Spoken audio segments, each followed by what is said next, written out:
headphones. There, now I can hear it again.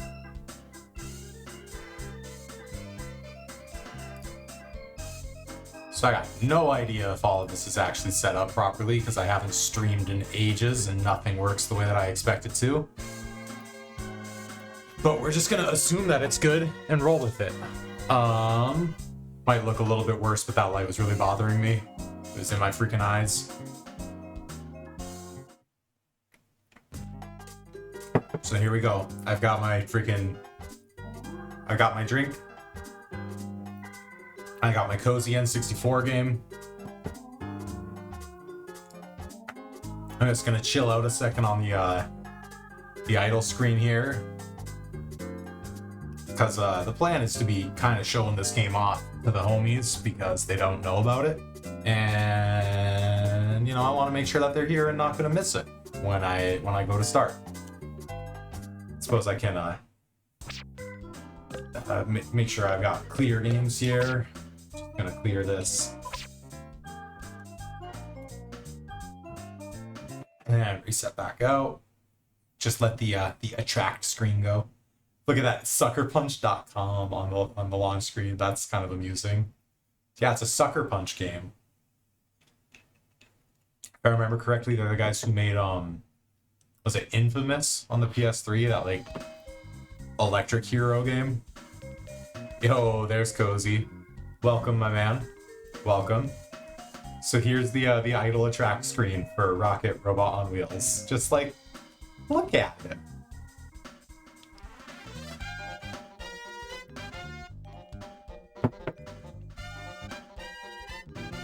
Doesn't it look? Yeah, you can tell right off the bat. Like, oh yeah, it's a collectathon game, isn't it?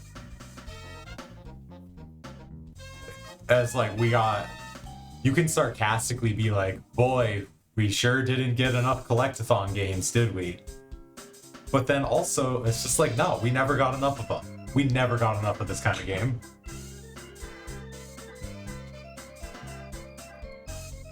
I did shoot Beef a DM, so Beef might show up a little later. I'm sure you saw also, there's no pressure to do so, but you are welcome to make a call out of this, and we can hang on call so you can live comm and react to it if you'd like, but you're also welcome to just chat.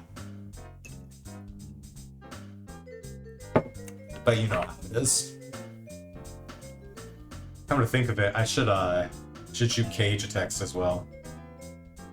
I think he said they should be home and done with their trip now. Although they might be too busy to hang out with me.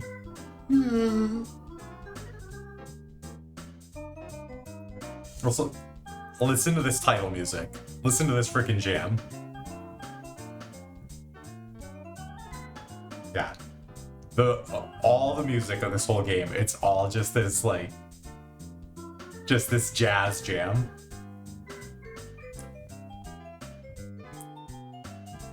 And like, there's little things that it does where I'm like, that is like actually stuff that I hear when I hear jazz, not just like somebody like, oh, let me do a jazz thing. Because like, this theme is just very, it's got that shuffle feel, it's got that bounce to it.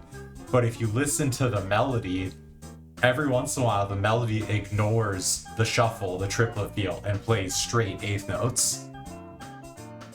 Like, it's right after this next part. If you listen to the melody, right here. Like, just for that one tiny little lick, it ignores the shuffle. And I'm like, yeah, that's awesome.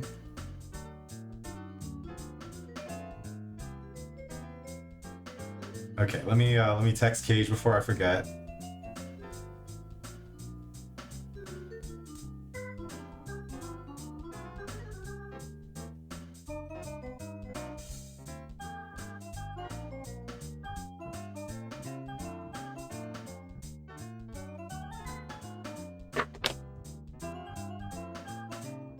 All right. You ready to start this, boy?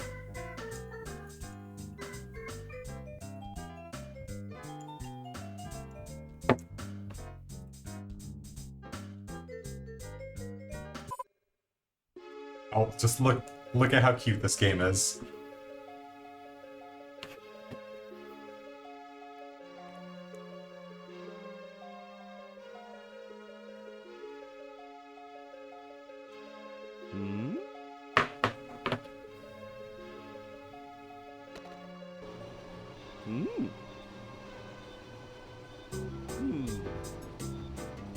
Stay sharp now. The happiest park in the galaxy. From here, one can run the whole place. Even one robot, at least for one night. I'm going to the party. Keep an eye on the tokens. I sure hope nothing bad happens.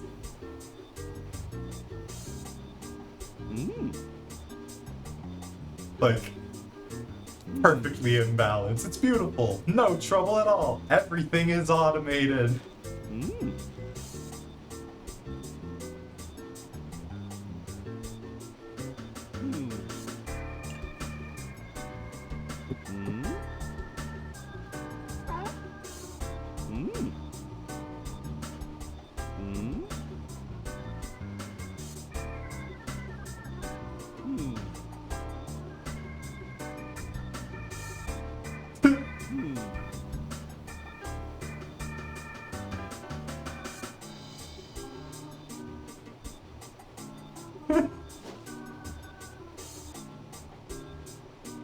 So dastardly, JoJo World.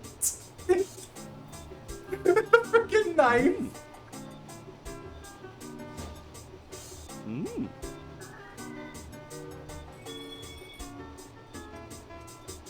And look, just look. He's like, bye bye, be good. Oh my god! That was literally 3 seconds.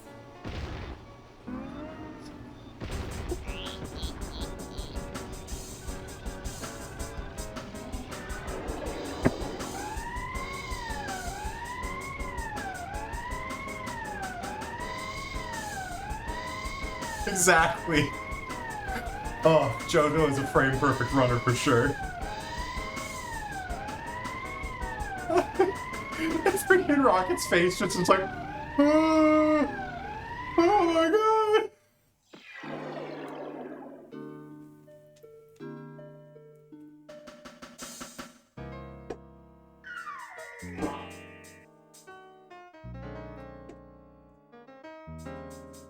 And just like that, we're in the game. Let me refigure out the controls because they're a little... This feels a little odd. Am I like not centered? Or does this game just feel odd? Who knows? Maybe the game just is kind of odd. Yeah, such a vibe. Like, even just like this music, like. So basically, Collectathon, the tickets are like Mario stars, and then the tokens are like Mario coins.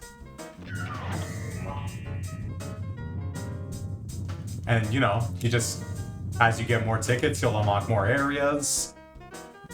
There's Tinker, the repair robot. He's got useful information.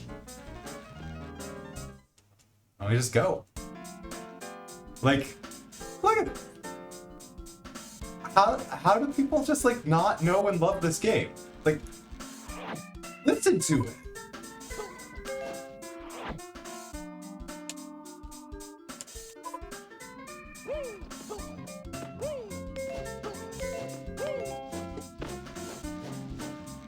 So this, if you take damage, you can heal up here.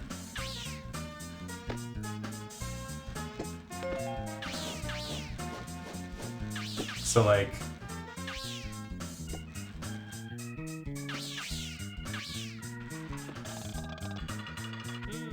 so here's Tinker, the repair robot. Everything's gone crazy. JoJo must have been planning this for months, and he frame perfect started it.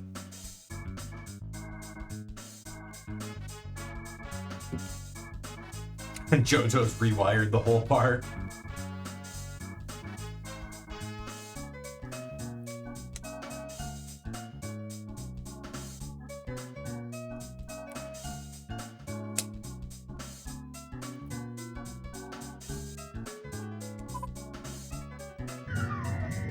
Yeah, right?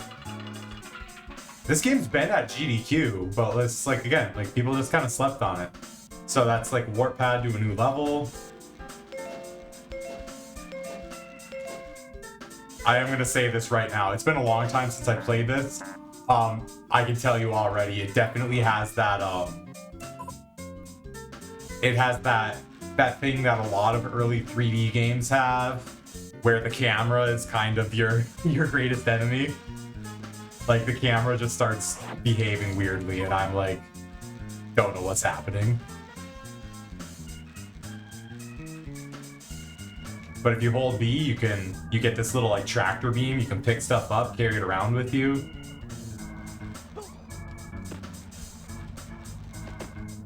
So like there's this key, but it's inside a block, so like I can't open the gate because it's, you know. So, and if you press B again, you get this little fucking target and you can fucking yeet whatever you're holding. And like, look at that, look at the physics on it. You saw that thing that like, see how like when I move, it actually kind of like bounces around with me? Like, it doesn't track perfectly. It adds a little bit of a delay on how the tractor beam moves it. And then when I throw it, look at it bounce and roll around. Like, the physics are kind of a lot for such an early 3D game.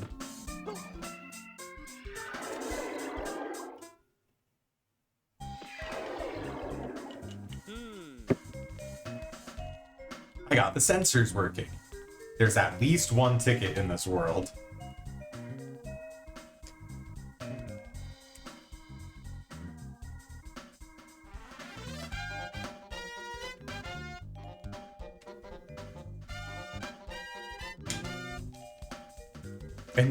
And the music just like keeps going.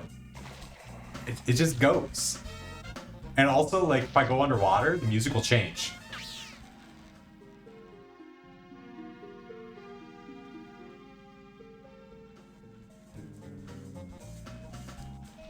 Like, every theme has variants for different areas of the map. If we go underwater, it changes. Like, different like, there's all this different music going on. But it's like, it's just a different layer of it. Because as I approach, one will get quieter and the other will just come back.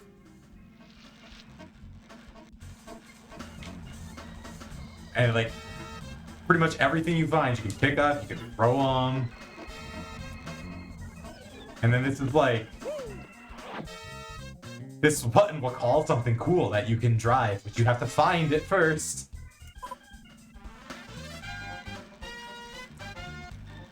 So like, there's a vehicle hidden somewhere on the level. And then there's these clown assholes.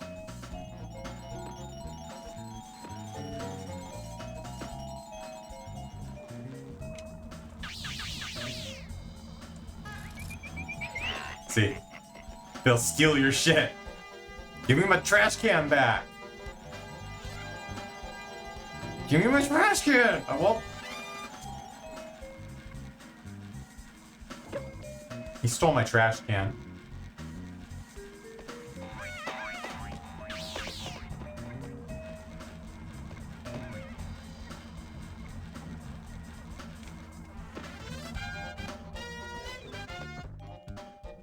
It didn't work.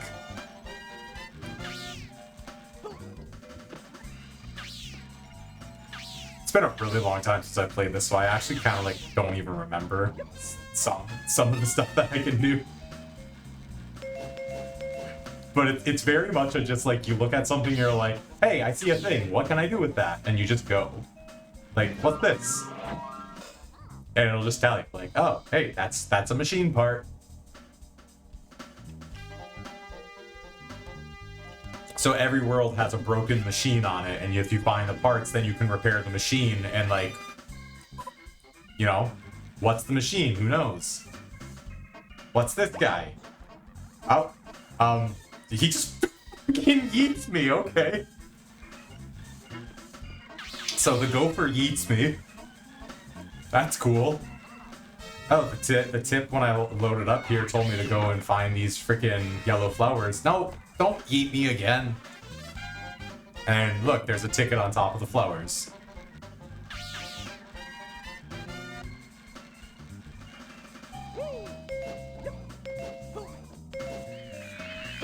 Did you know pushing the jump button is the hardest trick in the game?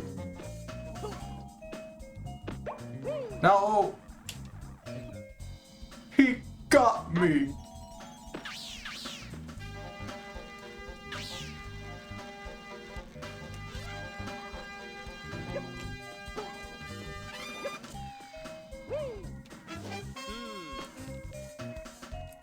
JoJo's just cut power.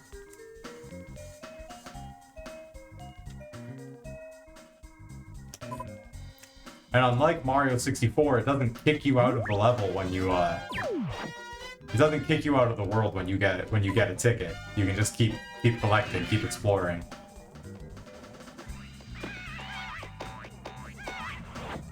This screw seems lost.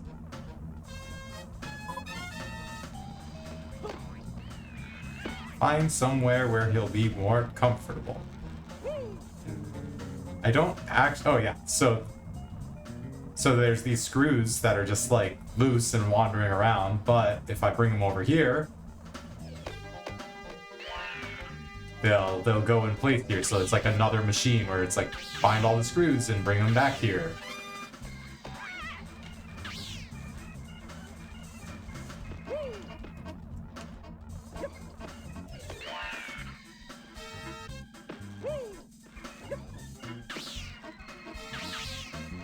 So, you know, I found 2 so far. There's 2 more slots, so go figure there should be 2 more around.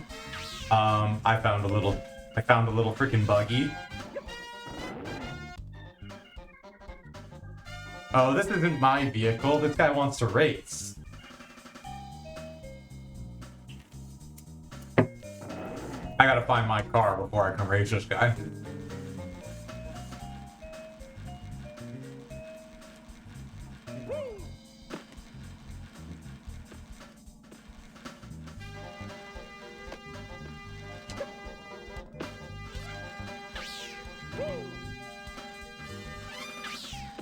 At some point, the guy told me to, like, if I find, like... this thing seems scary, I want it gone. Get away from me.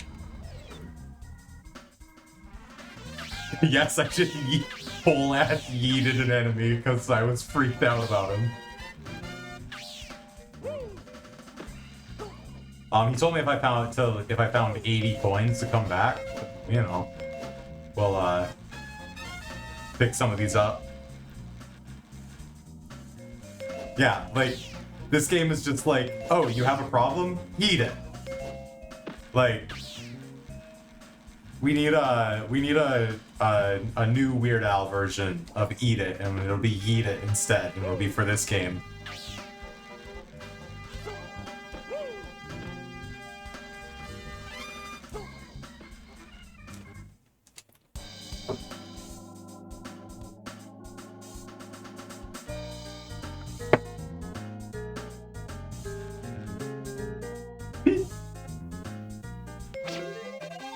Oh, look at this freaking mini game, like, feed the presidents.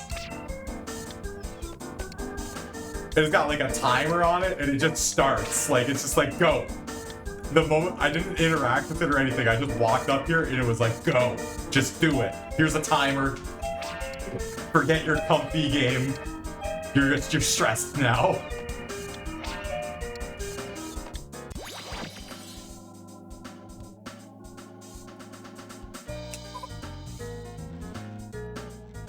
Yeah. Did you forget that we're at a theme park?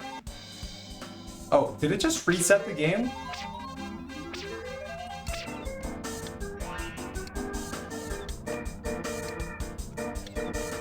I don't know if I have to redo this because it reset.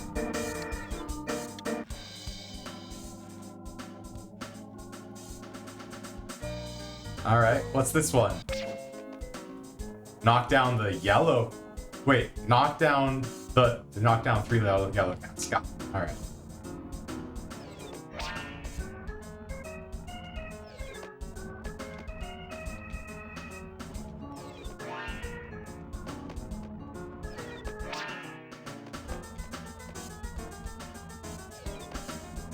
This one doesn't...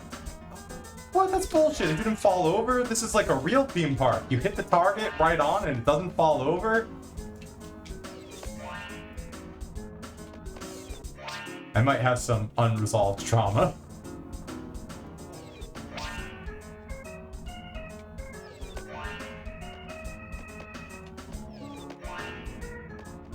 Yeah, I swear, everybody's sleeping on this game. This game's rad. Like, how many things have already happened? How many things have already happened right now where it's just been like, this game's freaking rad, right? This is level 1. This is level 1.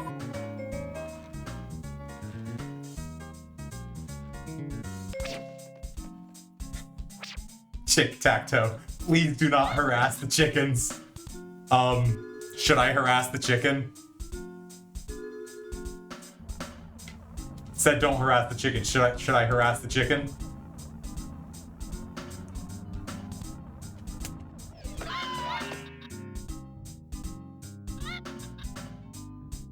Oh, it bounced and hit a square. It bounced and actually hit a square.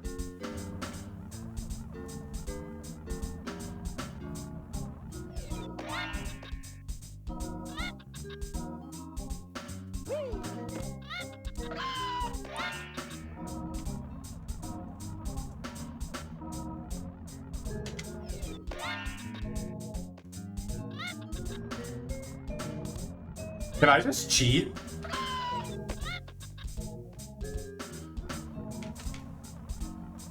I can't. I straight up just cheated it. I actually cheated. I straight up just cheated and not in the way that I intended to. Yo, what's up, Cage? Welcome, buddy. Yeah, this is just a tutorial. That's the first level over there.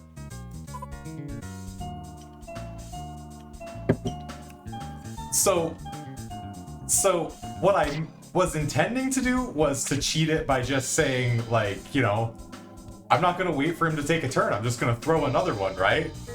And the throw that I did not actually trigger the tile that I wanted. But I just so happened to accidentally time it that it blocked his throw from hitting the tile. So his throw didn't count.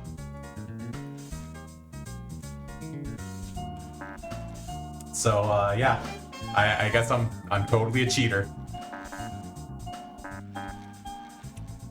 So there we go. There's my second ticket.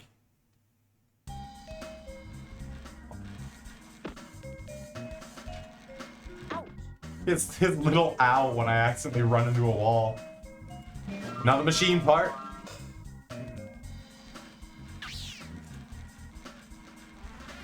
Cage, I forget, did I have you try this game? Like, have I had you play this game?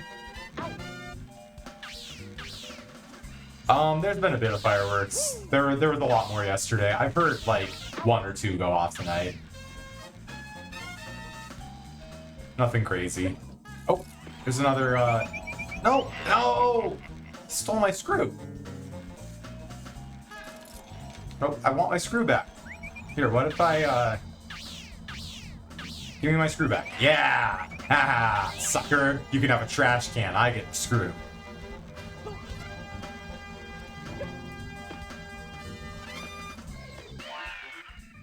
Alright. So that's 1 screw left. Somewhere.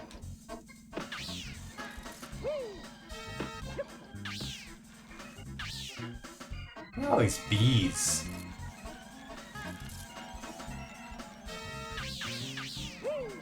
I want to find my car. Where's my car at?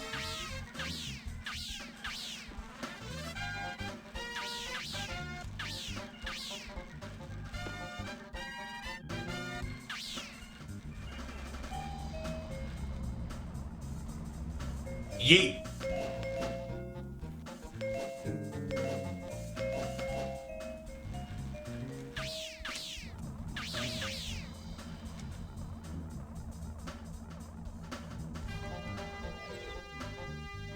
Ah, that didn't work. Let me try that again. Well, I nailed it, but nothing happened. Alright, where's my car?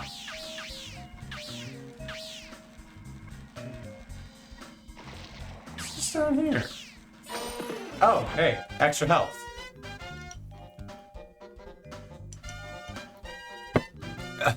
We've had one, yes, but what about second Independence Day?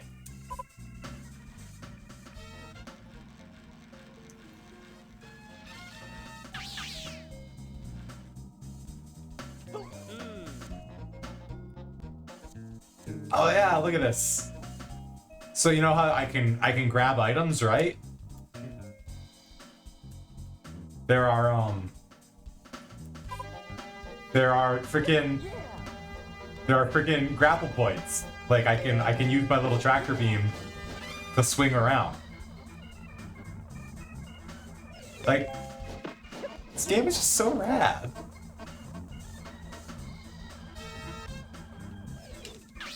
Like I swear everybody is sleeping on this game. Like Rocket Robot on Rules. The robot on wheels rules. Rocket Robot on rules. I missed.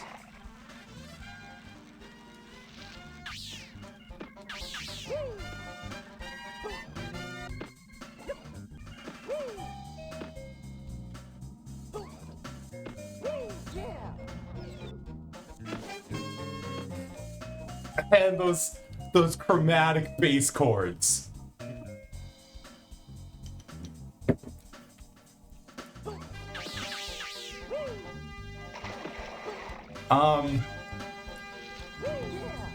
I don't want to contradict you, but I do think the ratchet swing shot might be running while I'd say that Rocket rolled so that Ratchet and Clank could fly. Oh, another machine part over here. Oh my god. It's a hot dog car.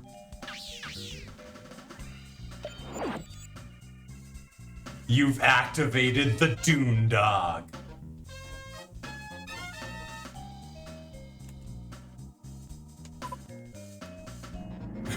Quincy car. Oh hey, look, it's a screw. Can I carry the screw in the car? Oh, it drops it in. Well, I'll come back for him because I want to just drive the car right now. Oh, there's some more fireworks.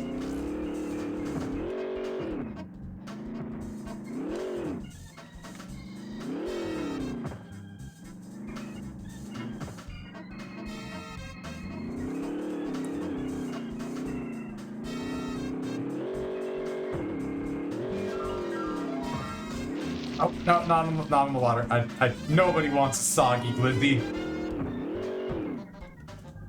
Oh, hey, look, there's another part, and there's some rings. I think the rings are like vehicle challenges where it's like a ring track. This thing kind of handles like something special. Oh, I can jump.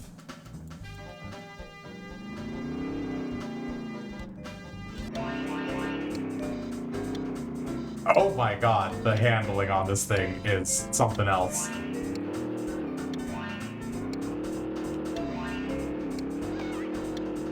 I missed one. Yeah, the ketchup and mustard exhaust pipes are pretty awesome.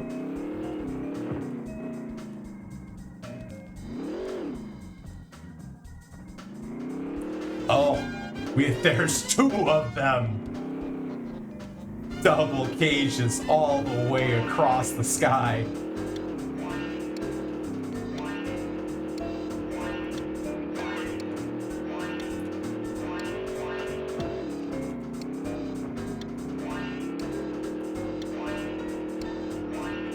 Alright. Starting to kind of get the hang of it here. Oh, no, no, no, don't spin me like that. No, no, no, no, no, no. No, why did I go sideways? The hot dog betrayed me.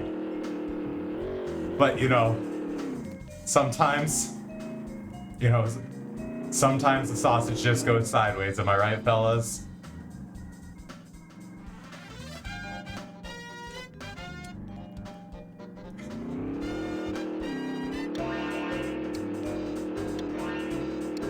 Hey, don't be harping on Superman 64, man. Oh, fond memories of renting Superman 64. That was like such a rental trap. Like everybody, come on. Like you see a Superman game for the Nintendo 64 and you're like, man, I want to try that, and you rent it, and then it's like, why did I pick this over any of the other games that they have there? And then you just play 1080 snowboarding instead.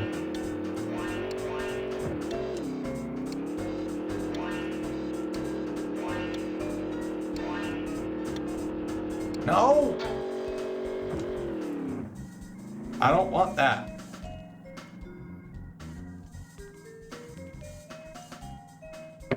No, I never beat it Superman 64.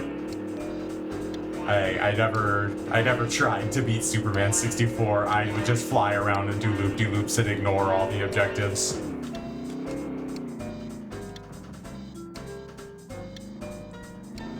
Come on! Let me go, just put me through the brink.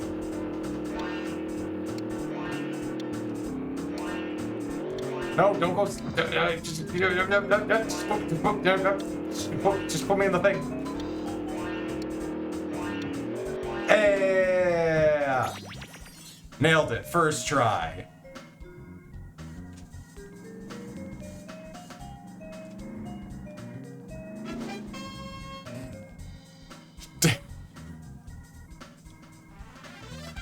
Dennis the Menace for SNES. Oh no. Alright, where's that freaking loser normal green car who wanted to race? Like he's all like, race me, dude, I'm gonna be faster than you, but like I got a wiener now. You ain't gonna be faster than my Dune dog.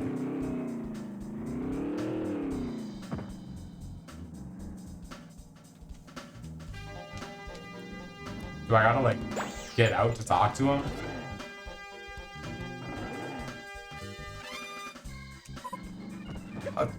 Let me in my car. Let me in. Oh, there's actually like there's a starting point. Okay, that's more fair than I thought it was gonna be. And it just gives you a dotted line. That's like, that's the racetrack.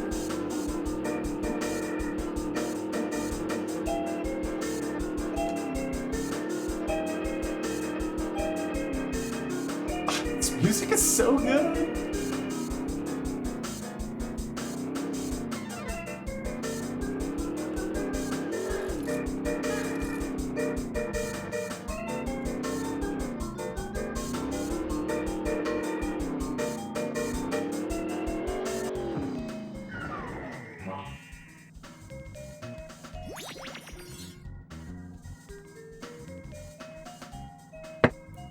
SSX tricky. Snowboard kids. Oh, don't get me started. Don't get me started on snowboard kids.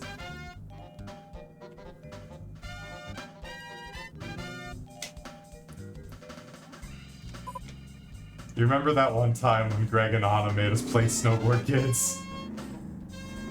That game controls so horribly.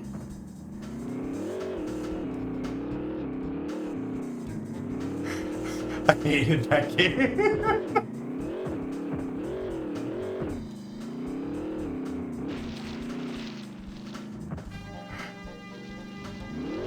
Like, I loved the hang, The hang was great, but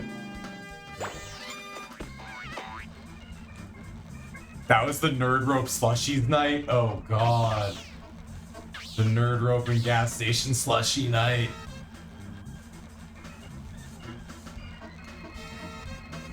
Now need a nerd rope and a gas station slushie.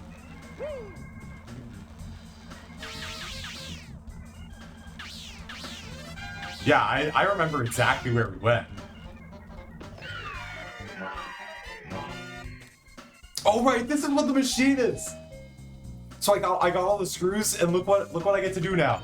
This game is now fucking Roller Coaster Tycoon.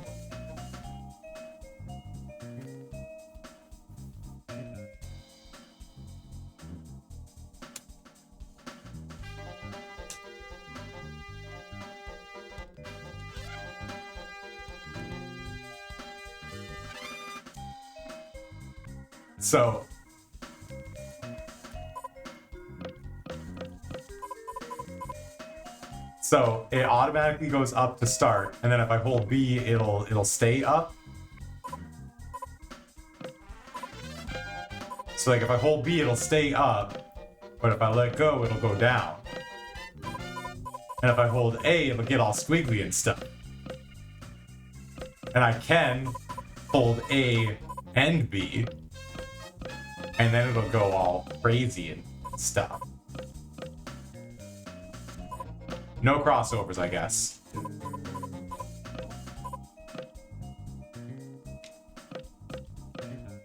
Oh, no, I can do crossovers. It just has to be less complicated.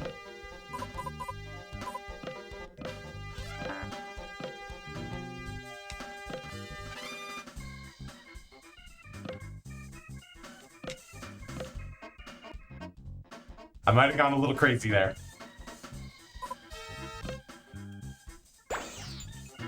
All right. Baby's first coaster.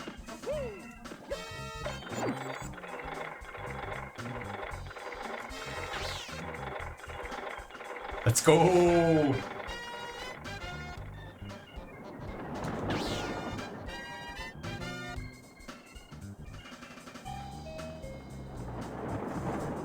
This game is fucking rad. This game owns.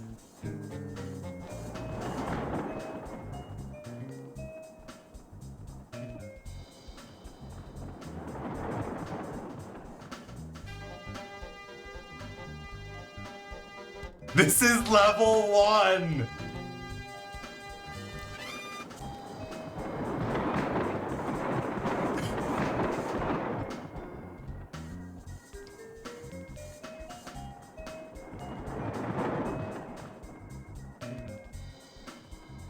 Oh hey look, I just happened.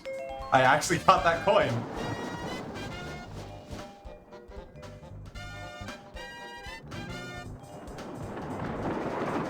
I don't like everybody sleeps on this game, but it's so cool.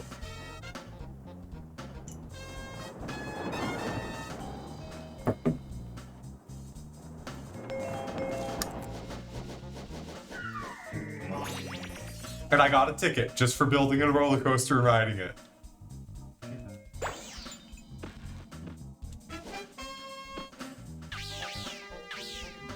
I just need to... No, I wasn't trying to ride it again. Oh, right. So now there are... See those floating targets? So now they want me to build a new coaster. And like you have to build a coaster that goes through every target.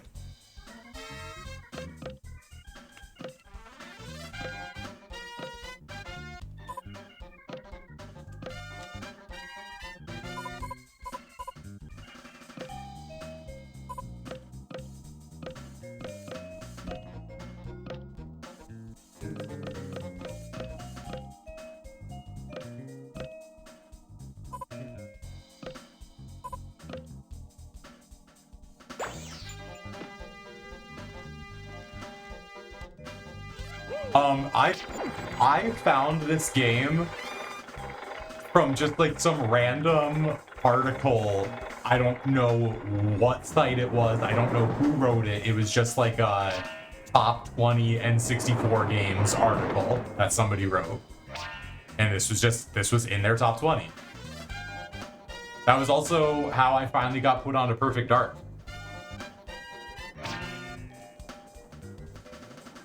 It was literally just like this list where I was like, every game on this list I absolutely love, and then there were like 2 or 3 games that I had never played. This was one of them.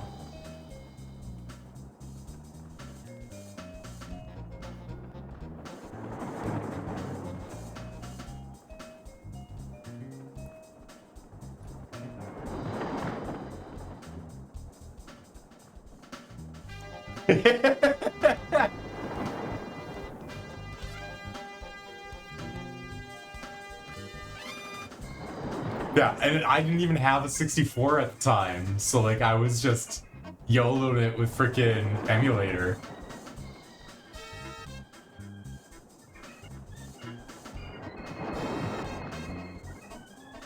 Did I build this wrong? Or am I just like... There we go. Now I got another ticket for hitting all the targets. Yeah. That's all I was told I should read.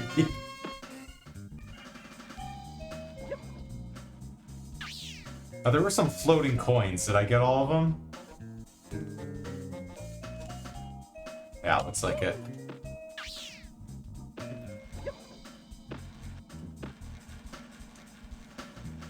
Alright.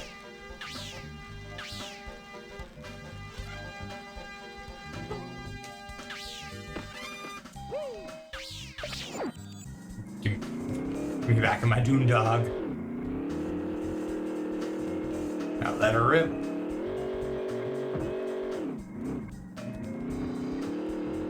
How do I get in here again?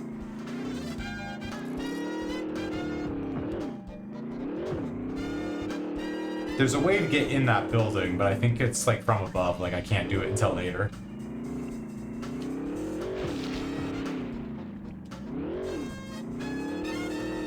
I'm pretty sure it's like a mini game where you can fall, and if you fall, you get kicked out the bottom of the building. So you have to get in from the top somewhere. It's closed. The back entrance is for employees only.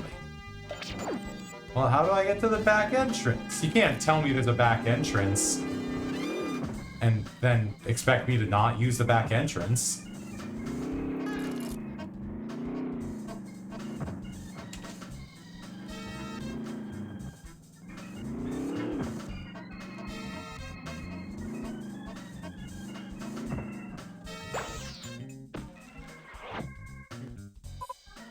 Five of the parts to fix the machine.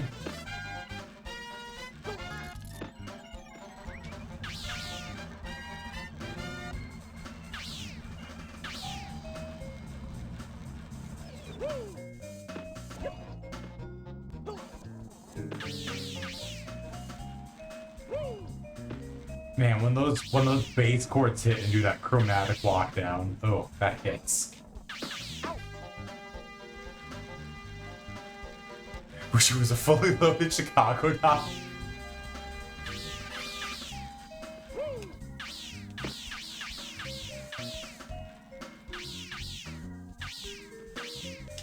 Camera, obey me. Can I climb the dinosaur? No, I can't climb the dinosaur.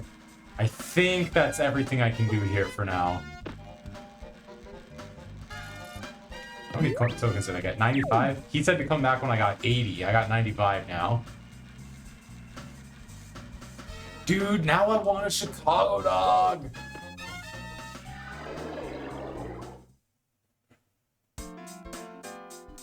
That can't do it yet. I said for now. So he said to come back when I got 80. Camera, please.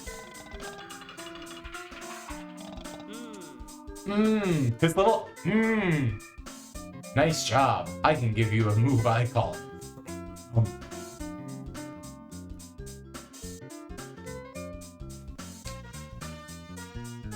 Oh yeah, I remember this. It's like I have like an item ground pound. Oh. You just like that clown face.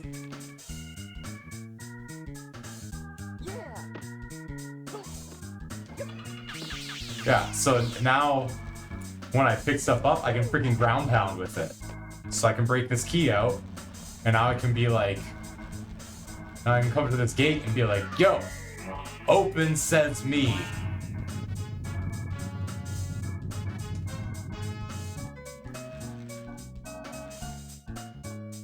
So here's the question. Do I go back into the clown world? Do I go back to Clowny Island and see what I can do with the ground pound now? Or do I explore further?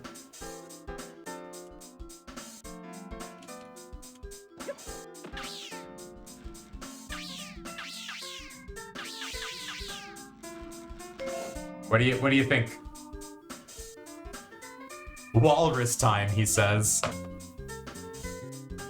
I'll see what I can do about the walrus once I grab another drink.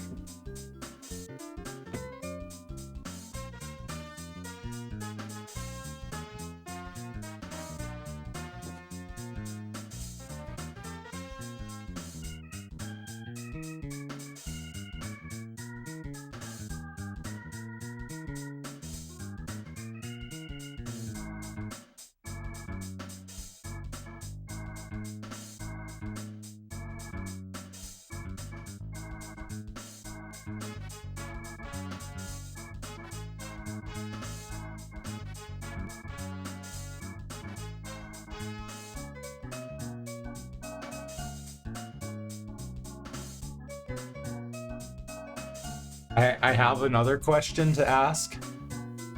I'm not going to give any context for what this decision is, but your options are 1, 2, or 3. Just 1, 2, 3. First one to pick 1, 2, 3.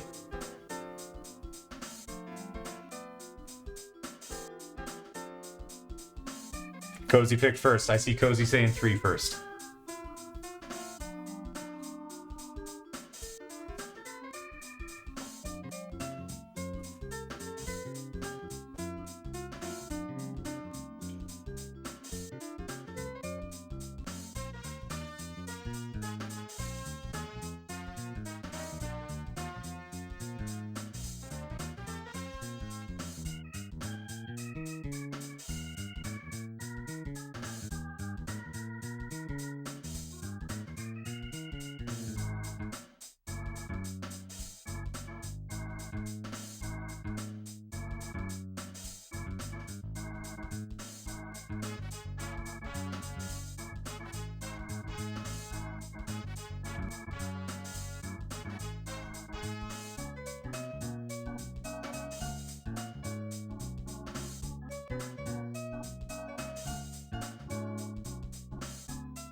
Yeah, that. Welcome to this game, dude. This soundtrack owns.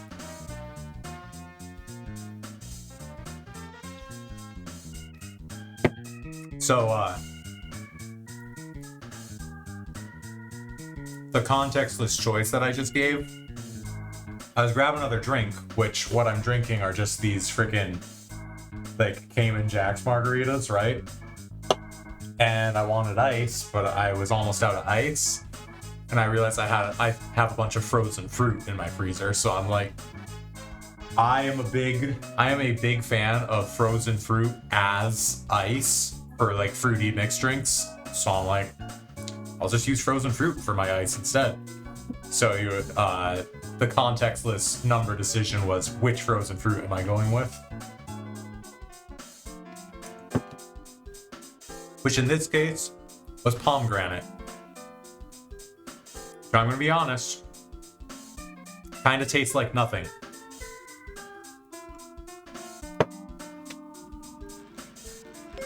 Alright, so Cage picked walrus time. Can I reach the walrus?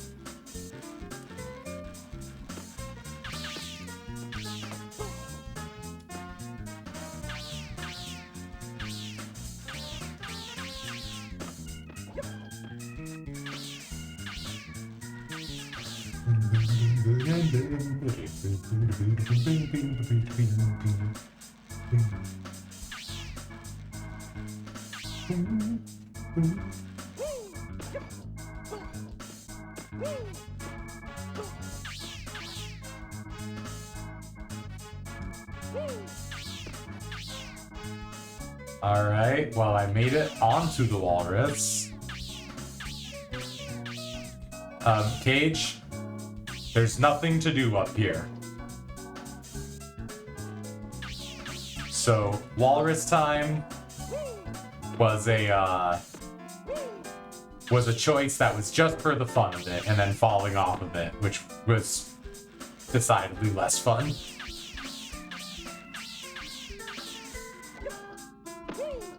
Mouth not accepting customers. No, I don't know, the frozen, like, I've had fresh pomegranate before, and like the fresh stuff is amazing, but this frozen stuff, like I had it before too, and like the frozen ones, they taste like nothing.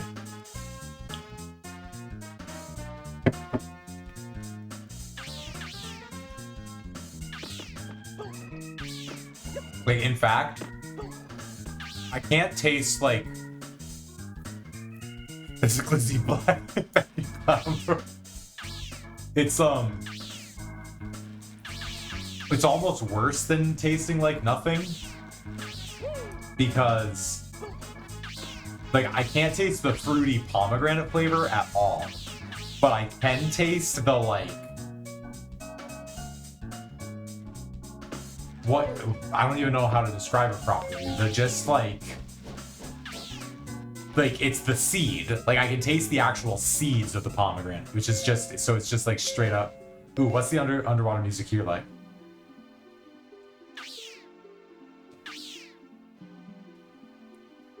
Oh, this is fun.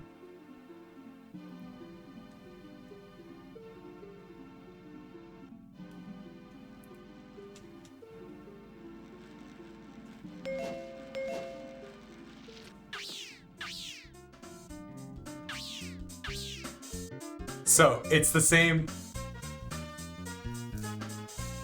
So the same like little pattern, the same little vamp is playing.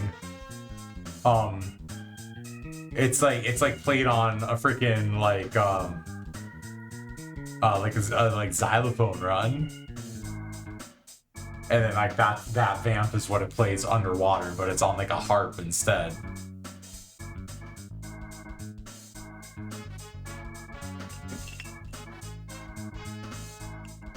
But anyways, the pomegranate, like I can't taste like the pomegranate fruit flavor of it at all. I can only taste like the just like plant part of the seed. It just tastes like a like I'm just like chewing on like a plant stem.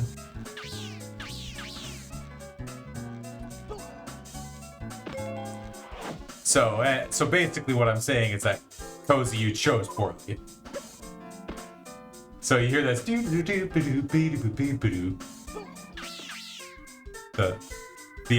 so the little vibe like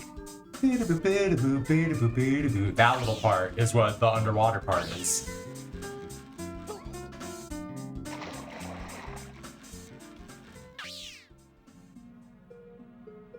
Oh, but then it's different. It's actually different. The underwater music is longer than I thought it was. But it's just like isolated parts of this played more chill.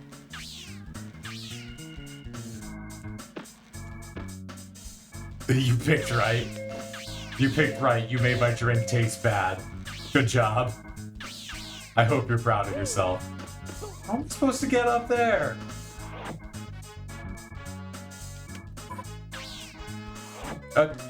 Thank you for opening up the same text box twice.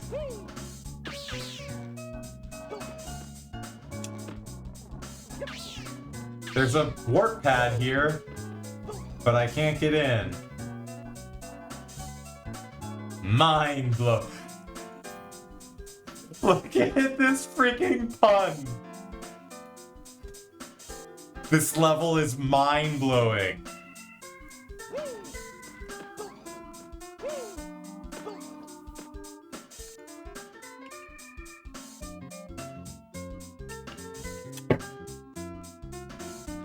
I love this game.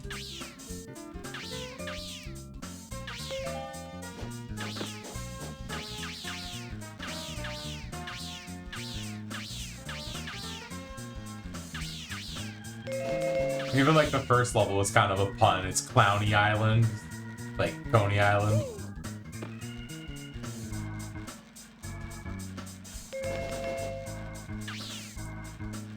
All right. So there's Mind Blast like Jimmy Neutron. Oh, is there a secret tunnel with a single gold coin down it? Based.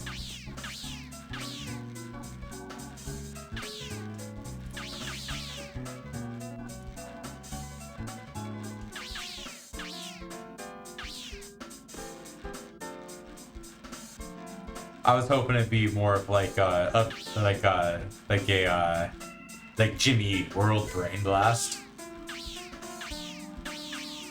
Do with that as you will.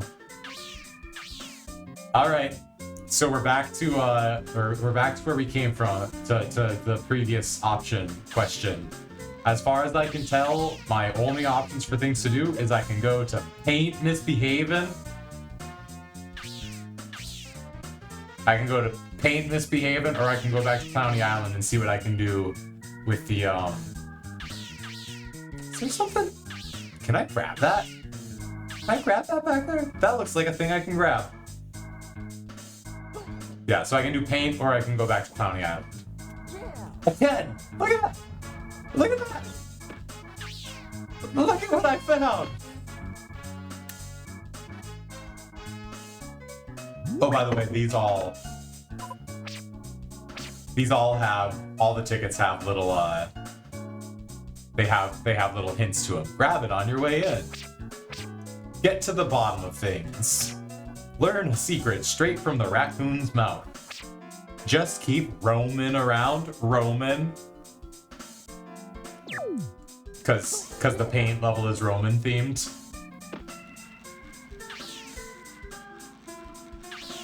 It said there's a secret in the raccoon's mouth, so I'm going up here before we go to paint. Sorry.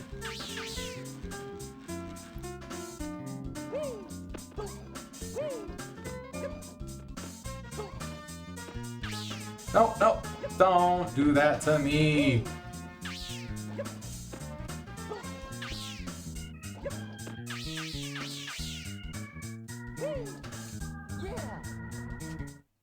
Oh, jeez. It's actually like a secret entrance.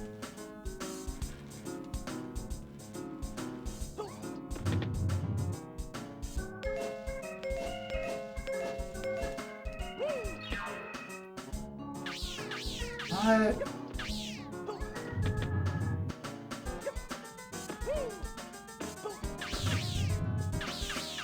What? Oh.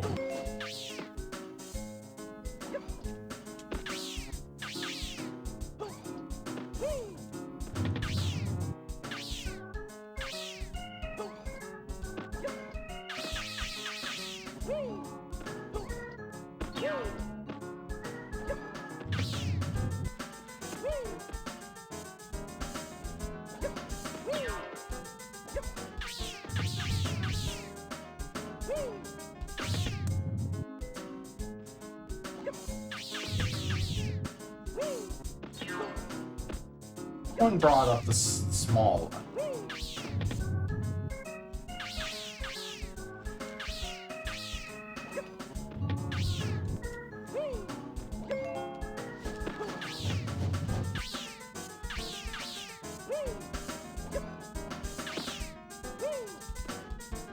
It's a puzzle.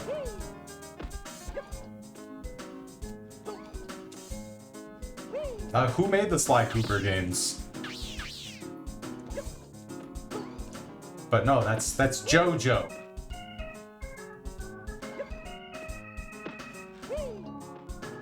Remember when JoJo did a frame perfect escape?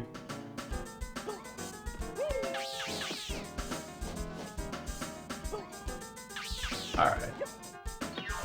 So it was this one first? So this one first. And this one. And that one. No. This one. And this one? No. This one. This one. And this one. And this one? No.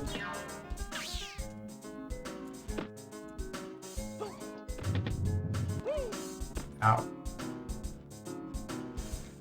No. This one. And this one. Then this one.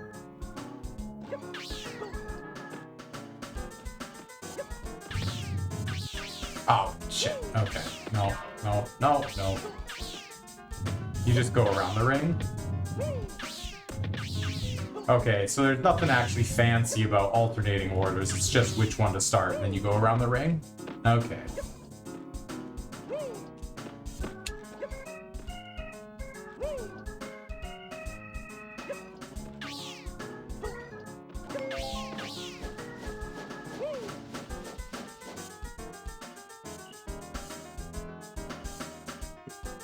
Oh, it is Sucker Punch, okay.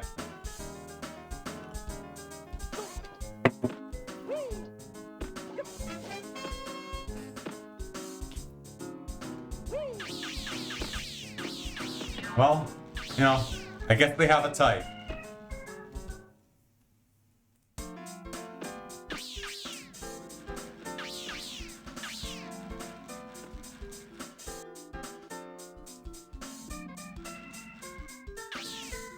Speedrunning JoJo turned into Sly. Yeah, something like that. Yo, what is this, Broby? Well, welcome. Thank you for the good lucks. Welcome to the comfy rocket. There's got to be a better way to say that.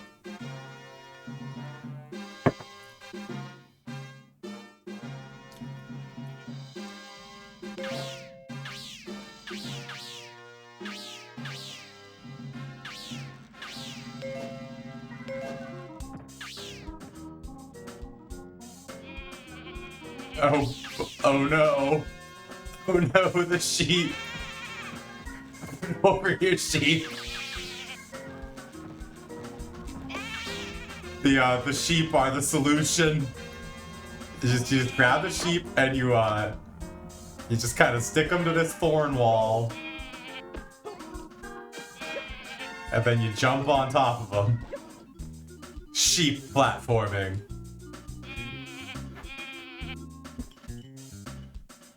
Yeah, always cool. I was just talking with Cozy and Cage here. These are my boys, and I'm telling them like this is a absolute gem, just like completely slept on game. I have played it before. I've never beaten it, but I've played it like a long time ago when I first tried it out, and I own it. I've got it on an actual cart on my 64 right now. So this vehicle right here, so this level, oh god, I'll think about it. I don't know about speedrunning this game, but I'll certainly think about it. Anyways, so this level's called Paint Misbehavin', right? And you'll notice this vehicle I just got has a massive cannon on it. Now, I don't really remember the controls, but I can figure out how this thing works. It's a paint gun.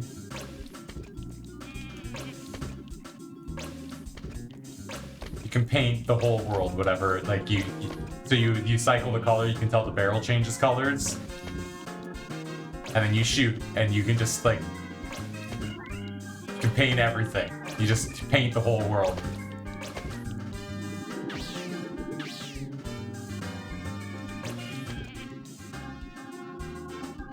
So yeah. So this whole world revolves around just like what colors things are.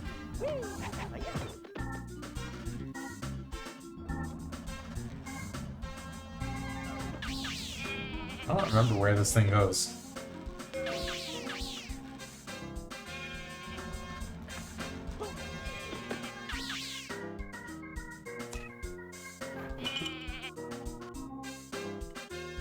I know I saw it. I saw this game ran at GDQ.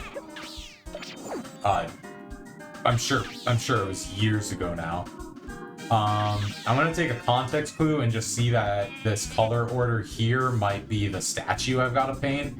So green base, orange. Is that an orange middle or is that a yellow middle? And then red top.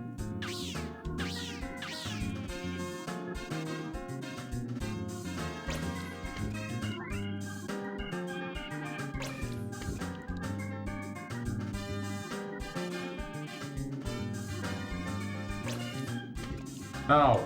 Up. No. No, that's not what I meant to do. Get me out of here.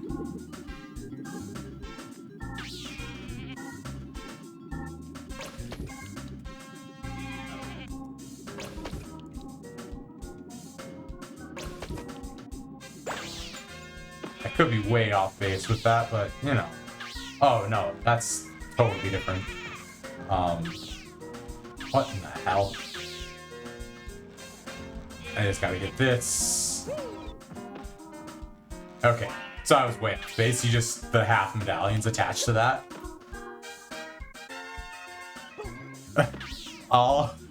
all real skill, yeah.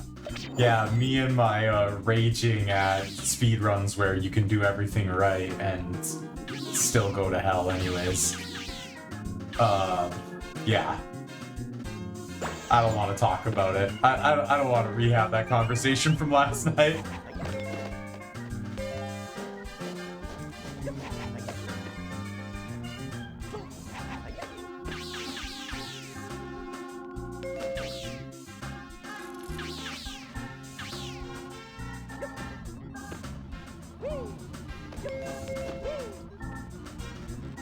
What's down here?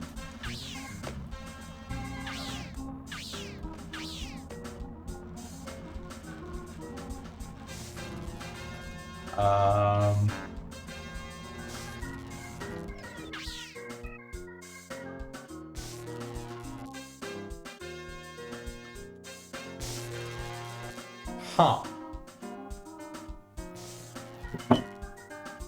Yeah, I don't remember most of this game, but what I do remember, like, I can't think of a single point in the game where there's, like, RNG. Everything is just, like, playing the game. Alright, so I want red. Then I want, yeah, I want the one behind red to be yellow. And then the yellow, then it's blue.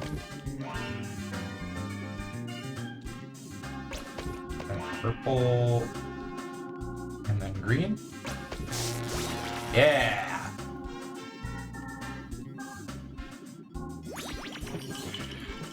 Yeah. Tell me about it, Cozy. Tell me about it. I played it a bit today. I got a couple of 8-minute runs, but still nothing spectacular. I'm reading it as just Broby. If that's wrong, let me know.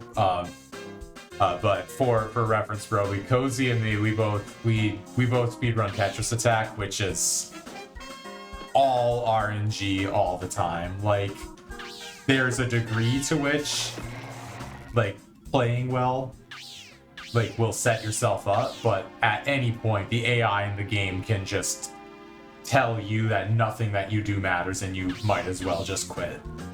It's a tremendous speedrun just because of how much like reaction and just like pure skill play-wise it requires.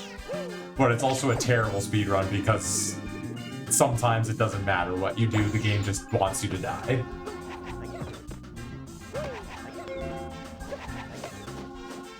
Like, Tetris Attack hates you. Tetris Attack hates you.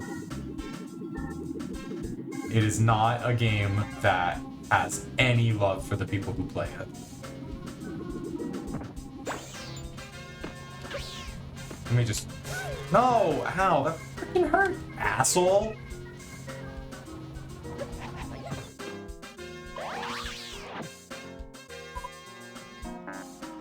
Don't let Beef hear that. Yeah, no kidding. Don't let Beef hear that Tetris Attack hates us. Beef knows. Beef knows that Tetris Attack hates us.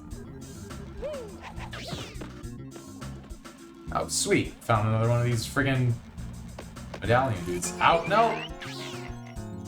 Asshole. This guy stole my thing.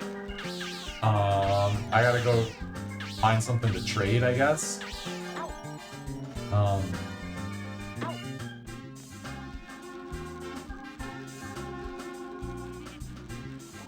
Maybe I can trade a sheep for my thing. And it's not really a trade. These guys, they just steal whatever you're holding. But they can only hold one thing. So he stole my coin from me, and I'm like, well, I have this, though. There we go.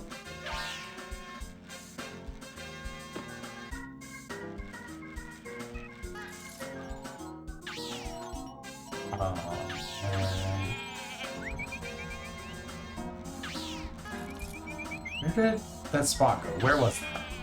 Over here?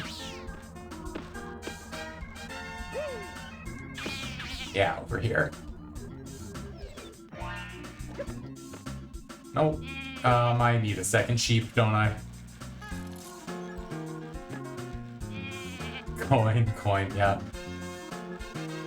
Coin!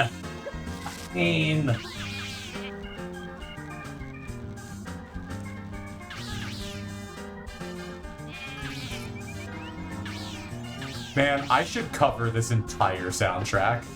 It's like, these bass lines are so freaking rad.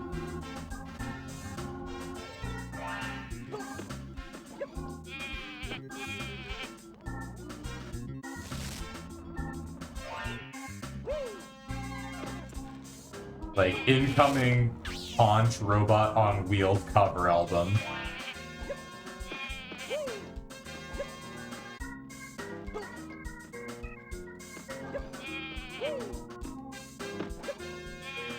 Velcro. There we go. Malay.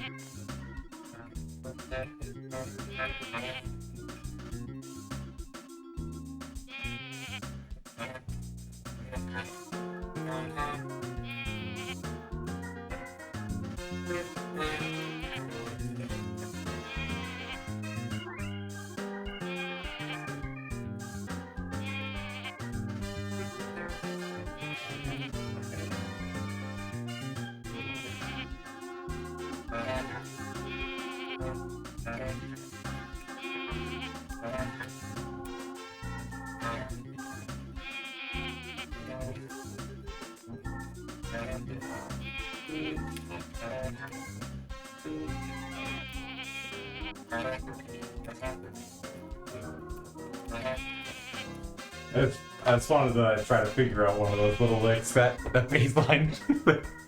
The bass is just so sweet. There's pretty much every track in this game just has some like simple bass line that just bangs.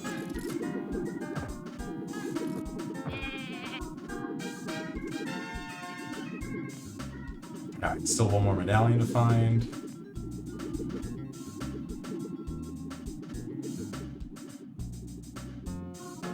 You know what? this guy... Hey chat, pick a color. What color does this guy need to be? What color does Mr. Rock Eater gotta be?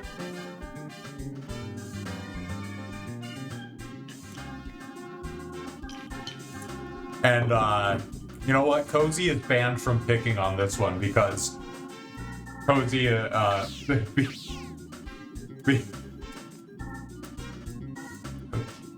Cream? You want him to be Cream?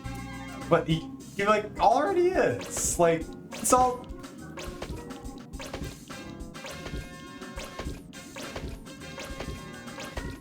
You just want me to leave him as default color? Okay, so I said Cozy is banned because Cozy's last choice was bad. But then freaking Cage picks Cream. So now, like...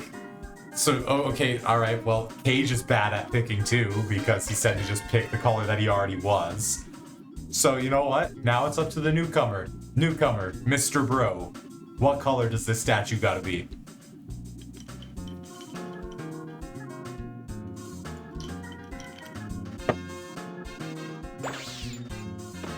The longtime homies betrayed me with their choices.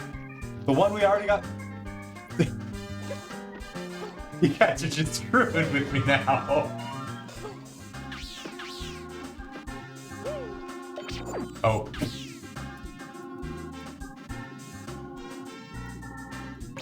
Alright, there we go. We got...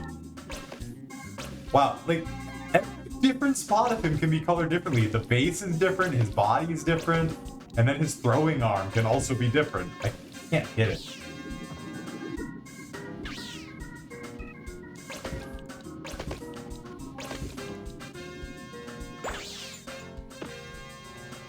Oh, I remember what I'm supposed to do here.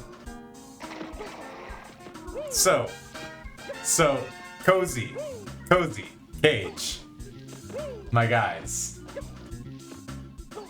So I can't jump up here, right? This is how rad this game is, alright? This is how rad this game is. So Mr. Statue here is yeeting this rock. I grab the rock, he yeets the rock, and by default, me as well. This game is rad. Alright, you got a bail? Alright, dude. Hey. Well, until next time, thanks for hanging. I'm happy to see somebody else who enjoys this game, because more people need to love this game, because this game rules.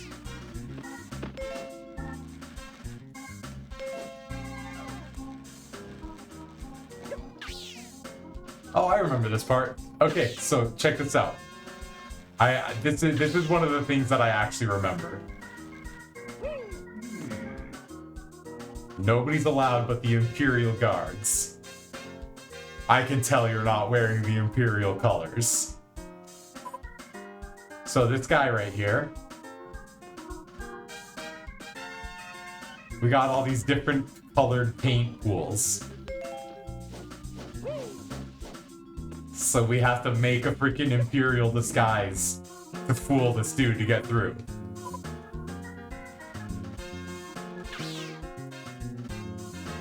Like, come on, it's so cool.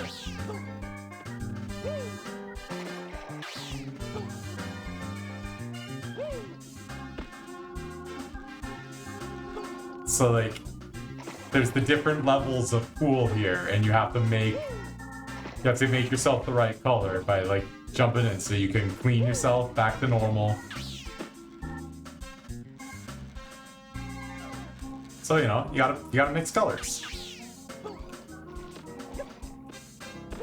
So I need my head to be green, like so. But now if I jump in the red, like now my lower half's black.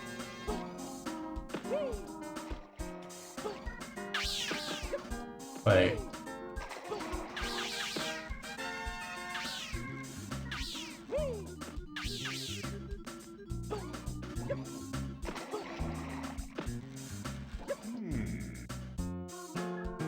a little short for an Imperial Guard.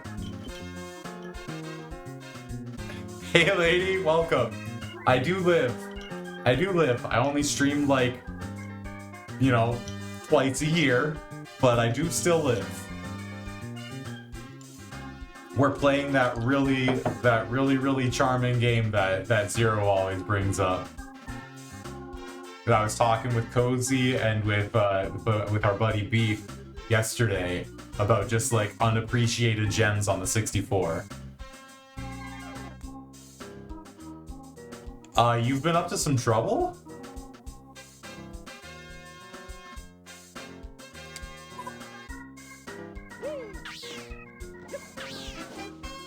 I can't say that I've seen you up to any specific trouble.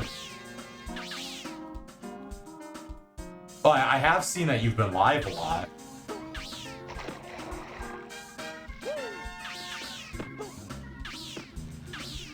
Alright. This guy...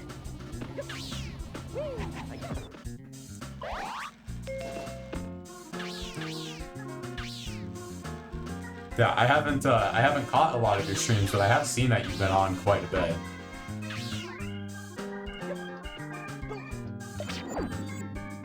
Alright. Paint car. It's down here.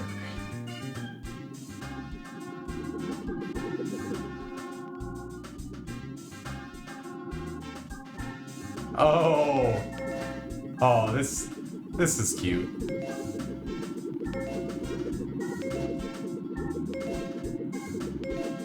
I wonder if I can paint the enemy.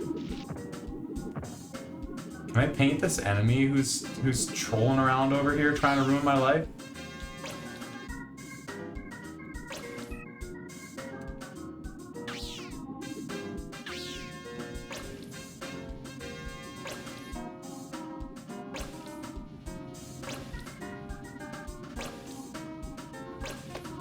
No, that one hit and nothing happened. God, 6 streams a week is a lot. Found another health power up. That's pretty sweet. Alright. I guess we'll just leave that. What? That was such bullshit. I got stuck. I couldn't move and then he hit me. God, that is so much streaming.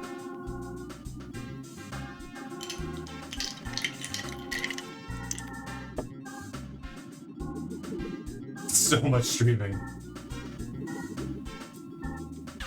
So look at this puzzle. Banana. Thinking banana should be purple. Carrot should be blue.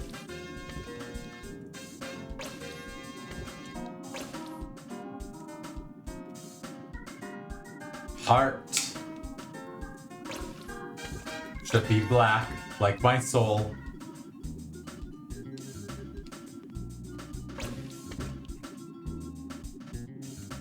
And a red tree, right?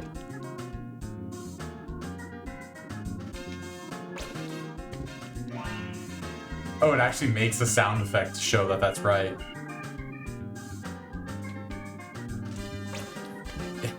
Yeah, that's right.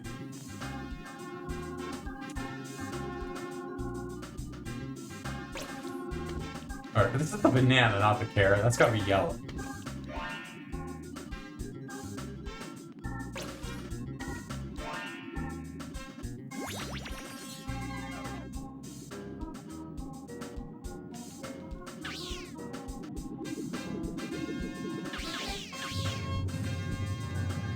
And now that I painted the statues,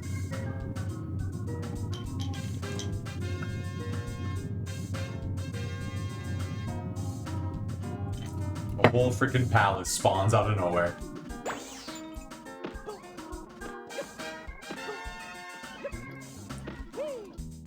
Can I grab these dudes' noses? Their noses look like I should be able to grab them. No, maybe not.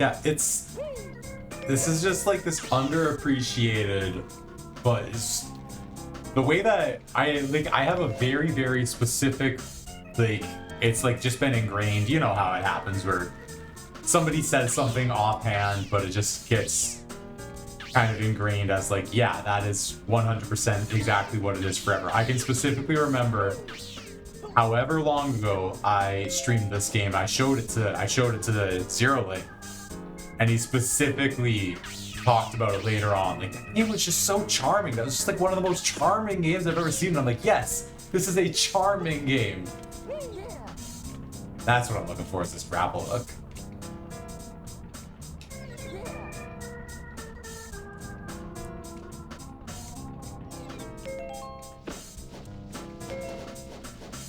Like, there's just so much personality built into this game.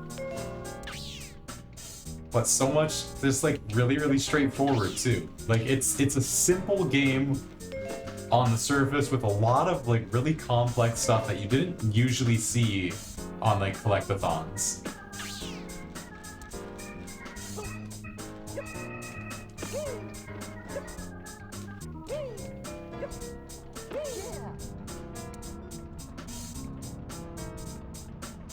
Yeah, just like that little secret area that is just like there. I just thought, I was like, that looks like I can grab it. I'm gonna try to grab it. And it was immediately just like, hey, good job exploring and just like playing around with the physics. Here's a ticket. Like, there actually was an objective here.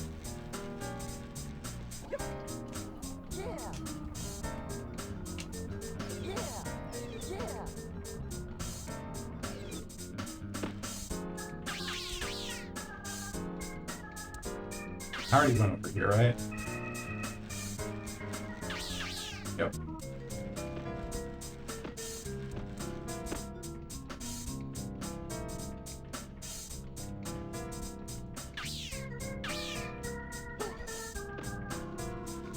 No, no, no.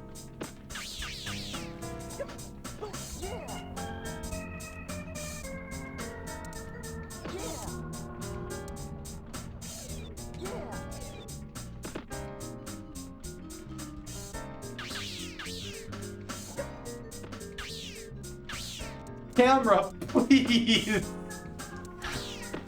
I just got no scoped by the camera.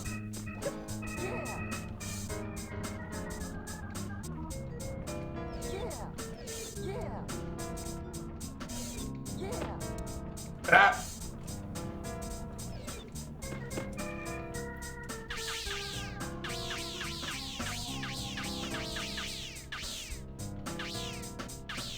Yeah, like I said, early 3D games, and they're the #1 enemy frequently just is the camera. I'm gonna take this really, really slow before the camera decides to turn for no reason and send me flying off the edge.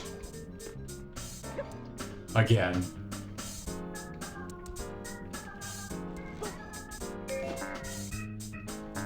It's straight, it won't let me change the camera now. Like, I don't have control over the camera at all. I'm just stuck with whatever it gives me.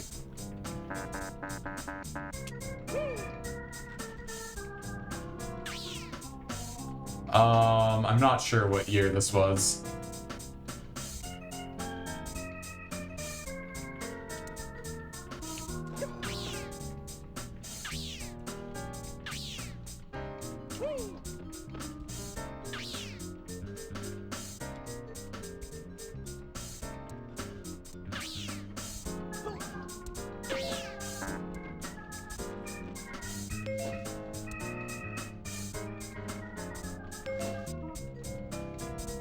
One of the things that I feel about this game is like there's a lot of stuff that became that I feel like the next generation of games were just like the standard for this, for like the collectathon style.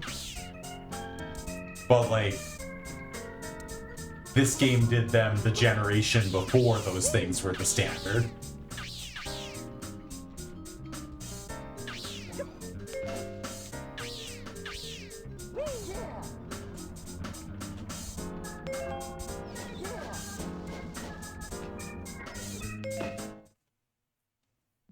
Oh, I didn't mean to go outside again yet.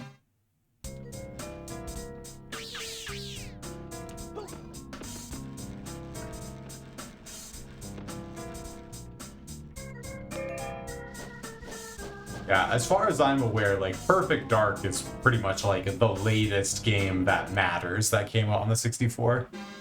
Do not miss the camera jank. Yeah, that is an extreme thing about N64 platformers. The camera is so janky.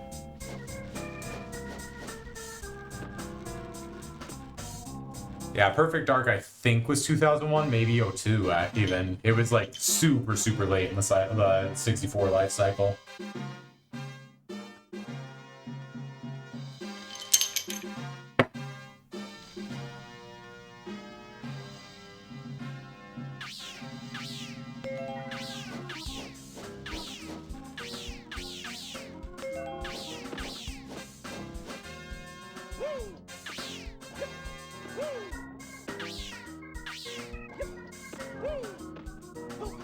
Hey!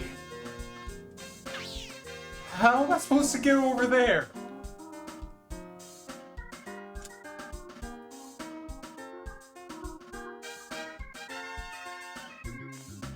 There's something up. How am I supposed to get up there?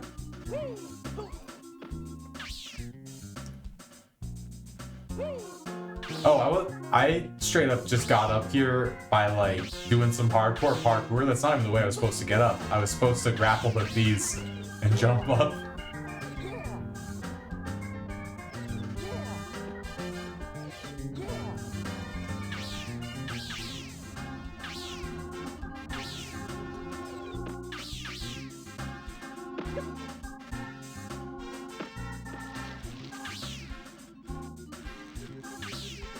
Ooh, what's the underwater music like here? Oh, I can't even go underwater here.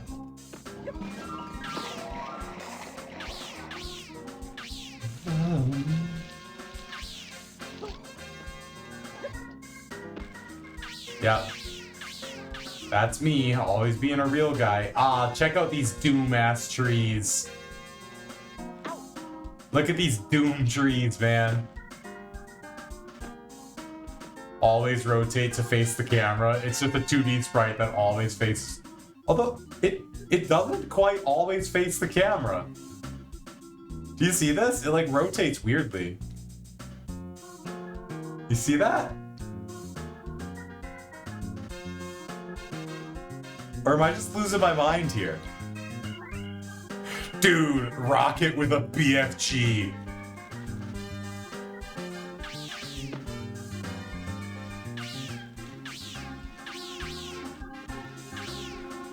Rocket Robot on Wheels BFG edition when...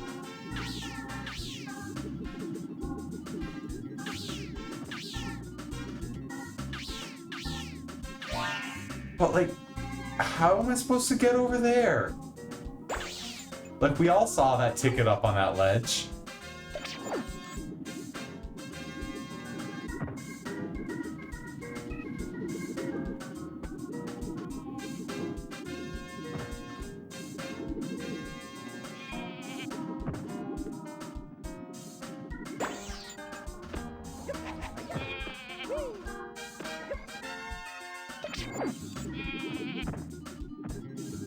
The flying hot dog, yes. I need the sky glizzy.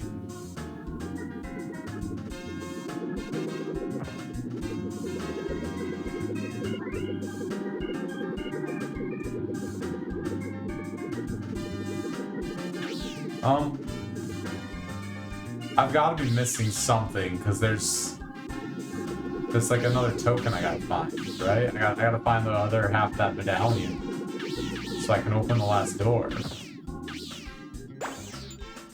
there something in here? I can't carry it into another area anyway, so it would probably disappear on the transition. Dude. I want a hot dog so bad right now.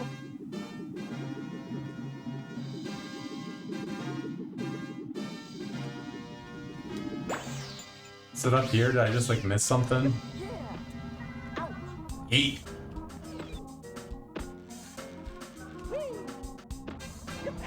Ah, yeah, there it is.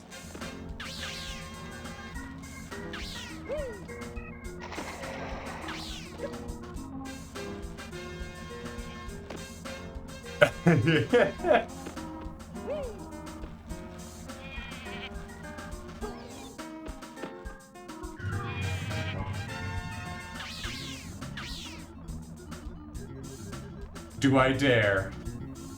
This seems needlessly cruel. But like I can't help myself.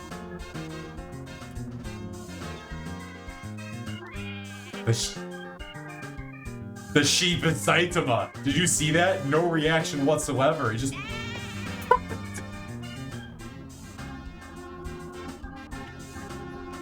So I hit it in the freaking face with this chunk of column, and it just bounced off like nothing, no reaction whatsoever. And then I walked up to pick it up again, and it freaked out.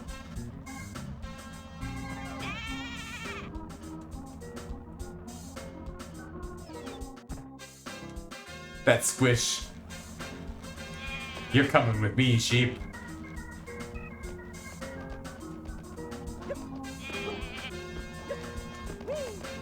It refuses. It won't go.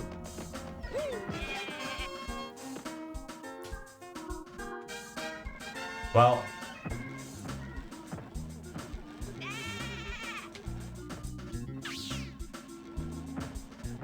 Get back here. Get back here.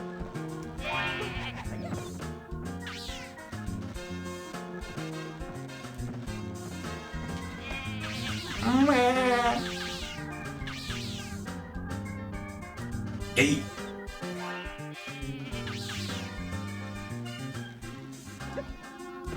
This game is so good.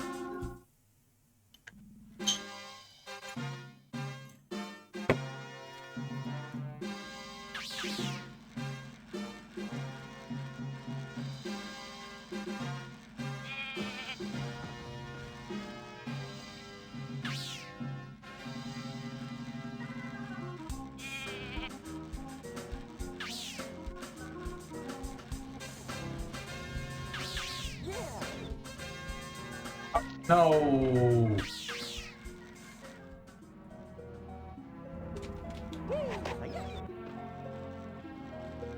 That thing looks really, really angry to be grabbed by me. Oh, it's really angry. I don't think I'm gonna grab another one of those. That thing got real mad.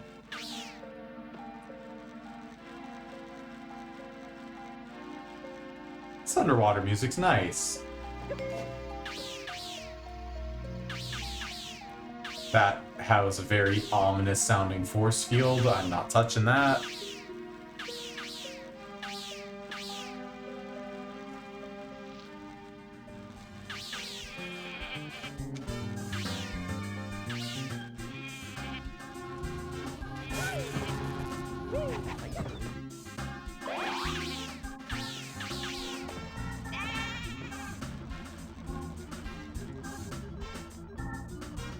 Something tells me I'm gonna need them over there.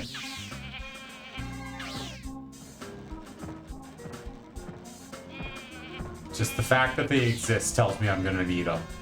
This is the N64 era. They couldn't have stuff. They couldn't have things in the game just to be in the game. Oh yeah, I can see there's some thorns over there.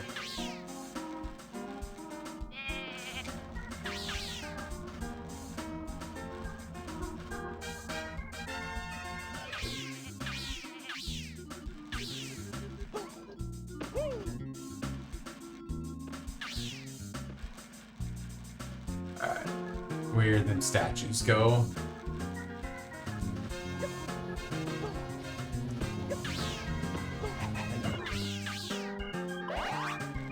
Yeet me.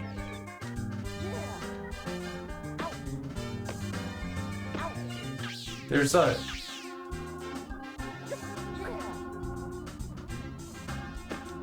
No, I want that coin that's in the air. Did you see that coin in the air? But they aren't eating me to the right spot. There we go. Your gold is mine. Now yeet me again.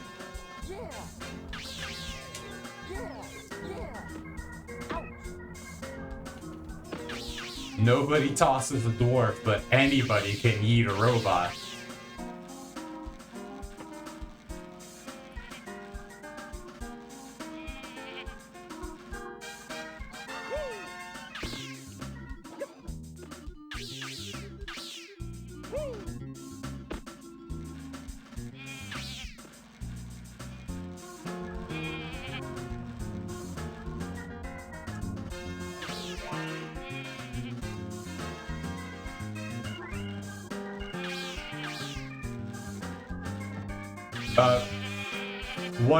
What did you do? Watch Braveheart twice?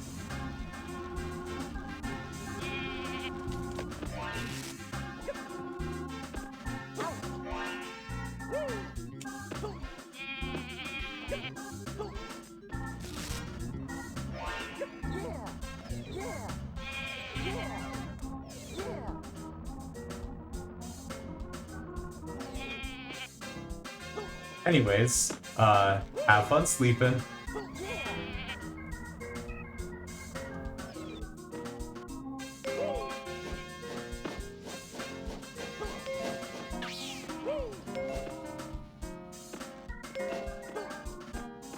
That good old jet lag. Well, I'll talk to you on Tuesday, buddy.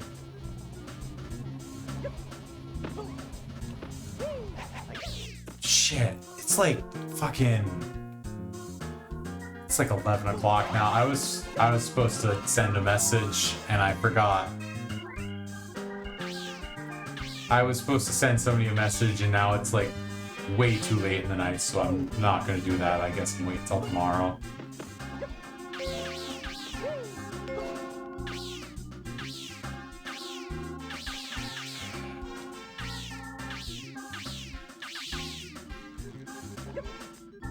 No, I missed. What is the camera doing? So you see, even Rocket just like spun around and it's like 6 circles there for no reason.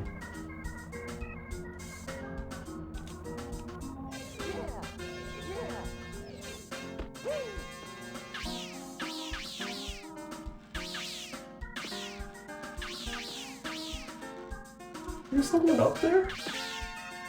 Can't tell.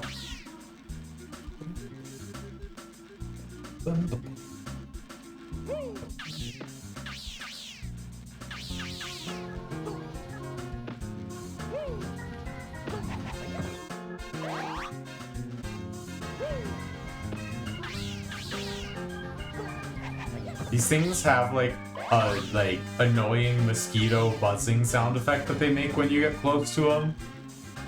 But the moment I heard it, I just like my brain just shot to the you know the Skull Kid Lost Woods section from Twilight Princess? How Skull Kid has his little like trumpet that makes that like mosquito buzzing noise. That's what I heard the moment I got close to that guy.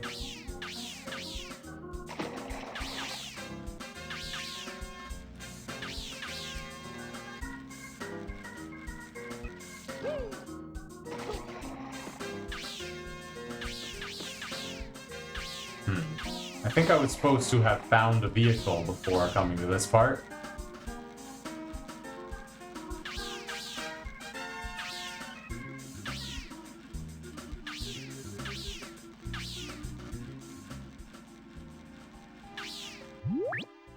Still missing the machine part. In fact, I think I actually saw the last machine part.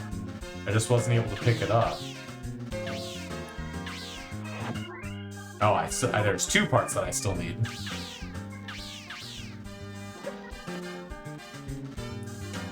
Yep, oh, it's a freaking, like a freaking dolphin. My secret vehicle is a dolphin.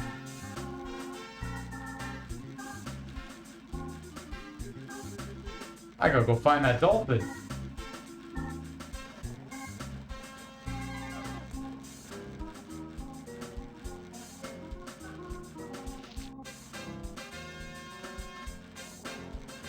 Which now that I think about it, this level's got 2 vehicles.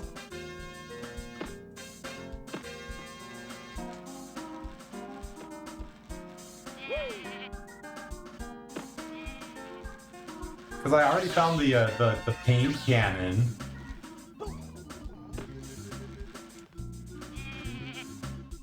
How am I supposed to open that?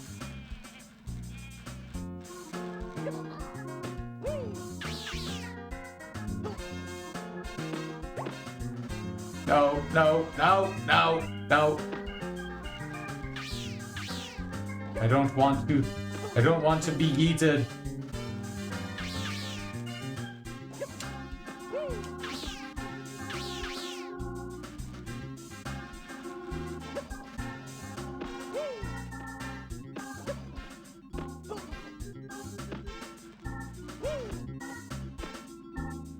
You're fine. Yeet me.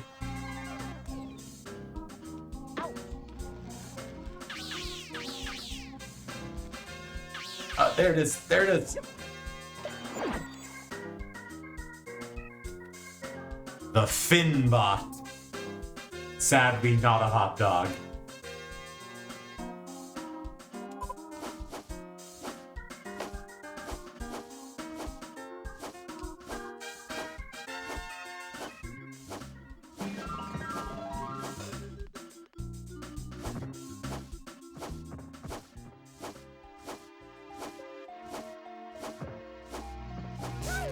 Oh, that hurts.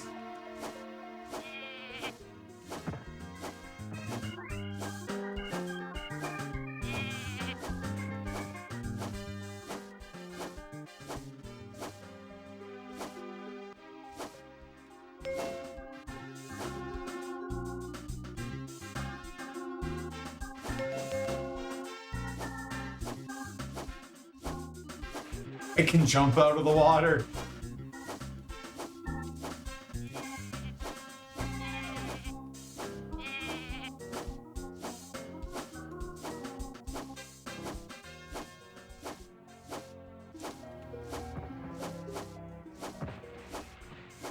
Uh-oh.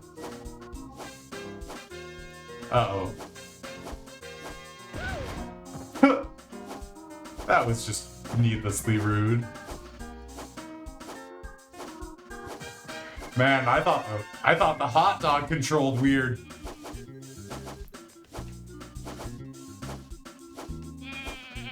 I thought I had bad handling on a hot dog.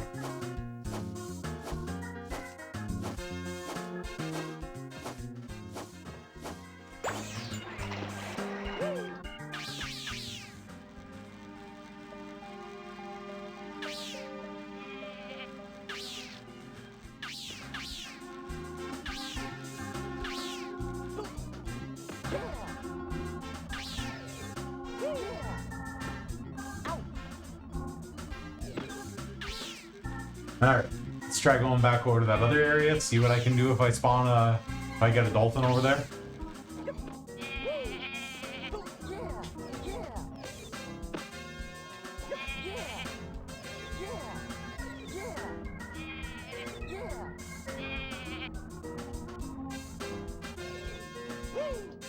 But like seriously, I would love a hot dog right now.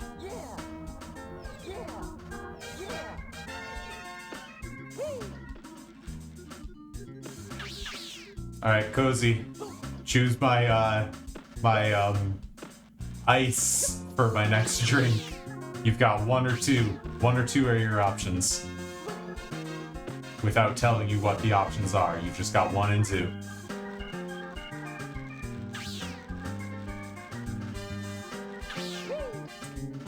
Alright. Now that one sounds like it will actually be pretty awesome. So, see what we get in a second here. Be right back.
Option two. Option two was raspberries. Which raspberries are pretty much the best of the berries.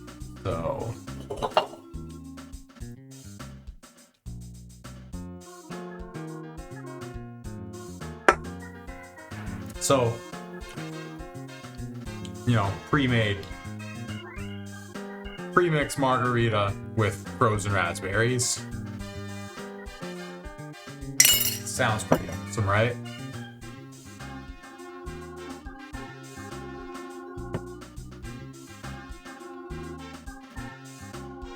Yup, that's banging.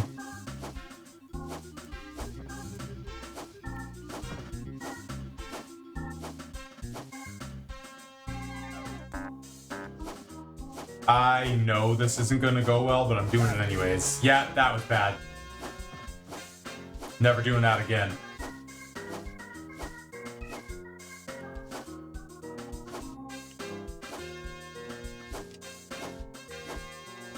Wow, you swim a lot faster if you tap instead of holding.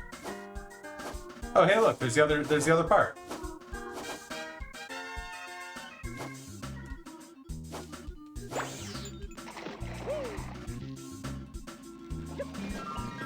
Can't believe I didn't see that earlier.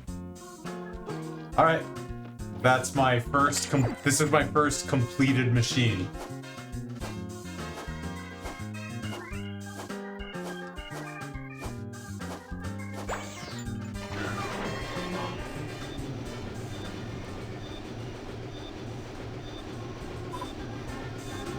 Oh, it just raised the water level and dropped the force field.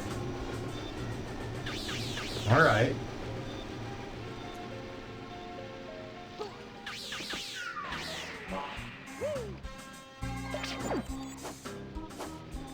The spawn-in noise for the vehicles reminds me of something I can't quite place.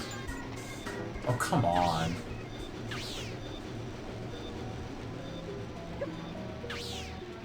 Like...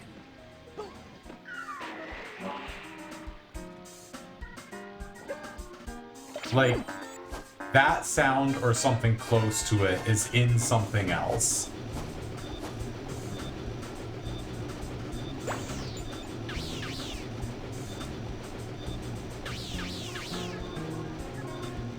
Knew there'd be something up here. Same logic as earlier, where I'm just like, it's the N64 era, like, something can't exist without a reason. Come on. So if you see an area and are like, I can get there, there's probably something to do there.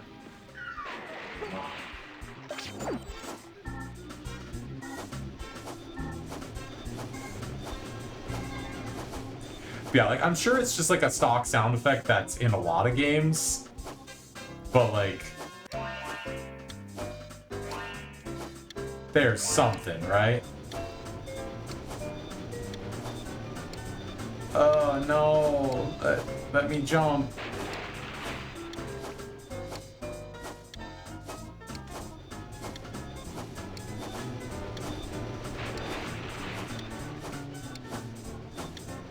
Alright, I'm just gonna go through the red one on purpose to reset, I guess.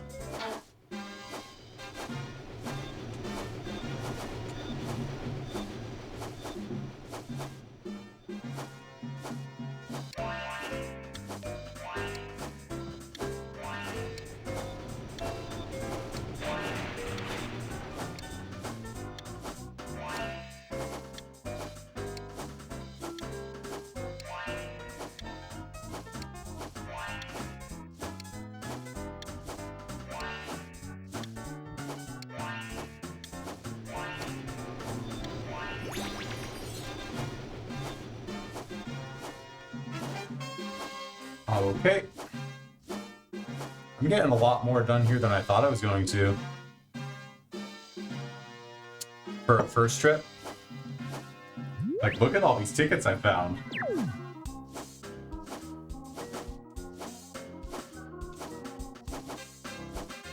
all of this stuff that I've done, remember, this is only level 2. Like, this game is rad. Why don't more people love this game? It's so rad.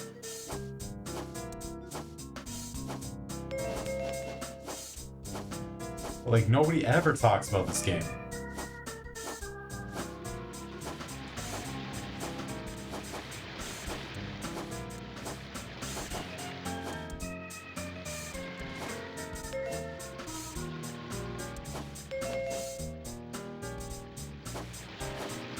Oh no!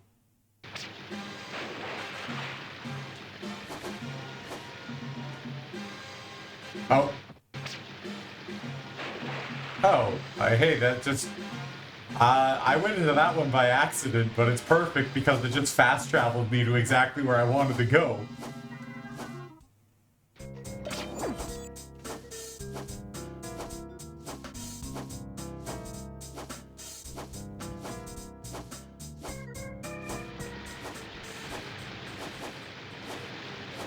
Yeah, and like, I don't even think this isn't even like an expansion pack game.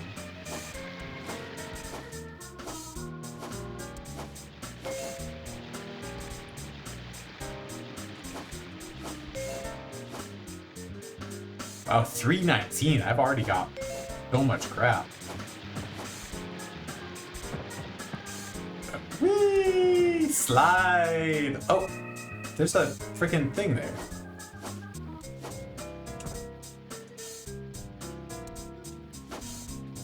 You thought you could hide that money from me?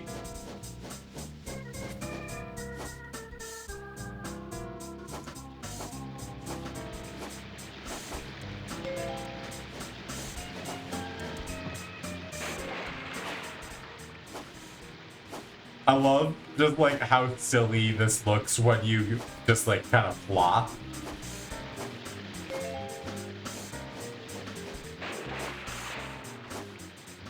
This game is so good. It's so good. Like, it wasn't enough to just be like adorable and have all this character. It was like, nah, we're actually gonna be a good game too.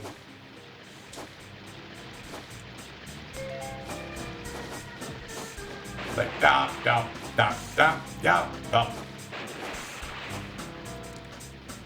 Look at this flop.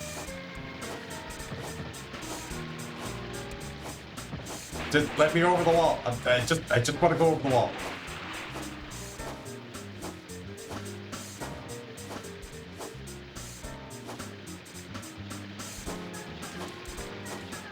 Yeah, this is only level 2.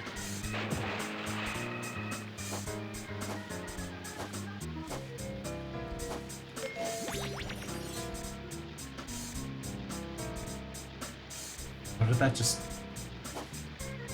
I just pushed a fish button. Cozy, something I want to point out here, alright? This is still the paint level.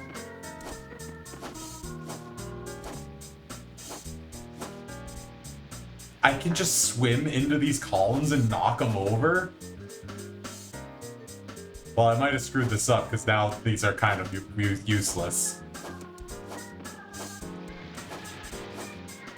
Are they better now? Alright, they're better now.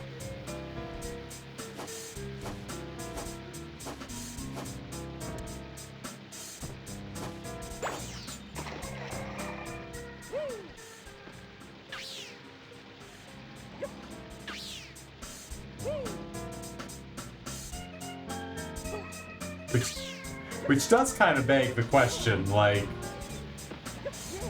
did they just kind of abandon the paint gimmick, or am I going to get back to having to paint stuff pretty soon here?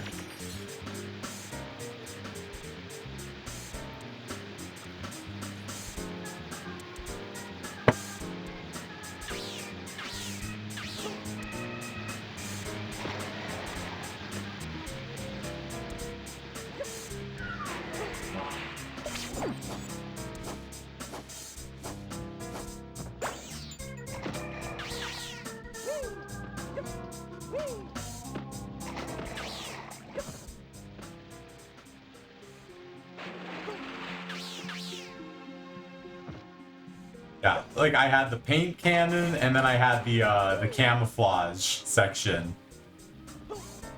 There hasn't really been much for the paint since then. Oh, these handle like ass. Maybe I gotta just try to quick hop instead of... Yeah, that was the play. Just quick hop off of them. Don't try to think it. It's just like Ninja Warrior. You gotta just go.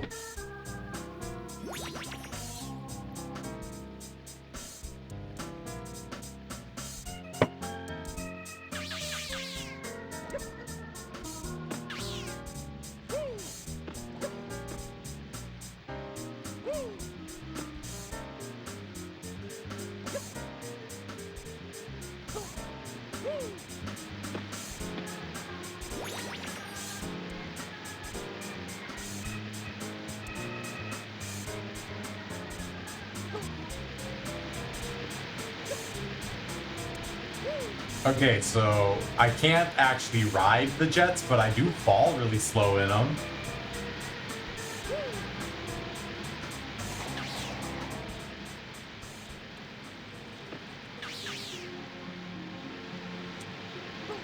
Just gonna spawn a new fish instead of going back over to get that one.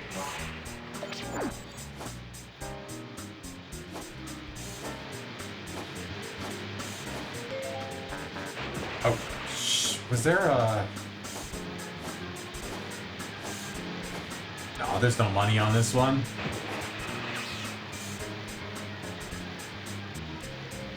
Just taking a quick little checker to see if I'm missing anything before I leave this area.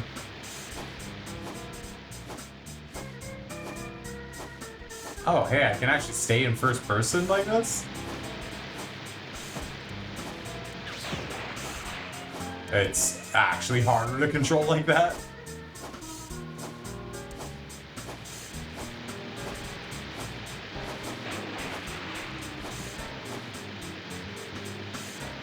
Oh. No, no, let me out. Come on, just turn, just turn.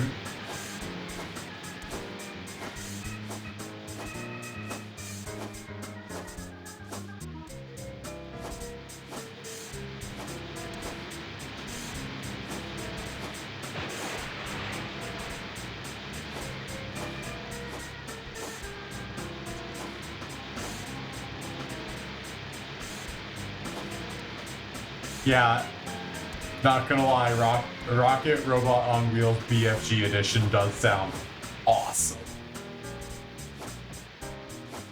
Like, I would play that ROM hack in a heartbeat.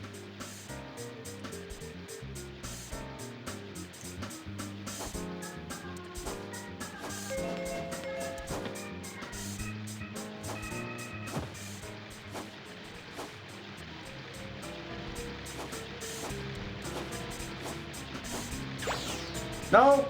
Give me my fish back, no! I was not intending to abandon my fish there.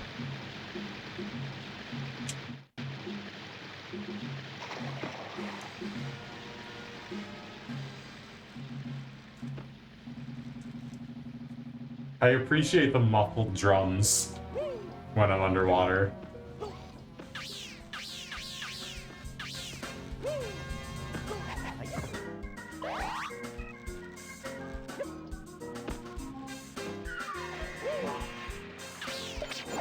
You have played the fuck out of that. You haven't even played the normal edition.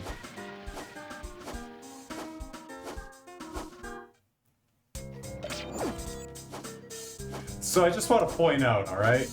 That entire area that I just went through with like that whole platforming dolphin section with all the water jets and stuff is just the river in between these two areas that I just accidentally got myself sucked into again.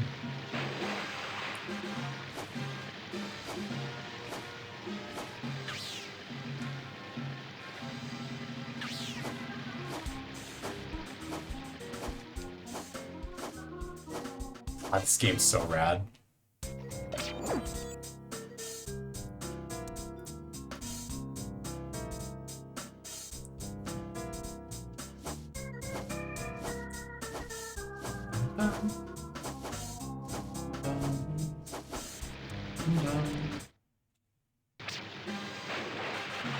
Alright. Not gonna accidentally swim directly. It's kind of rude of them to put that right exactly in front of where you spawn in. So, like, if you just try to go as soon as you spawn in, you're gonna go straight into it.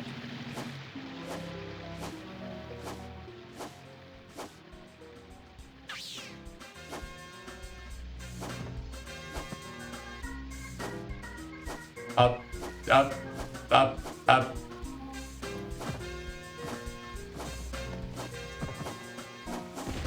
I'm stuck. I'm stuck.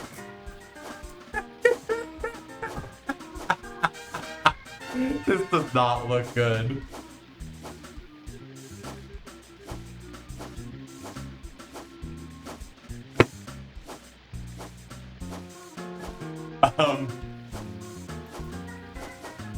You know what, Dolphin? I'm just gonna mind my own business.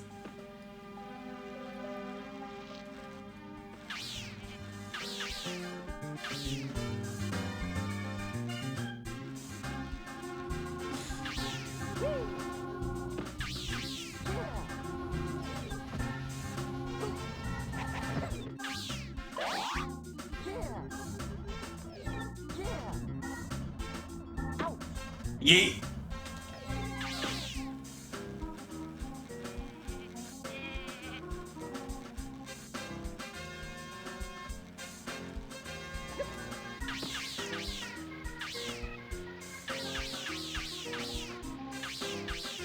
Wait, do I not have a spawner for a new dolphin around here? How do I get a new dolphin? Give me a new dolphin.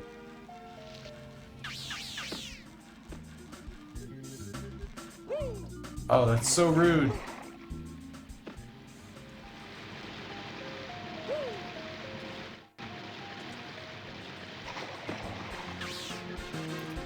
Best game? Yeah.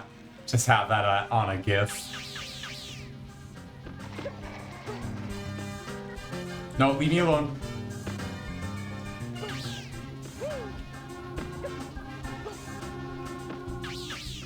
Freaking Skull Kid Lost Woods looking down an ass bug. I don't need you in my life.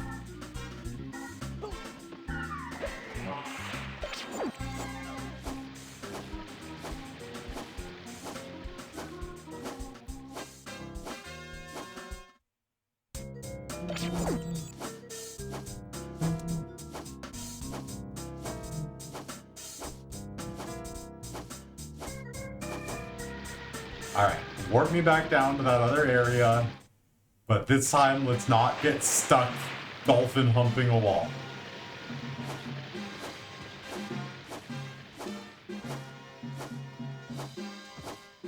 All I was trying to do, see there's a button up here. I just want to push that button.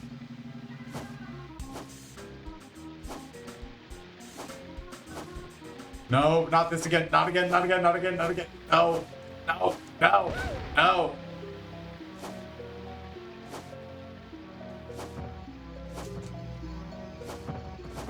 How do I push the button?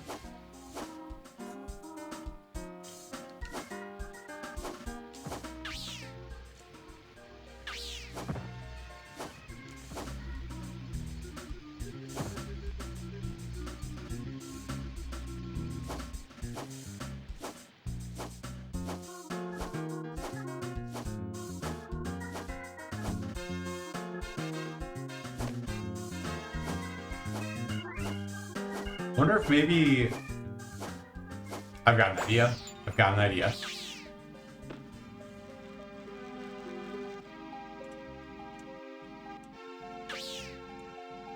Yeah? Good idea? Good idea?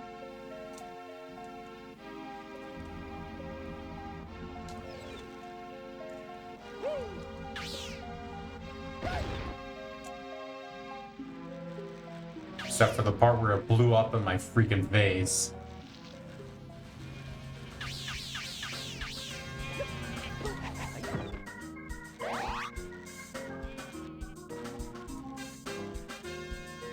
Where's the freaking world entry? There.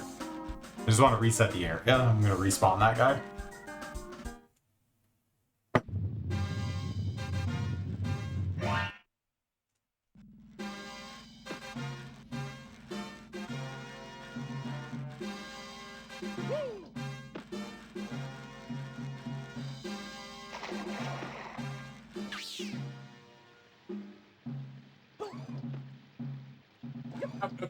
Get me out of here!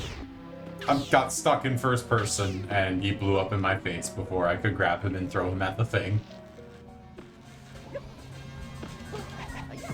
So now I gotta reset the area again.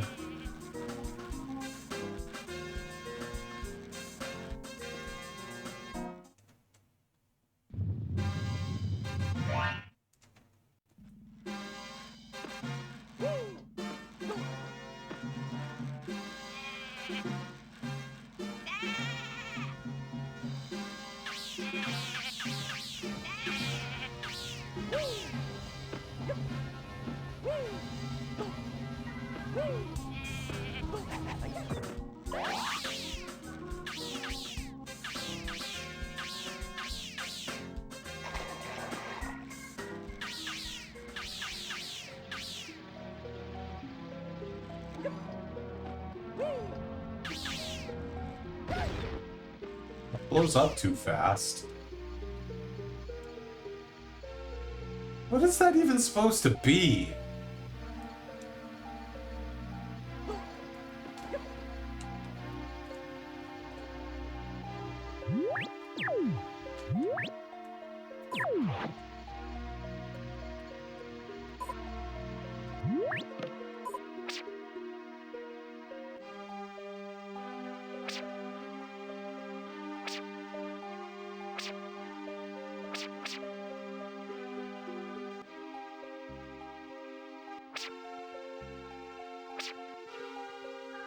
So, I imagine that you're underwater, but things are looking up, is what this is talking about, but I don't know what to make of that.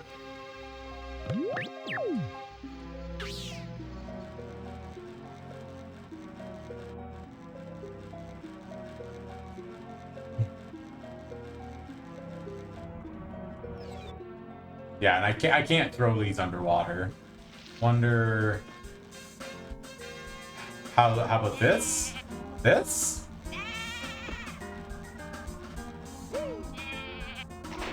Ah!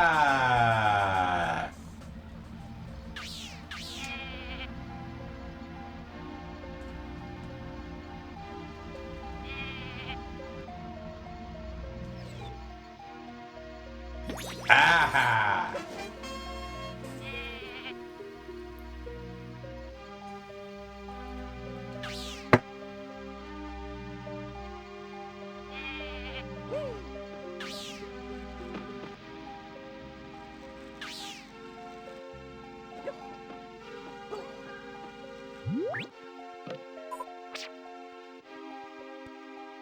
Oh, there's only freaking... There's 5? There are 5 coins left.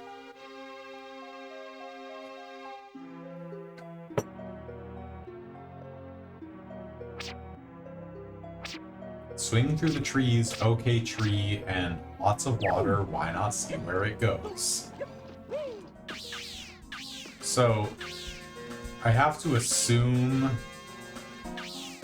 that the swing through the trees one is talking about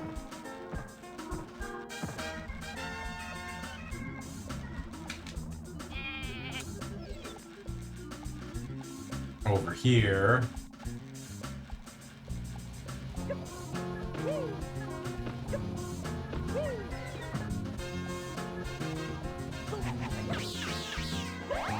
Oh, here's the fish spawner that I couldn't find earlier.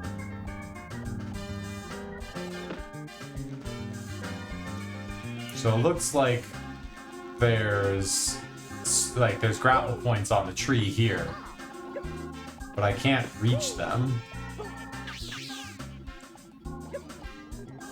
Yeah?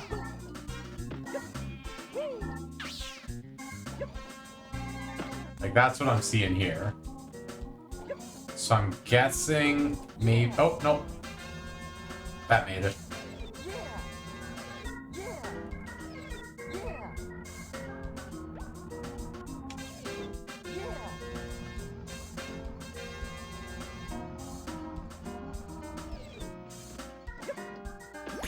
Oh, and there's the 5 right there, so that'll be the,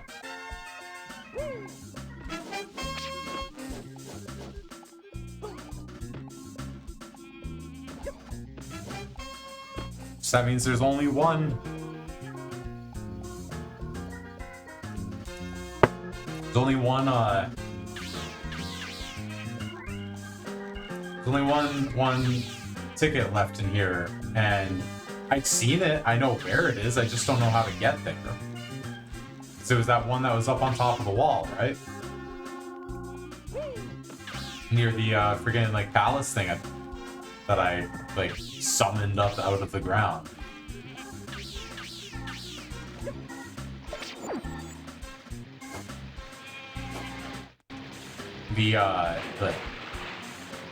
The hint is lots of water. Why not see where it goes? So, yes, but like,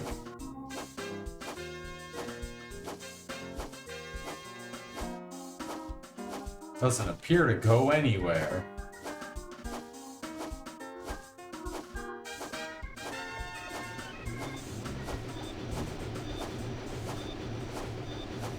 Is there like a secret tunnel in the water somewhere?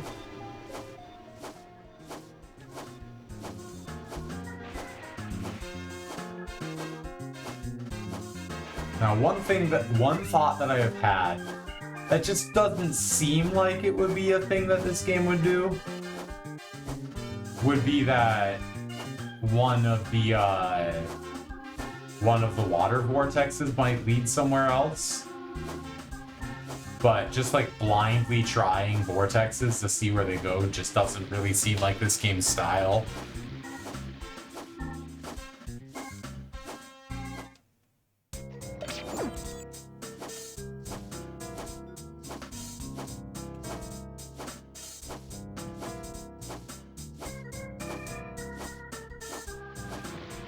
Like, you know, oh, what if one of these vortexes actually goes somewhere? That doesn't seem like this game's style.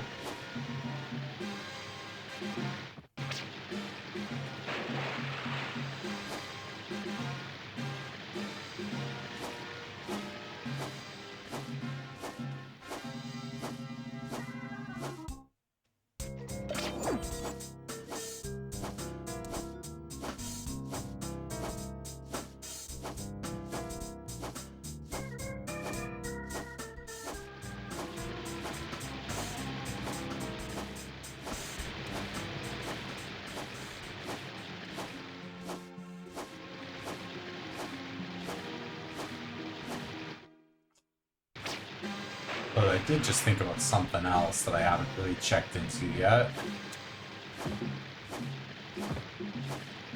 It's the other end of this river.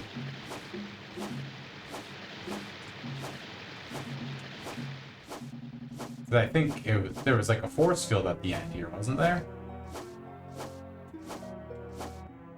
No, just metal bars.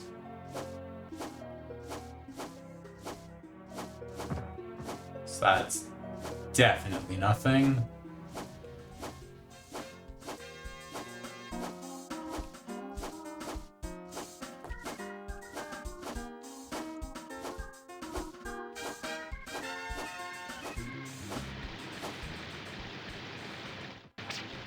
Alright, I'm gonna try going through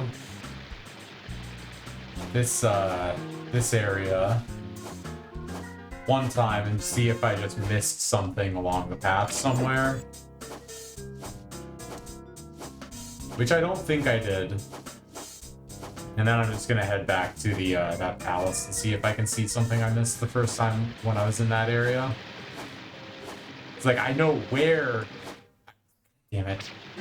I know where the last ticket is, I just don't know how to reach it.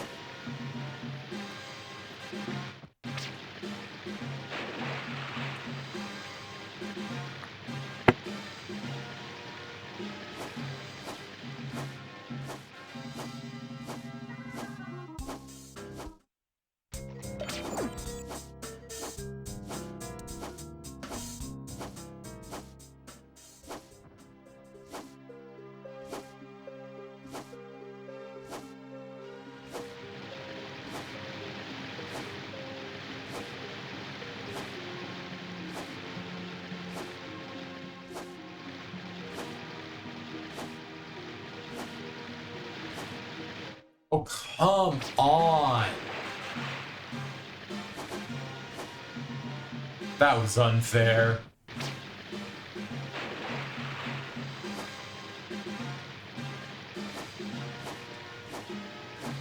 Like, I definitely thought that I was in the clear, and then I was trying to hug the left wall, and then camera just decided, no, you're going right now.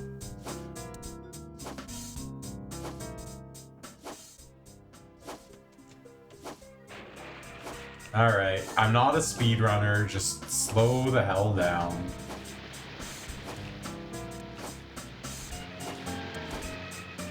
I mean, not a speedrunner of this game anyways.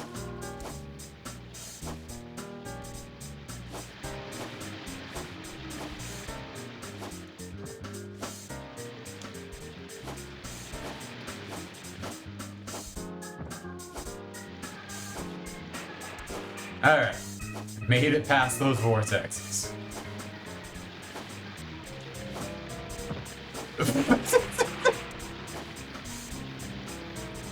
That was quite the flop. Slide.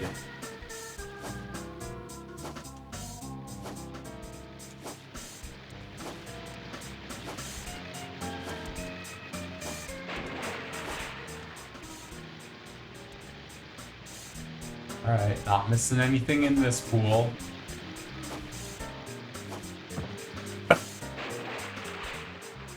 Try a somersault.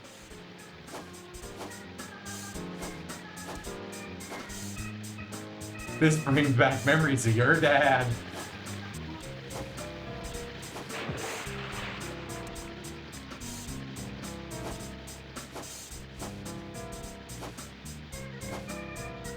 Alright, where... You know, that thing that I was saying about there being one vortex that goes where... and not being this game's style. This one random vortex right in this area. With the hint being might as well see where it goes. There being only one in this area kinda does seem suspicious. So maybe it is this game's style that a vortex is the answer.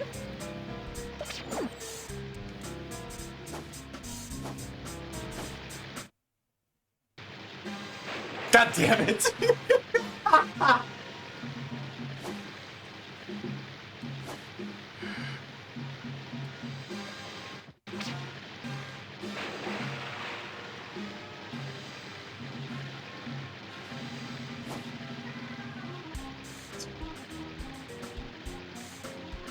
I love this game.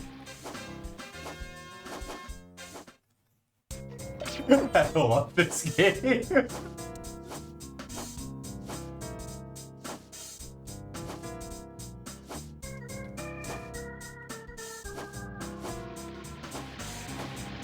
Like I'm sitting here, I'm like thinking it through. I'm being so big brained, and the game is just like, no, you're not. You're not him, bro.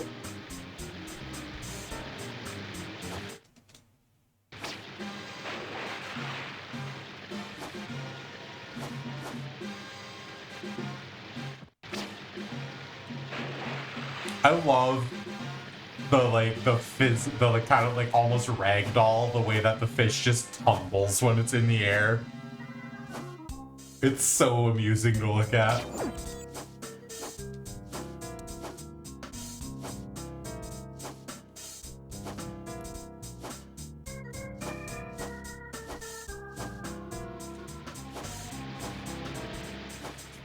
Yeah, you see what I was saying yesterday when I was talking with you and Beef about just like how absolutely just like wildly underappreciated this game is? Because again, this is level 2. I mean, it's technically level 3 because like the hub world is itself a world.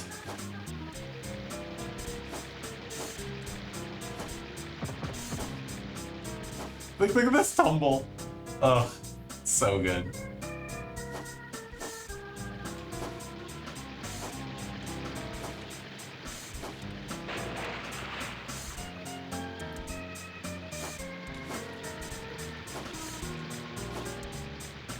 Yeah. You see,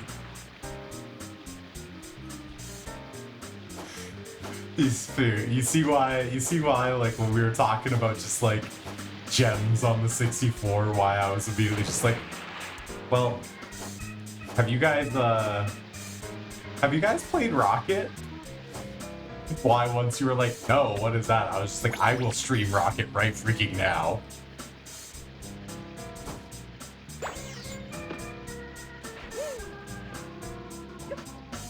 This puzzle resets, so now I gotta redo this whole freaking area.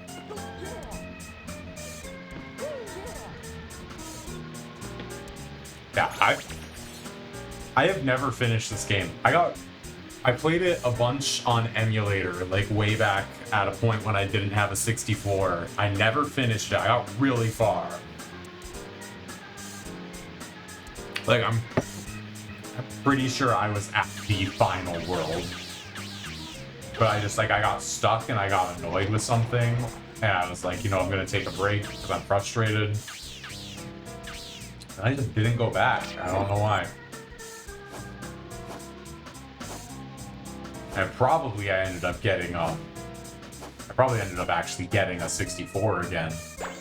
So then I didn't touch the emulator anymore. Or maybe I lost that computer, so I lost my save. That was probably... That was still on the desktop when I had that crappy little desktop computer.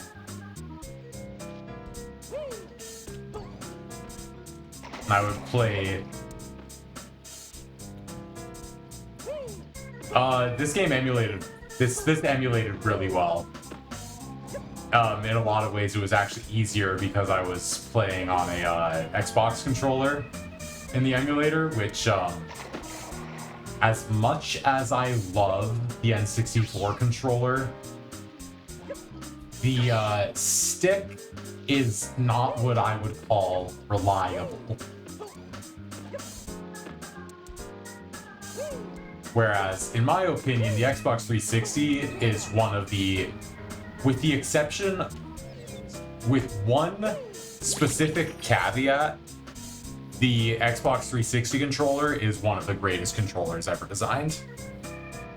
The one specific caveat is that the D-pad on the Xbox 360 controller is garbage.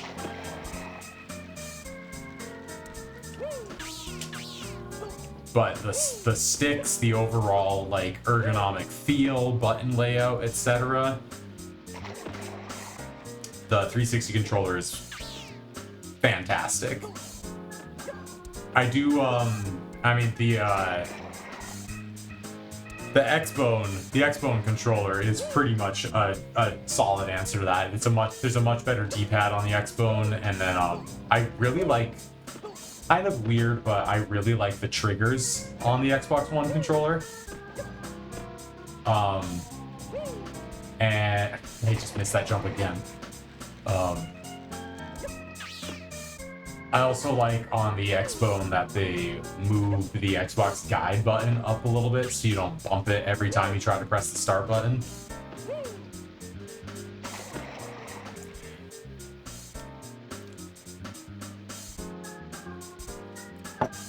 I have not drank enough to have missed that jump that egregiously that many times. That is not a hard...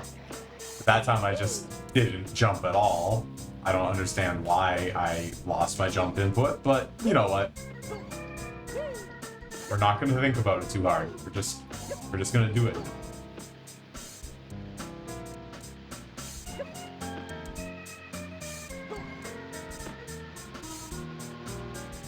I'm thinking about it way too hard. But it worked.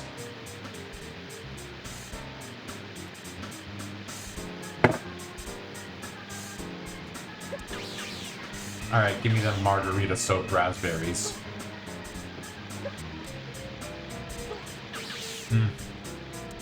They work well for the drink, but these raspberries kind of suck.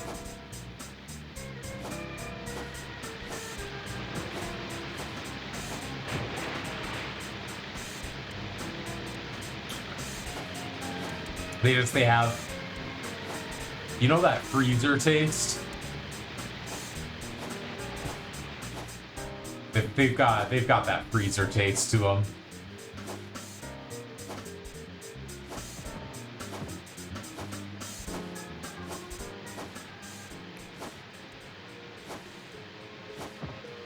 Did I just get my freaking fish stuck? Okay, there we go.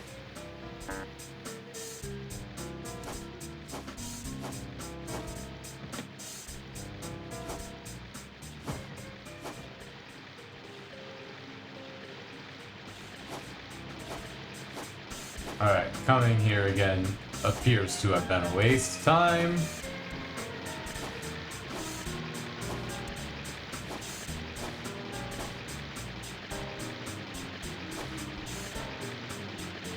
No, I didn't get here before.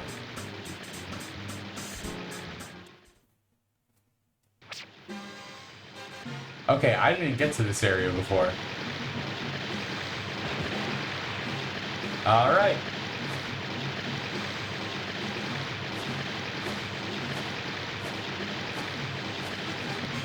There we go. I've completed this world.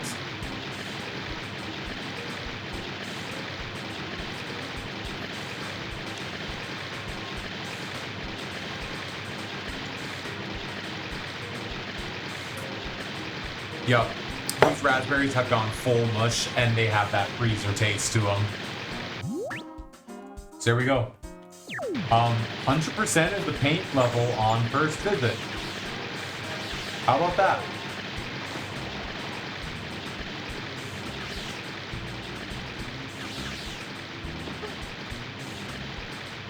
I have a ton of tokens now. I wonder if I can get a new power up. Yeah, so I accidentally hit the get out button and I lost my fish. So I guess losing the fish like warped me out of there.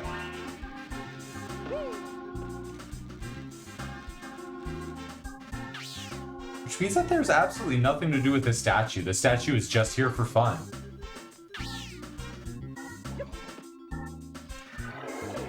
So yeah, because I lost my fish, I guess it like voided me out. Like, hey, it's impossible for you to do what you're trying to do here, so we're just gonna let you out now. Oh, Tinker moved. He's here now.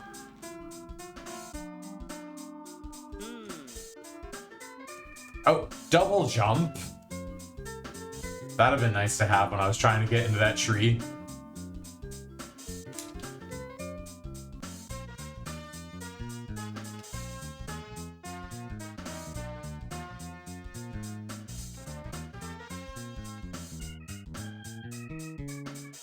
Come back with 450. Okay. I got double jump and then a new power up at 450.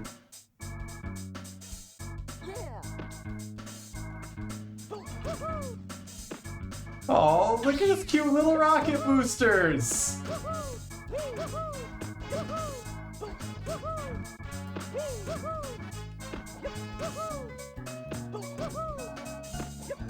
And look how happy he is! His little bounce and his woohoos. See, charming is exactly the word Zero Lane used, and it's just stuck with me. Like, so freaking charming.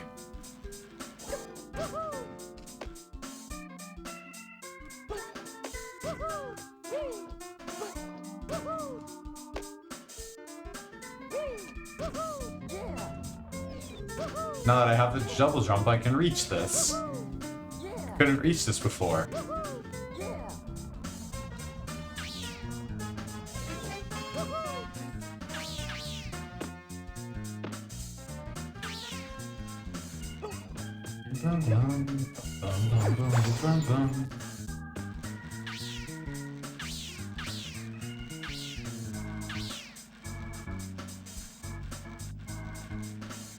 Alright, where's that freaking spot that I couldn't reach before?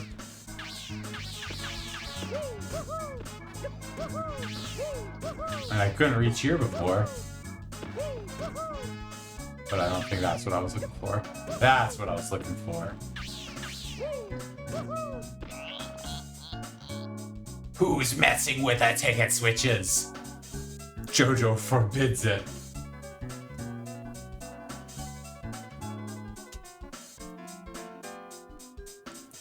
You're distracting me from my work. I'll fall down a mine shaft. Oh, look. I just opened up a door over here. Alright. The next one opens at 25. Oh, so the actual entrance to the mine world is blocked. But this opened up like a secret entrance. I can also just drop in from the top. Is this actually the level, or is this just a secret little thing? Oh. I wasn't ready for that.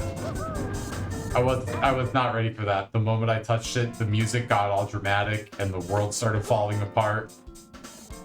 I wasn't ready. I panicked.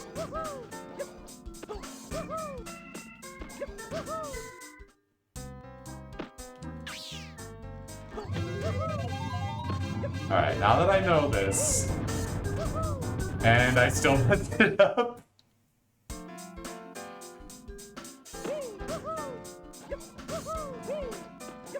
Me and my hubris.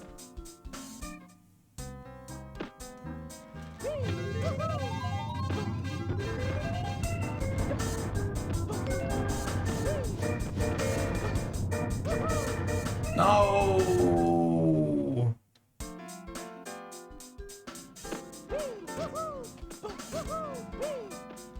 It's weird how like some of the tokens on the path require you to jump for them, but the others you're supposed to just drive into.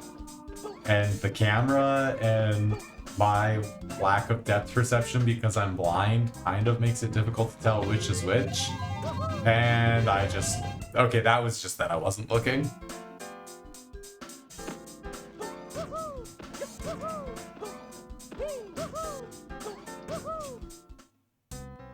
Alright, let's try that again. Ugh. I can like almost understand and predict the way that this camera is moving, but not quite. This is really hectic, and that was not my fault. I pressed the jump button intending to jump and then double jump, but the moment I pressed jump, it did the jets for the second jump, even though I never did the initial jump. That's not my fault. Game is bad. This game sucks. It belongs in the trash. It doesn't work properly.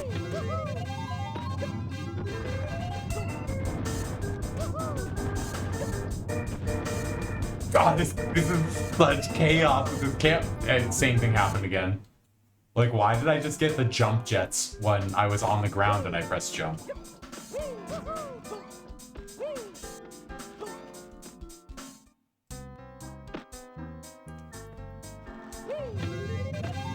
Cozy, you fucking take that back. Like, I was teasing.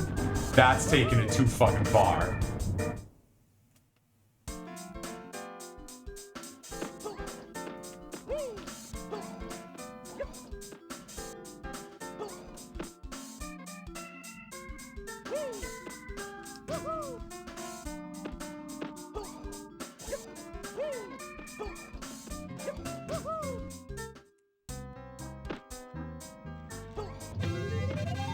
Alright.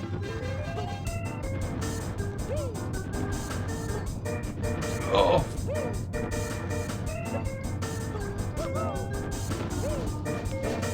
Alright, great success. First try.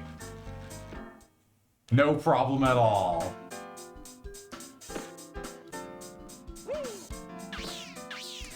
Alright. Alright. So now we have to think, do we go back to the clown world and see what we can do with the power-ups? Or do we move on to a new world again and go into the mines and see what's going on there? But first, another drink.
Water's probably a good idea. At some point I should hydrate, but I ain't gonna. I'll hydrate in the morning before I do another 10K.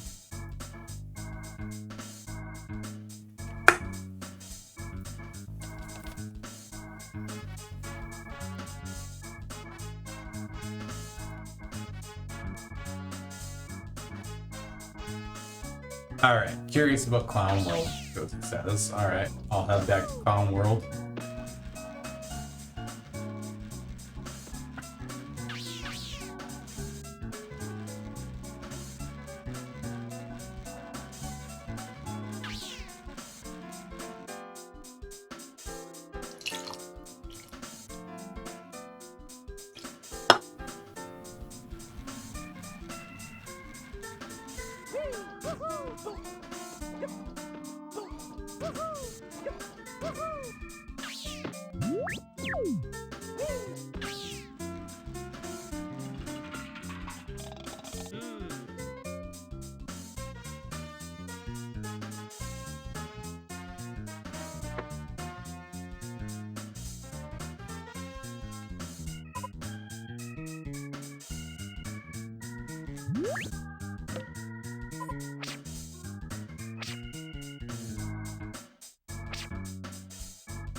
Alright, what am I trying to do here?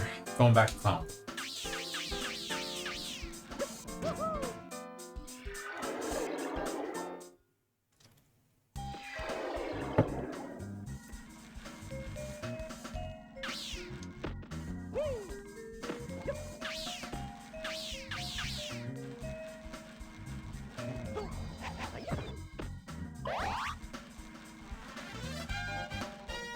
I was hoping that would be more exciting.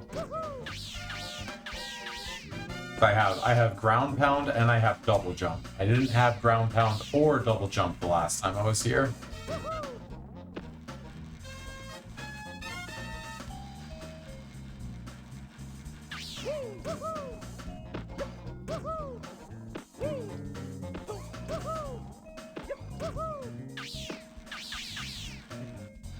So I'm just looking for objects I can ground pound right now.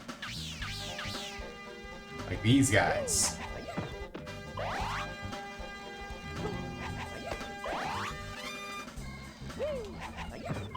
Just health so far out of everything. I was hoping for like money.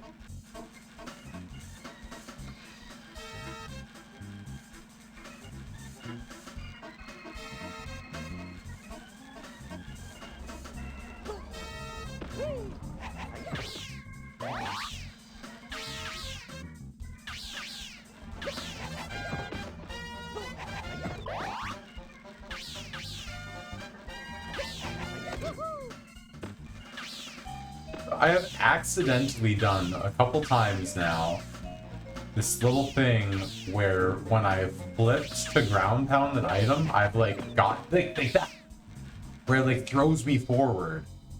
Welcome back. You haven't missed much. I've just been ground pounding some items. So far, I just ran around the beach, just picking items up and ground pounding them since I couldn't do that last time I was here. They've only dropped health, so you've missed nothing. But I was just talking about how sometimes when I ground pound an item, it like flings me forward, and I want to learn how to do that on purpose because I feel like that's some speed tech. Like sometimes it just ground pounds and chucks the item down, but like sometimes, I don't know if it's like an interaction of like hitting the item that I'm trying to ground pound, but I get like flung forwards and it looks really cool. And I want to be able to do it on purpose. Yeah, I thought maybe if I broke some of these boxes I might like get money out of them, but so far, nothing. No luck. And that's all you missed. Also, I did blueberries in my drink right now, and blueberries are so weird because like we call them blueberries even though they look purple, but if you like skin them for some reason they're green, and they turned my drink like more red than anything. Like blueberries are so weird.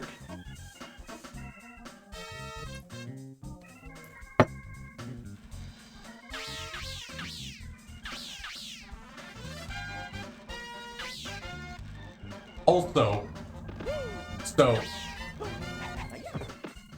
yeah, see, like I just got a fling there. So most people who know me know that I'm pretty big on Earl Grey tea. Like I really like Earl Grey. When I drink Earl Grey, I never think this tastes like blueberries. But when I eat blueberries, I frequently think this tastes like Earl Grey.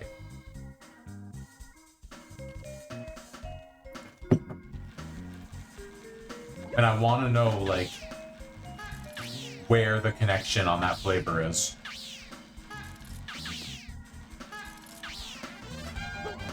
So the trash cans have money in them when I ground pound those.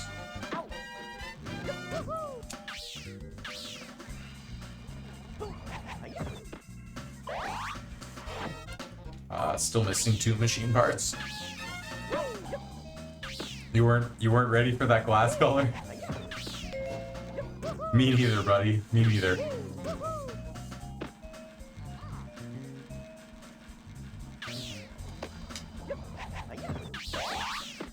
Alright, Mr. Gopher, yeet me. It sounds like fun. Yeet me.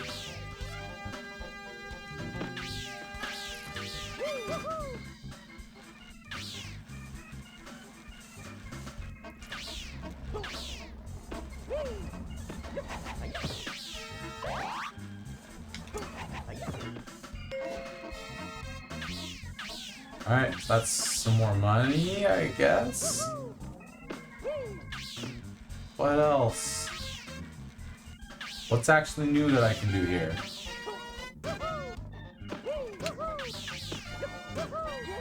Oh, there's a grapple point there. Alright, that's new. I couldn't come here before.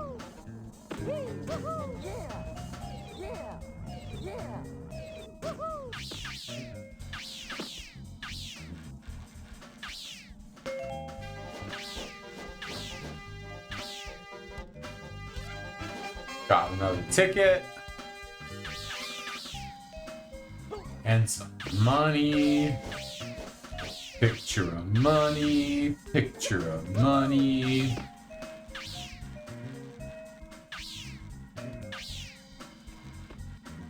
How do I get into Beware? That's what I really want. Was how did I get in here?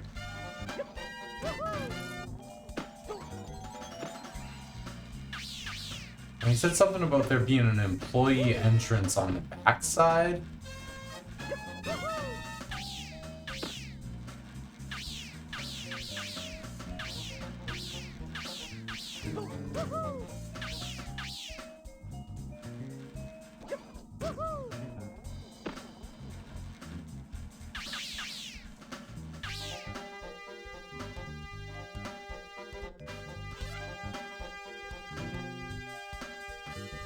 Huh? Huh?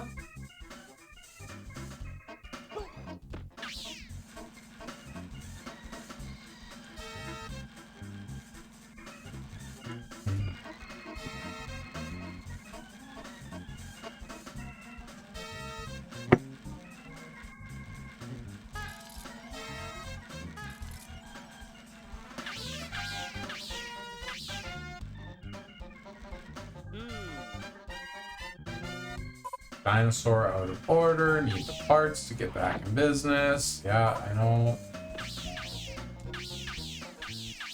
I want to get into Beware. I don't care about all this stuff. I just want to get into Beware. How do I get into Beware? Is there like a grapple point I'm missing?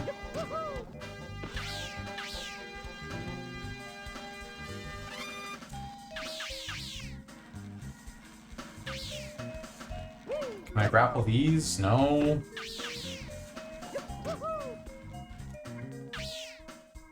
It's like priority 1 to me to get into Beware right now, but like I don't remember how to do it, and nothing that I'm seeing is making sense.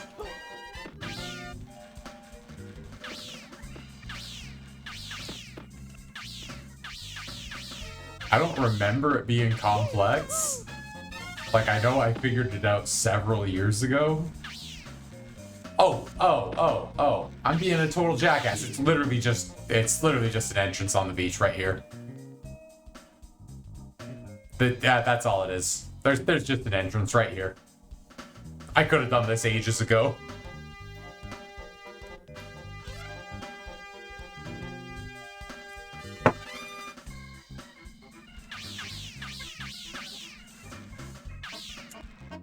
The problem is that every time I've approached from the bottom side, I've approached from this side.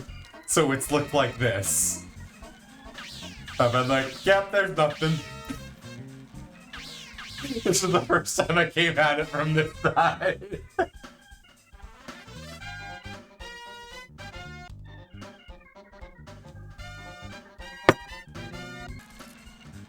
But yeah, I could have got it. I could have got into Beware before we ever even went to the paint misbehaving.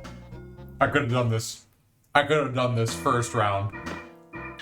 Didn't even need to do a revisit. Welcome to Beware. Be smart, be quick, and be careful.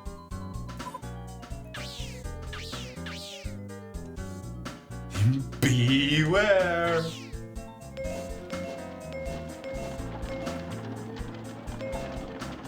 Ah, the spinning tunnel.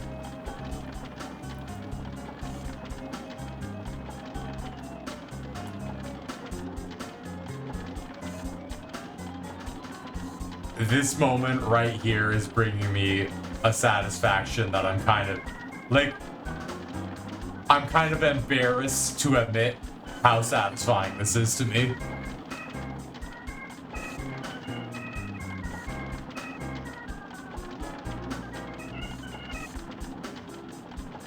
Like, this actually feels good. And I hate it.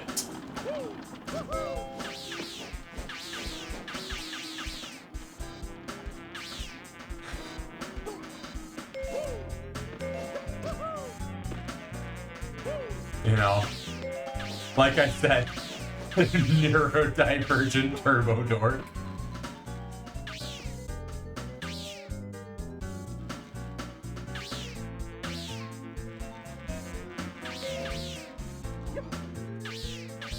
Oh, come on. Why did that just get so floaty? Right as I was about to say something about...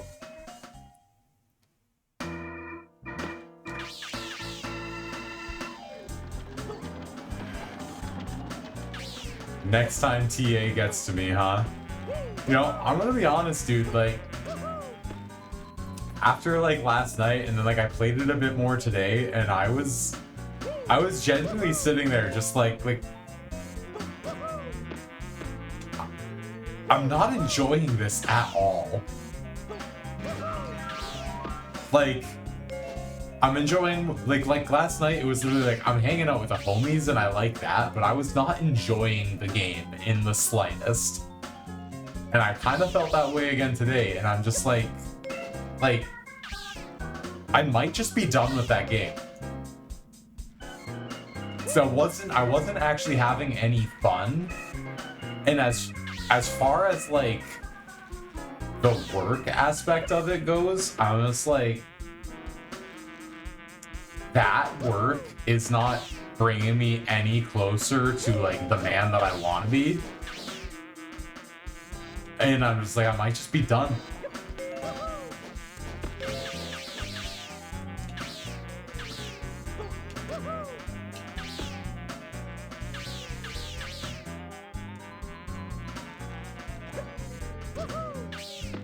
Because like if I'm not enjoying it, if I'm not enjoying what I do in my free time, and it's not like developing something I care about, like what am I even doing?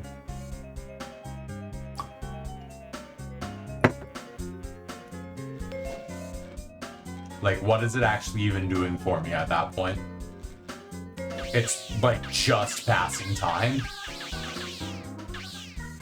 And like, there have got to be more fulfilling ways to pass time.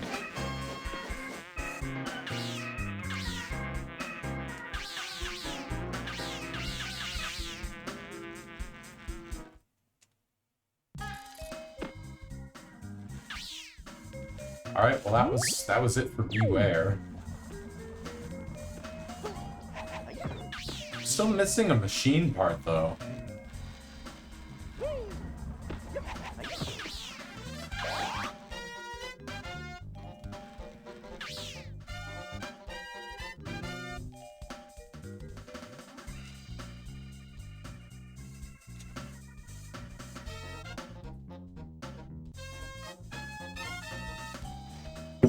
Yeah, dude, that feeling of just like, what am I even doing? It's not fun.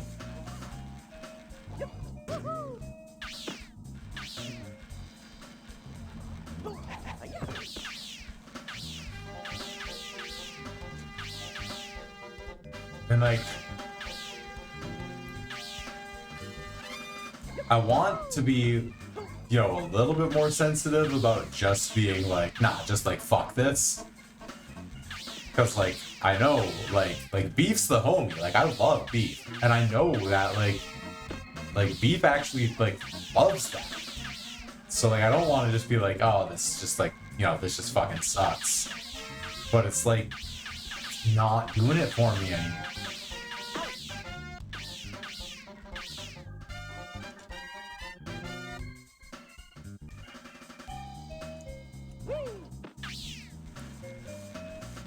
Because I do really get like that specific feel. Oh, well, here's the machine part that I've been missing this whole time. Just on the backside of the launch pad that I never looked at from the backside.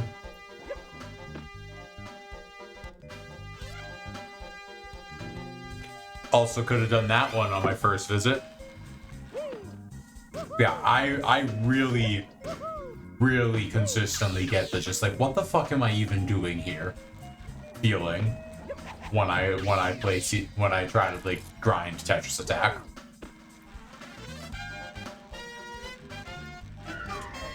Like, there are so many other things that I would rather be working on. Like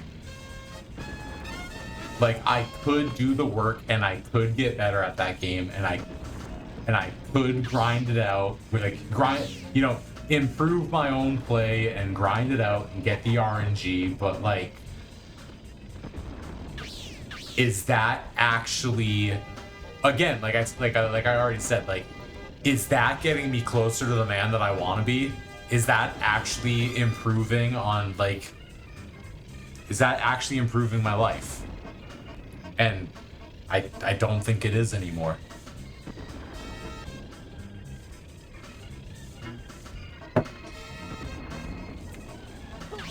Like, I love the friends that I've made doing it. Like, I still love the people. But just the experience with that game, I'm not in anymore. Alright, so I fixed the machine, I got this dinosaur. What's going on in here now? What's going on with this freaking light show?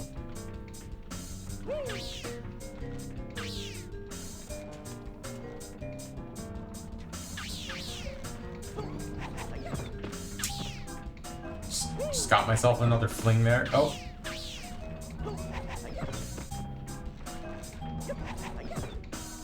Like,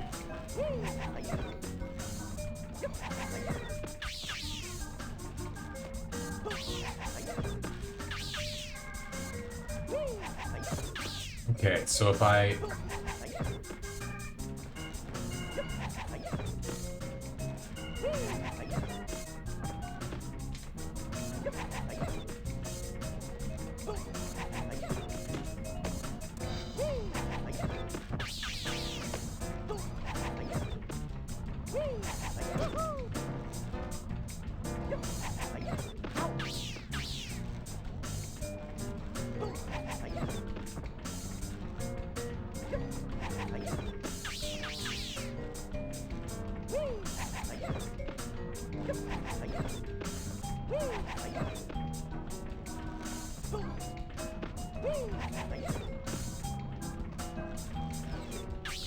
Yeah, it looks really cool. I just wish I could figure out how to actually do it on purpose.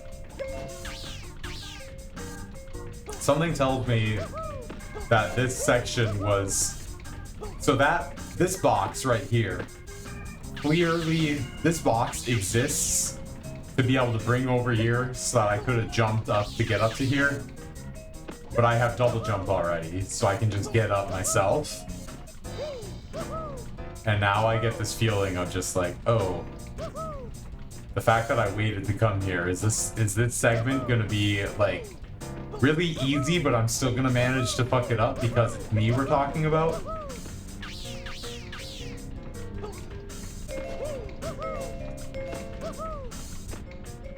Just like that?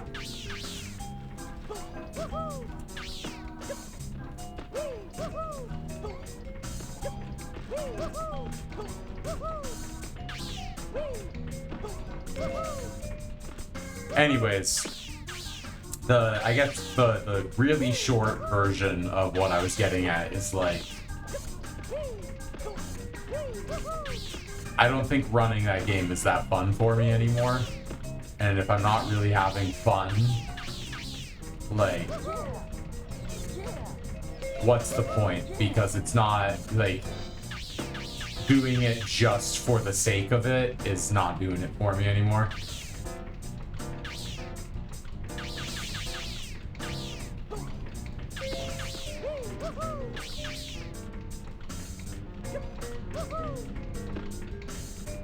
Look at these freaking sharks here, man.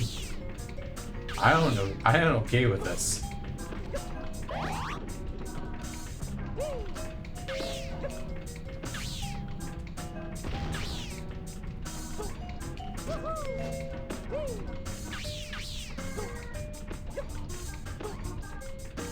Okay, here's a question. I could do this whole platforming segment, or I have enough coins I could go see what the new power-up is.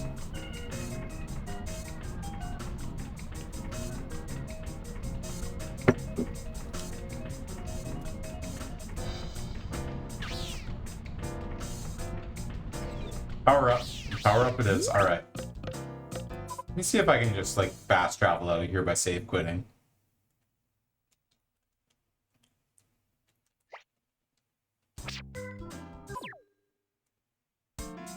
Boom. What's the new power-up, buddy? Freeze Ray. Freaking Freeze Ray, dude.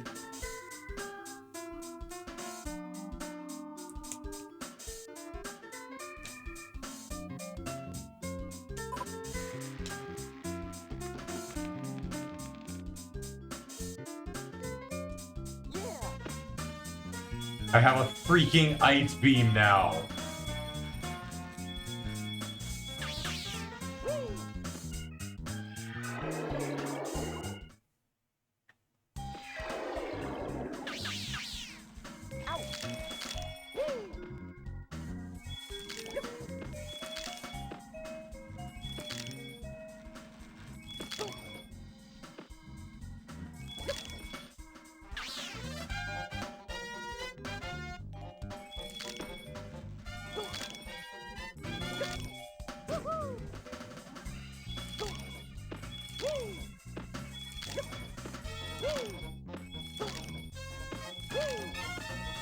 Now, will it help in that area in the slightest?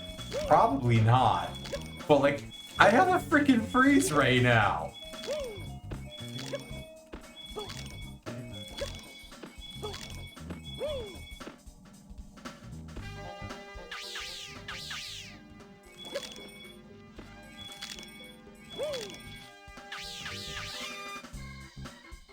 That is a little piece of tech. Like, I've never learned any speedrun tech. That's just something I figured out myself that I could do.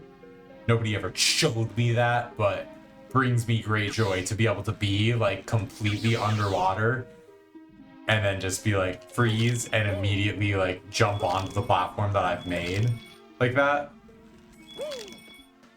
And just float up to the surface. I really like doing that.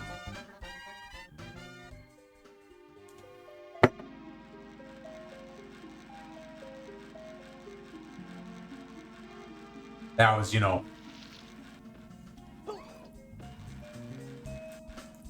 I mean, I didn't find this game until I was a teenager, but, like, still, that was one of those things where I was just like, that's freaking awesome. And look, I can freeze the clowns now. Like, try stealing my shit when you're a block of ice. Fuckface.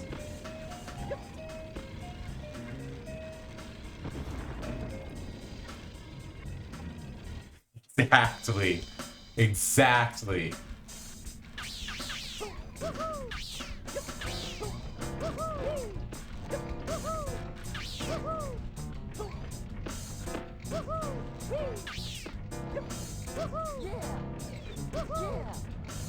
But anyways, to finish a thought that I didn't quite get to earlier, when it comes to, like, you know, putting in the work to practice something to actually get better, like, I would so much rather just, like, sit down and actually practice my music versus just trying to shave 2 seconds off of my time in a game that, like, ultimately, like,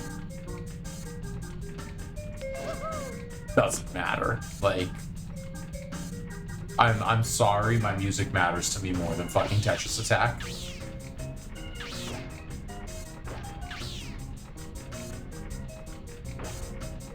Yeah, also, if I do everything right, I will get the music that I want. If I do everything right, I'm not gonna get the run that I want.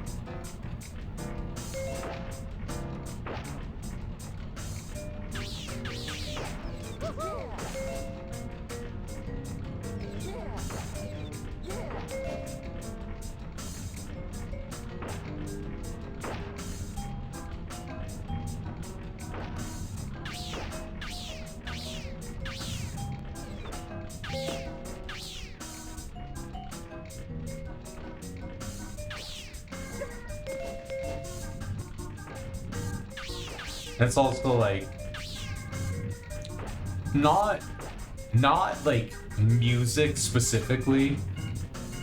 Like this is not restricted just I think we've talked about this before, but I don't remember first, so you know, I'll reiterate. Like this is not specifically a like music thing. Cause like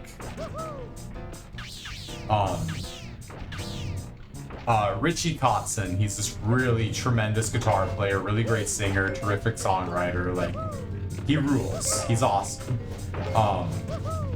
And I saw an interview with him several years ago, where, like, you know, it was on a... It was a tour. It was a tour video. Why can I not move the camera? Well, this is freaking me out. Oh, it's just a ramp here. Okay. It was an interview. It was him and his he's got a group. He's got a band called the Winery Dogs, which is Richie on guitar. It's Billy Sheehan on bass and Mike Portnoy on drums. If you don't know the name Billy Sheehan, I don't blame you. He's a bass player he is the best rock bass player alive, possibly of all time. But a lot of people don't know who he is because he's just, you know, he's the bass player, right? So he does his job really fucking well, and then like isn't necessarily as that well known because he's the bass player. And a lot of his groups aren't that well known. But basically, like, to tell you who this guy was, so you get kind of the idea of where he's coming from, as I'm getting super sidetracked talking about who Billy Sheehan is, even though this has nothing to do with the point that I was making. Basically, he worked his ass off with some like local band, making like, you know, not really getting any recognition, but you know, just like kicking ass, playing his shows with his local band. Until, you know, one day, just so happened that somebody who was watching their show just, like, noticed, like, these guys are cool and this bass player is killing it, so I'm gonna go and ask if they want to go on tour with me and my band. So, you know, got noticed by somebody and was like, hey, come on tour with us, right?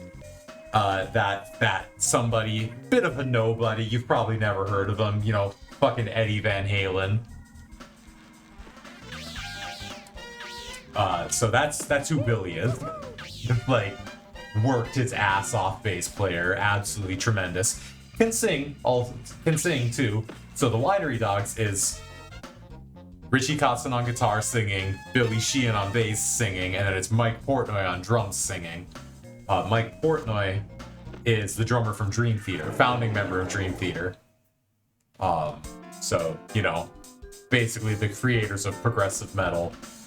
Don't quote me on that, but Dream Theater is one of the biggest names in progressive metal, and Portnoy was a founding member. So, that's the Winery Dogs. It's Richie, Billy, and Mike together. Seen them twice. They're awesome. Or have I seen them 3 times now? Whatever.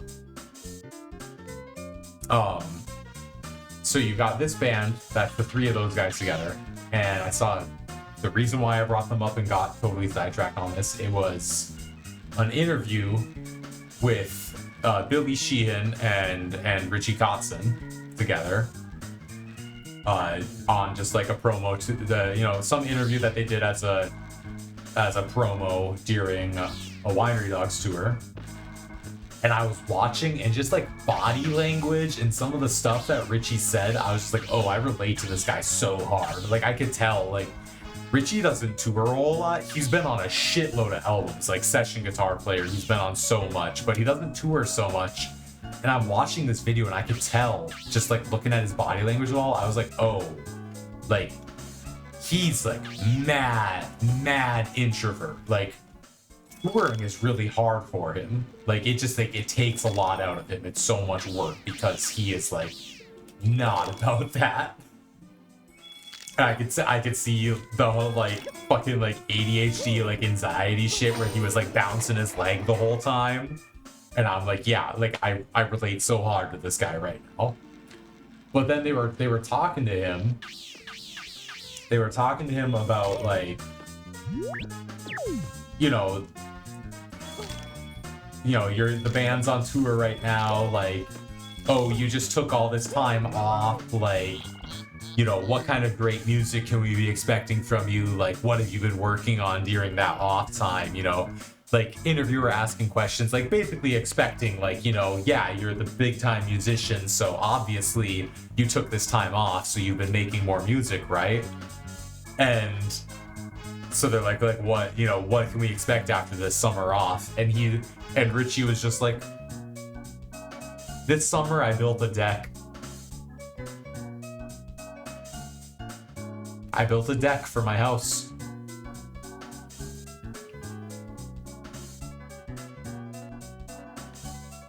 And the way that he talked about it, he said, I don't remember the exact way that he worded it, but what he says was just like, what it was he was just like, he saw his house and he was like, I want a deck. Like, I want a deck. So he made the plans for like how he wanted his deck to be on his house, like made up the plans, did whatever he needed to do for, you know, like approving it with the city or whatever. And then he built this deck for his house. And what he said was like walking out onto that deck for the first time, just like with my morning coffee and just sitting on the, like just standing on the deck, that I felt like I got as much satisfaction out of that as I did out of releasing a new record. And that just like, that is something I cannot find that interview anymore, but like that just concept has stuck with me so hard of just being like even though like building a deck and recording a record are completely different, it's still like the exact same thing, because it's just like that human need of just seeing something going, I want to make something here. I want to make something. And then just fucking making it. Just like creating something that is just like, that is the greatest thing. And it's the same kind of satisfaction no matter what kind of thing it is you create. And that strikes me as just like, this is something I've got really philosophical about it.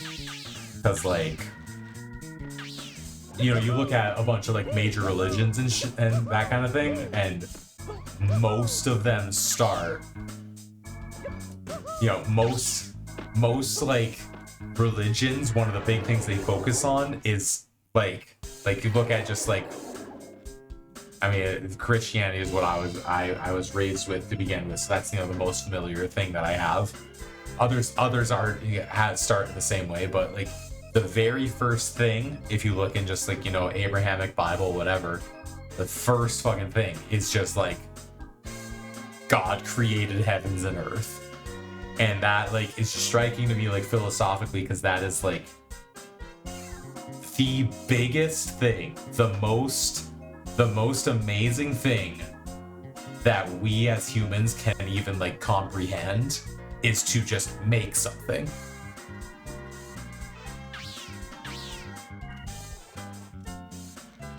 And so, yeah, that's like kind of a psychological, philosophical basis to me, is that just making things is the highest thing that anybody can do.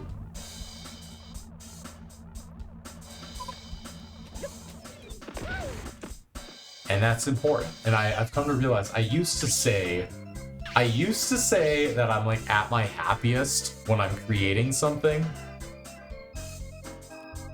But it's also over time kind of morphed to be like, I think I'm only happy when I'm creating something. And it doesn't have to be a specific thing, but like I have to actually be just like making a thing. All this to say, running Tetris Attack isn't making anything for me anymore.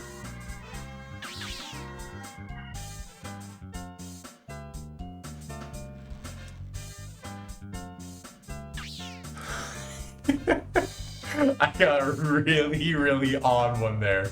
It took me so long to get around to that point. That was like... This was like a 45-minute philosophy lecture just to talk about how speedrunning Tetris Attack sucks.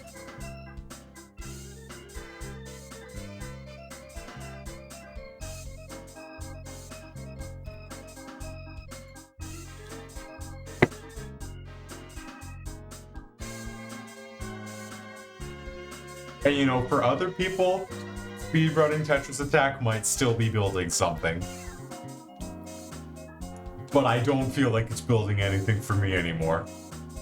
Now, speaking of building things, I'm about to blow some shit up. Because this game, which, you know, how is it you guys were saying? Like, somebody made this.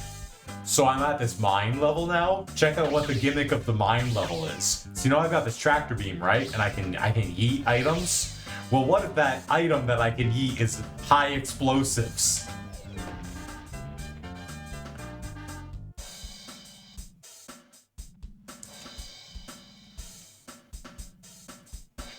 Yeah, forgot I was elaborating about Tetris Attack. Yeah, so, I mean, those, like, that being why I want to move on from Tetris Attack, those aren't, like, concepts that were developed together. Those were concepts that, you know, that was a concept that was developed. This whole idea about just, like, making things being the core of humanity and being the most important thing, that is, like, a philosophical idea that I had years ago, separate of Tetris Attack. It's just more recently I've been like more kind of coming to that idea, just being like, if that's what's important to me and this isn't doing that for me, why am I spending so much time on it? So, I've got bombs now. Now, it's an explosive, it's very volatile. So you know that thing that I was talking about earlier where I was like, you know, the tractor beam, it's so cool how the item actually kind of like tethers to the tractor beam and it doesn't move perfectly and it has bounce and everything to it, right? Well, that really comes into play when you're carrying a bomb around, because if the bomb touches anything, it will explode. And you're carrying it with a tractor beam, so it's gonna blow up in your face. So if you're not careful and you bump something and it's bouncing and flailing around while you're moving, you know, you might jump. And see how it moves down a little bit when I jump? If I jump too high, I fall too far, that bomb's gonna hit the ground and it's gonna explode in my freaking face. Welcome to mind blowing.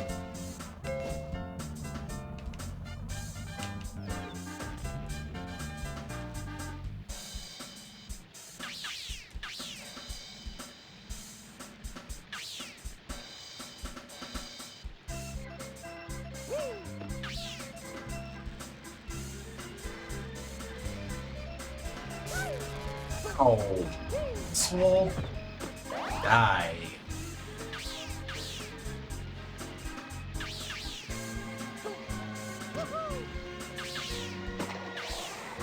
Oh, hey look, I found a machine part.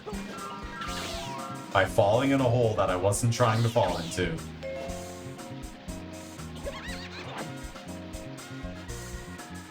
Oh, these mushrooms. I forgot about these mushrooms.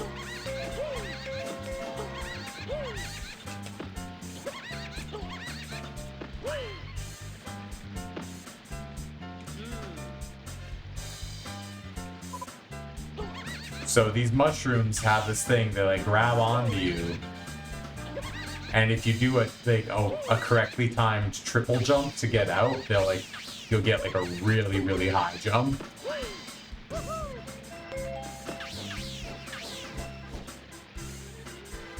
totally forgot about these things.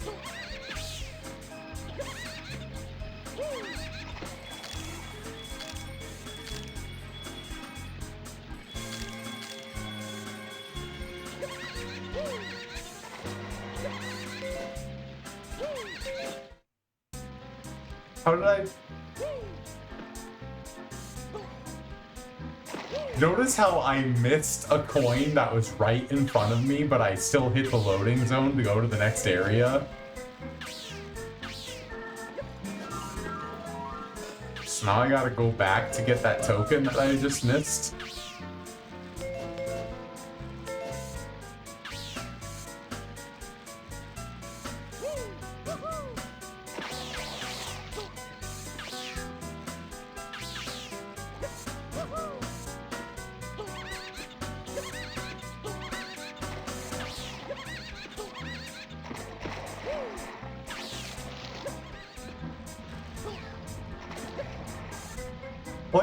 Look at how happy this mushroom is. Like, he's kind of an asshole because he's mischievous, but look at him. Look at him. He's so happy. He's so happy and excited to go and just, like, get up to misbehaving. I should bring this mushroom to paint misbehaving.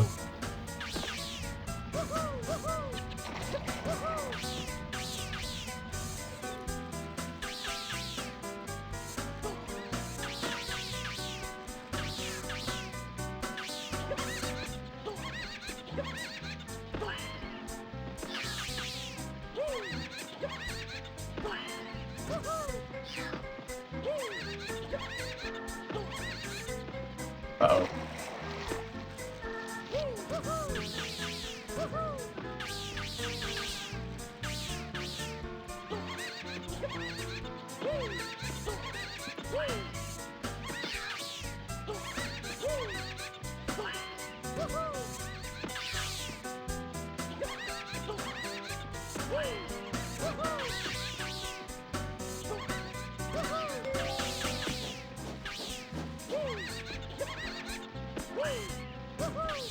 You know, speaking of this money that I just picked up, I don't remember what the amount was for my next power-up.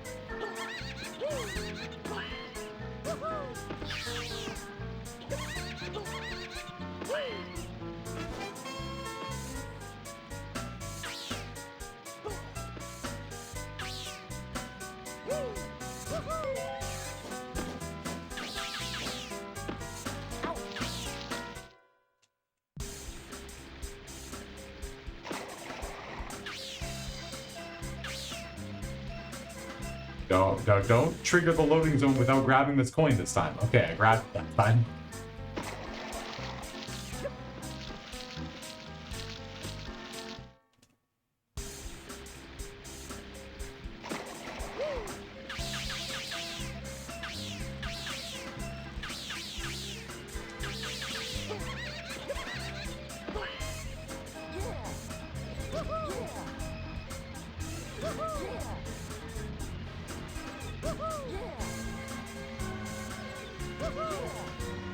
Something tells me I'm only able to do this platforming segment. Oh, I guess maybe I could have done.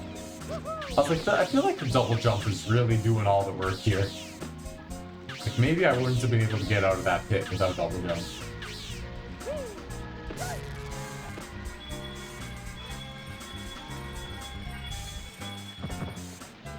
Asshole. Zapped me, so I froze him.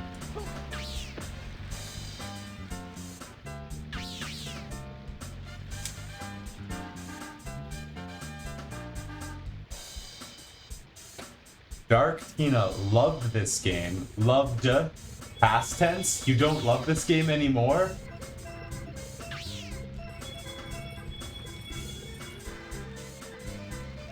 present tense. This game rules. I love the game currently. I used to love this game. I still do, but I used to too.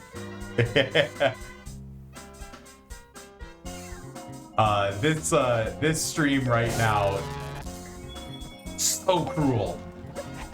Like, the camera won't let me look forward, so I couldn't even see that guy coming. Like, camera, please. Like, face the direction I'm trying to go. DK64 camera, yeah. I've actually never played Donkey Kong 64, so I can't comment. But, this game's better than DK64, just because I've played it. I had no idea if that would actually work. I just kind of YOLO'd that one. Yeah, this game owns.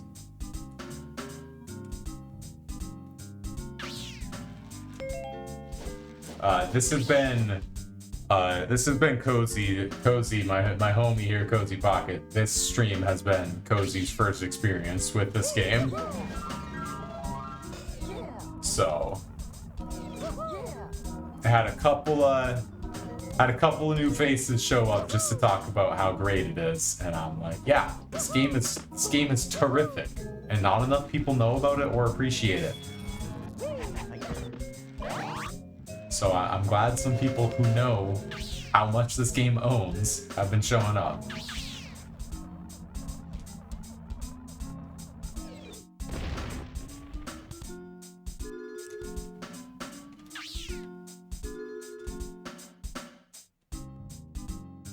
So I guess chucking the yellow gem at another yellow gem caused an explosion.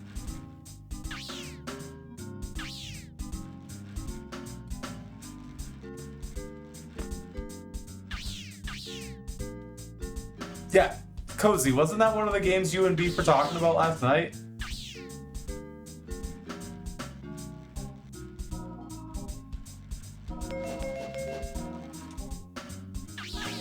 Like that was one that you and Beef were talking about that I was just like, I don't know what that is. What's going on here?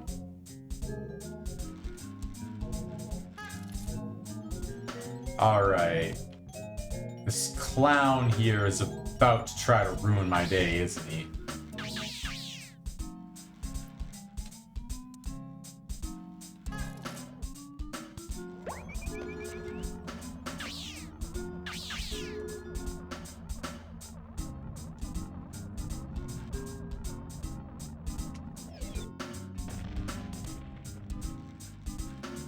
Now I vaguely remember this part. I remember there being something about having to, like, kind of play tug of war with the clown.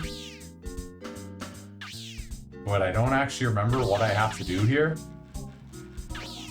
And I'm a little bit concerned because so far, I've taken hits, but this stream has been deathless, and I don't want to get in a fight with this clown and end up taking my first death here.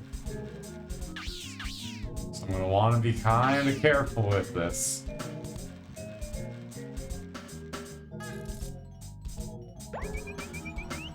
Because, like, he's gonna steal this bomb from me, right? Or I'm just gonna run right past him.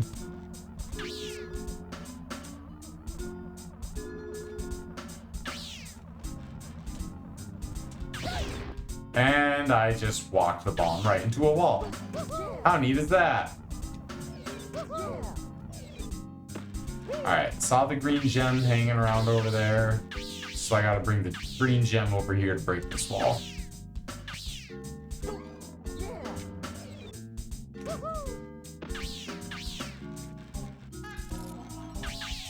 Alright.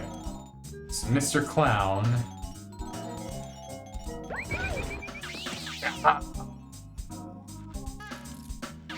I was gonna try to give the clown this bomb.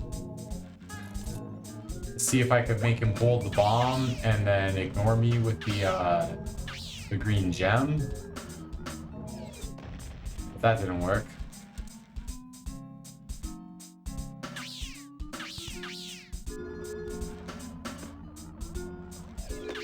Okay, here's an idea. I want the green gem. So I'm gonna let him steal the green gem from me. Then I will pick up the green one. He'll steal the steal the blue one, and then I'll be like, later, bitch. Nope, nope, nope. Yeah, like that, right? Right? Now I throw it up onto that ledge. How much health do I have? Okay, I still have 2 hits. Still have 2 hits left.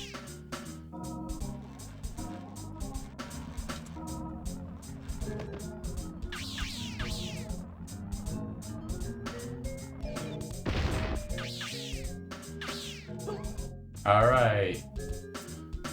Breaking open that green gem just opened up a red gem, so I found a blue gem. Now I need to find a green one, or I need to find a red one.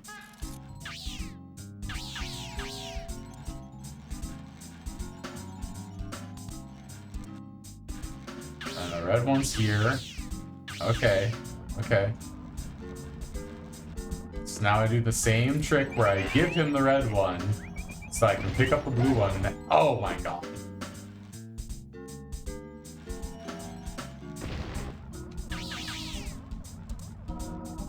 Alright, let's yeah, steal that. I'm dangerously close to taking my first death now.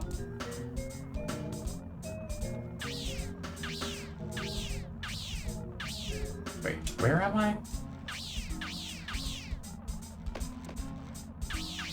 This is where I'm trying to go.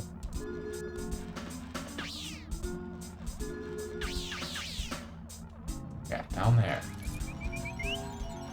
No, this is my red gem. Get away. Go away.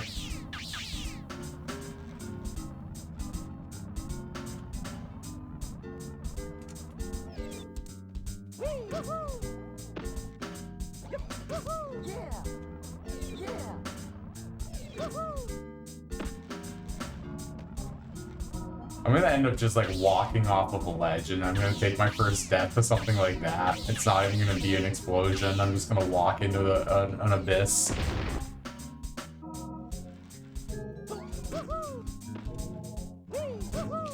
Okay, now I need to get the blue one up here somehow without dying.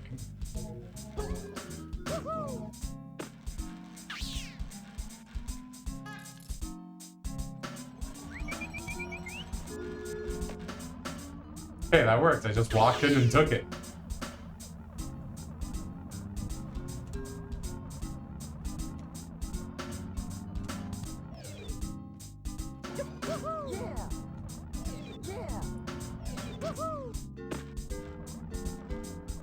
And the answer was just walk in and take it.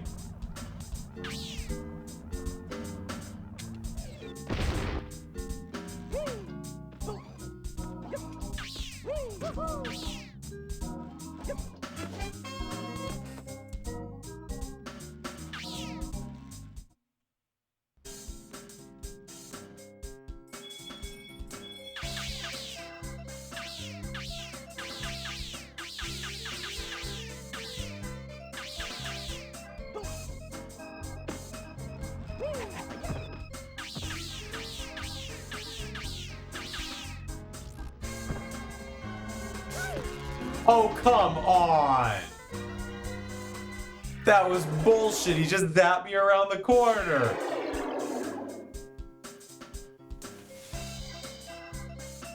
There goes first death. How long did I make that? 3 hours, 42 minutes? Oh no. Alright, I'll be right back. I'm gonna grab another drink. On that somber moment, with a new chat or two. Hello, 7th Armstrong. You got in just in time. You got here just in time to see first death of this playthrough.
Have you played it? If you haven't played it, fix that. But this game owns.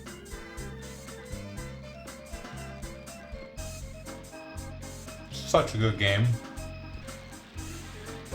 Nope. Okay. Thank you, Jump Jets, for saving me from my own failure to travel short distances without dying.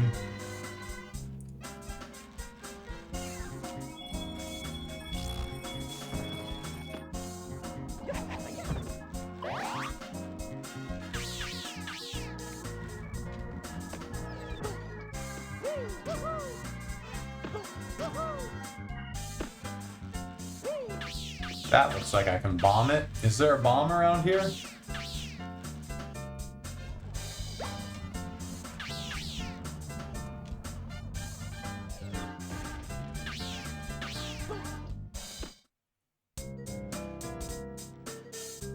Well, I guess this is where the machine is.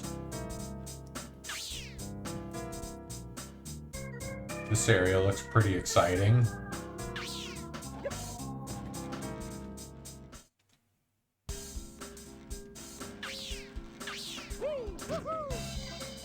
Ooh, ooh, ooh.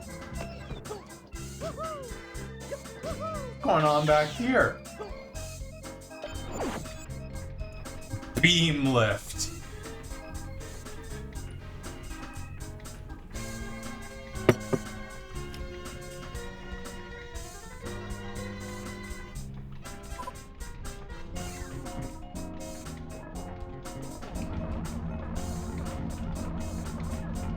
Oh boy.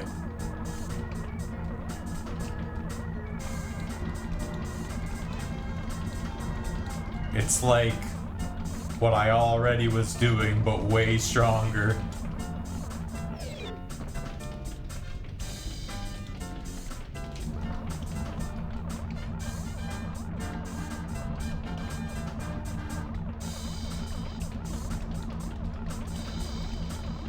Okay, how do I...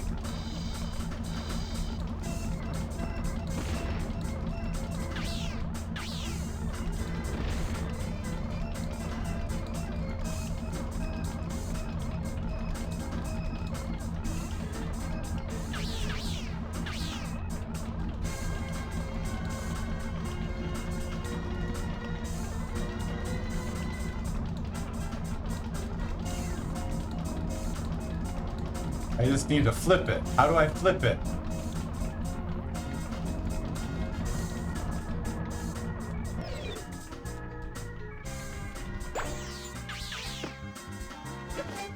There we go.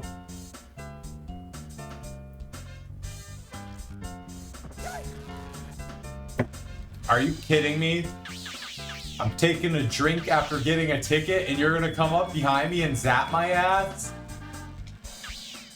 You know what? You remember that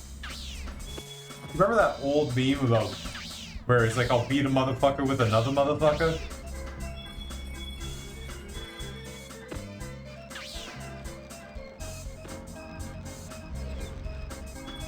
Stay frozen longer, damn it.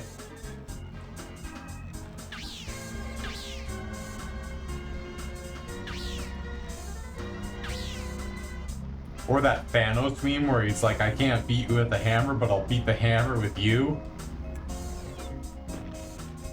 Yeah. That's what I have to say about that guy.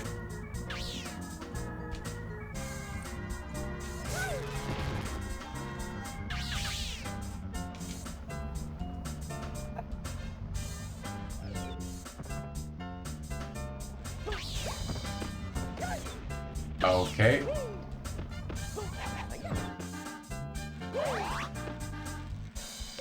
Man, these guys are obnoxious.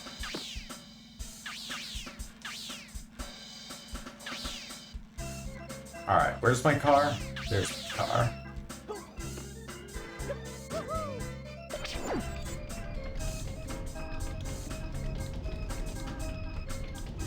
Alright, let's...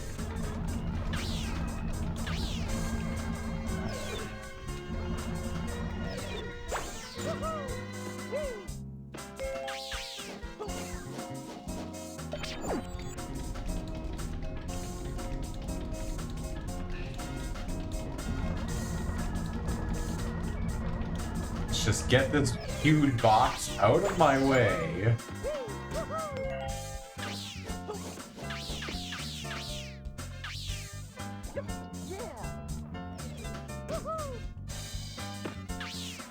So that I can grab this bomb and carry it over there without quite as many obstacles.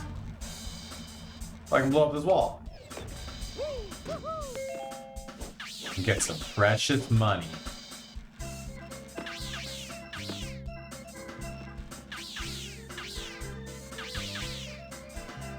Alright, so we have ourselves an initiated fan here.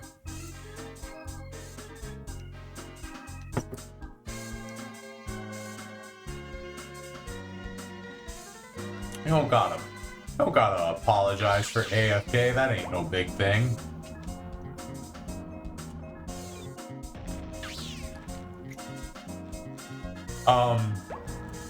Not stuck, just goofing around a lot.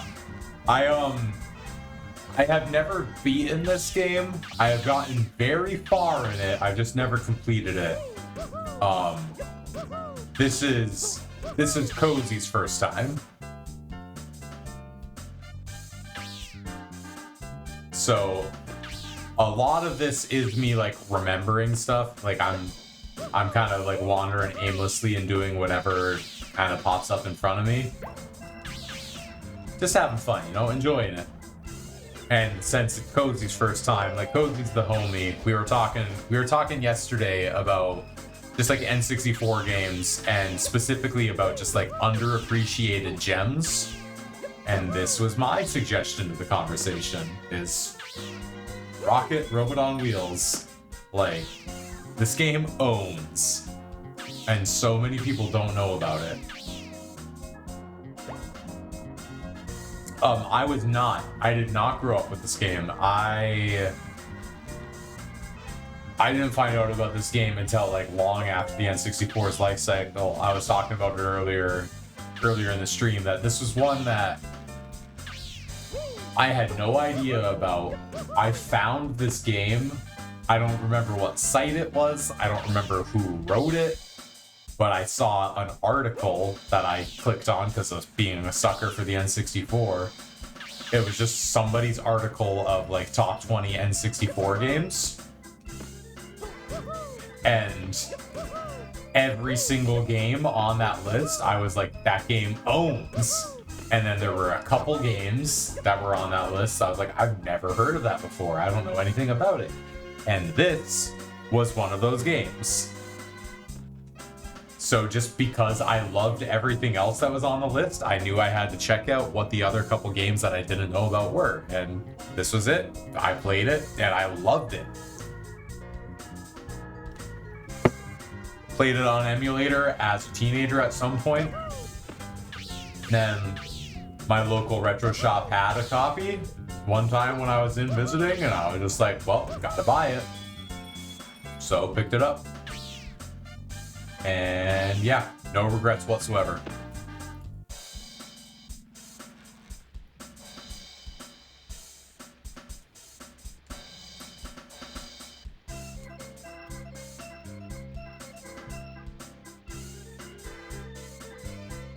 Yeah, that's one of the things that gets me about this game is like how in-depth a bunch of the physics are.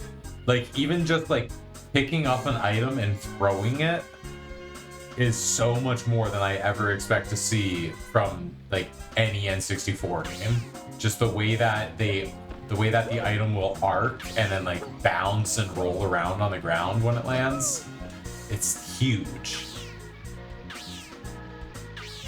Is there something over there? Is there something I can grapple?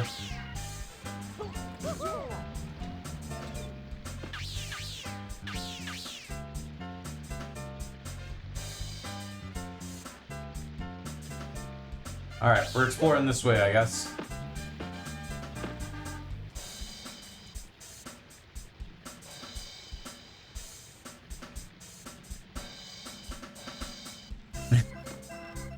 Yeah, even just if you don't move, your wheel spins. Yeah, stuff like that. And then, just like, how much character and charm there is in this game. Like, look at his little dance. Look at his idle animation.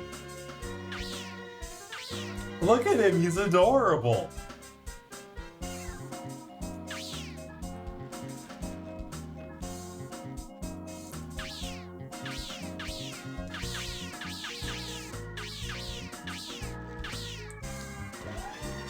Oh, I was not ready for that. I thought it was just gonna be like another bomb point. I completely forgot about. Okay, camera, please. Early 3D games and their cameras. Yeah, I wasn't ready for this thing to shoot at me.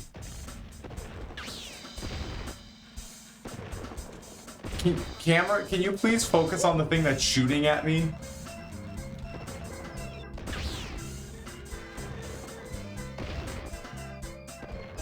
Yeah, him little jump jets on the double jump. Ugh.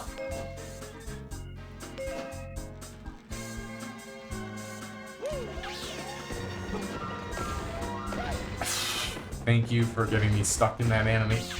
Camera.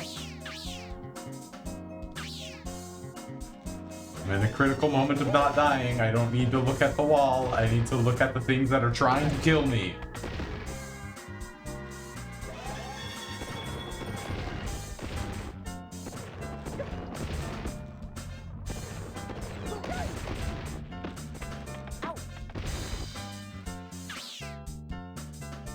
Yeah, or like, I will get frustrated with it because, of course I will, but I will not blame them for it because early 3D games like the camera, Mario 64, Ocarina of Time, two of the greatest games of all time, the camera is probably the biggest enemy of those games.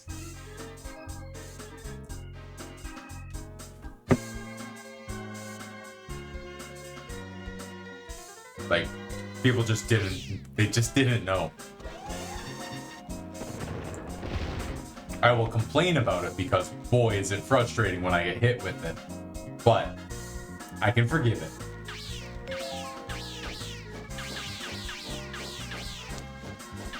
One thing, this game does, it's again the same thing where, like, I can't hold it against this game specifically because all of the games did it. But man, I really, really hate having camera controls that the game just repeatedly overrides. Like right here, like when I get into this tunnel where I'm trying to turn the camera right, and then it's like, no, just completely flip around. And I'm like, no, just like if you're going to give me control over it, at least have the slightest sense of consistency to how it controls. Like, don't force the camera angle and then, like, don't give me control over it and then force it.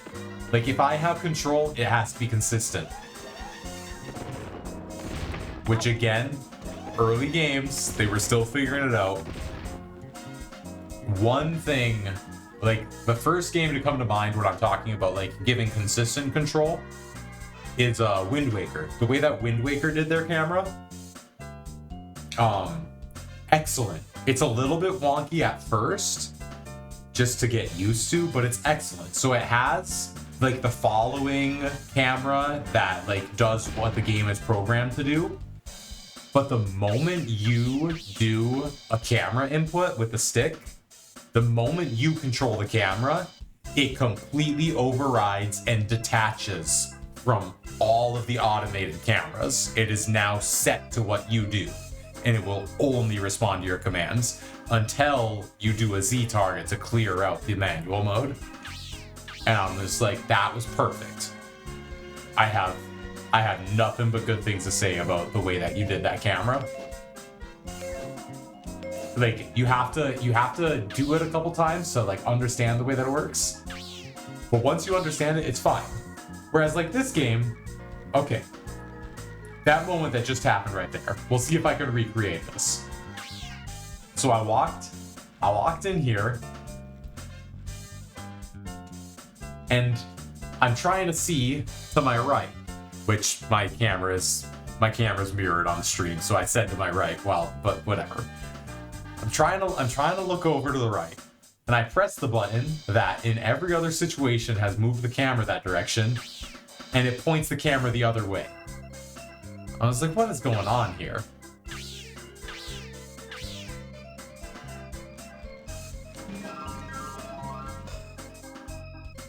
Yeah, Wind Waker based. Wind Waker is one of my favorite games of all time. Wind Waker might be my favorite Zelda game.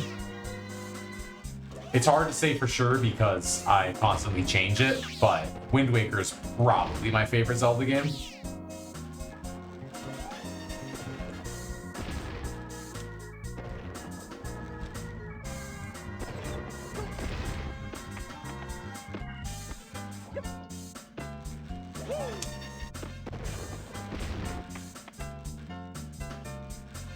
Alright, nothing to do down here then? It's not just my extraordinarily dark... Alright. Seventh Armstrong here, talk to me, baby. Because you say Wind Waker and Majora's Mask is top for you.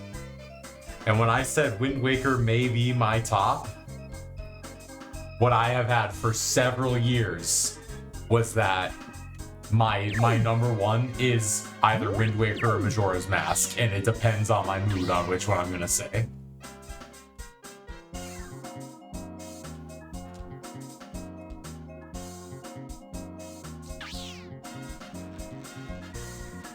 Yeah, and like Cody said, I have a huge spot for Ocarina of Time as well. Like, I think that I love Ocarina of Time, but I connect a little bit more to Majora's Mask and Wind Waker. Like, there's just a certain thing about that emotional connection. Is this whole entire area really just for a machine part? There's not like a ticket down here that I'm missing? We got this my dying n64 feed, so I can't really tell if I'm just missing a wall that I can break down here. Cause like I'm not seeing anything else I can do down here. Except for die. I can die down here.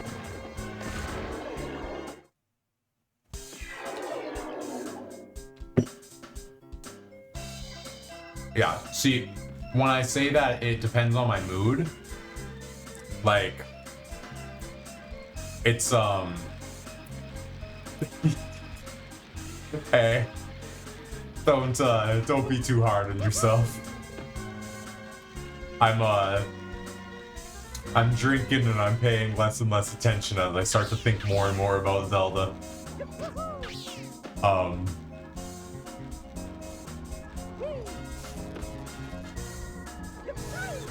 Yeah, I have actually, so basically where it comes down to for like when I say one I like one better than the other, it's like Majora's Mask is so like introspective and personal and emotional, and I'm severely depressed. So like when I'm really on that, like Majora's Mask is peak because it just like speaks to that emotion. But Wind Waker is just like, Wind Waker reminds me of Studio Ghibli a lot, like Studio Ghibli stuff. And I can very particularly remember my friend Greg, my dear sweet Greg, who introduced me to Ghibli, to Miyazaki's films. One of the things that the specific way that he described Hayao Miyazaki's work, and like, was that he has this way of just capturing the wide-eyed wonder of childhood.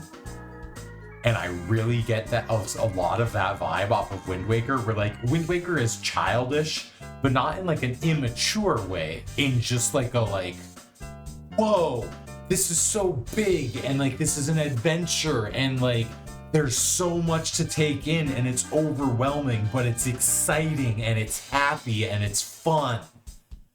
And like that's how I feel that way about Wind Waker. Like Wind Waker is just this like wide-eyed adventure, and it's gorgeous.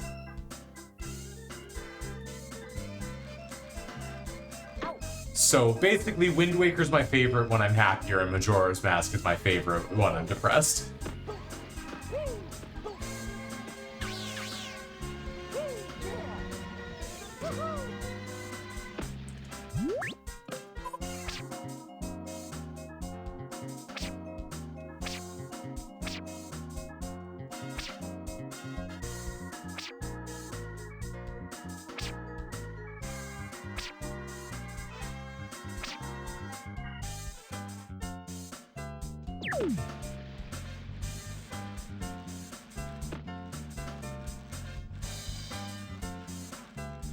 Oh, it reset all the walls.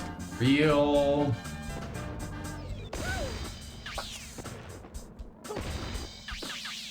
Camera, just focus. Focus.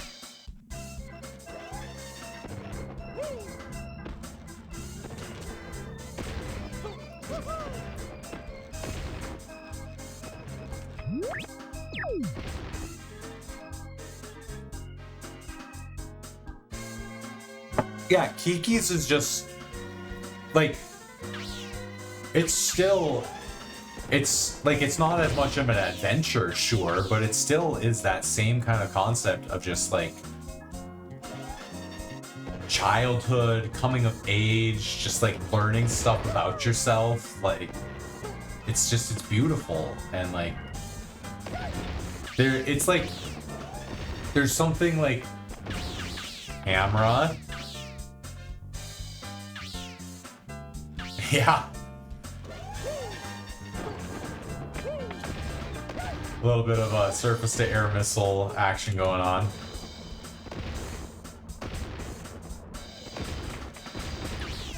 Yeah, like Miyazaki has this way of handling, like, you know, I'm not even bothering with this. Like, these guys are pissing me off now. I'm just gonna take the hit. Just to look around down here. Again. Oh, it's the ground. It's the very ground. I was like, I swear, there's gotta be something I can break back here that I'm missing. The ground itself. Yeah, Cage and I have talked about Kiki's a lot lately because Kiki's is one that Cage didn't really connect with Kiki's.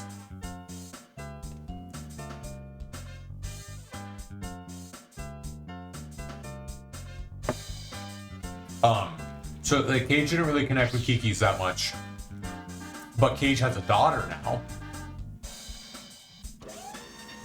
and one of the things that I kind of felt with Kiki's is like it might be a little bit harder for a man to connect with because it is like it's a coming of age story, which Cage is a sucker for. Cage is such a sucker for coming of age stories, but it's a coming of age story about a young girl. And Cage isn't a girl.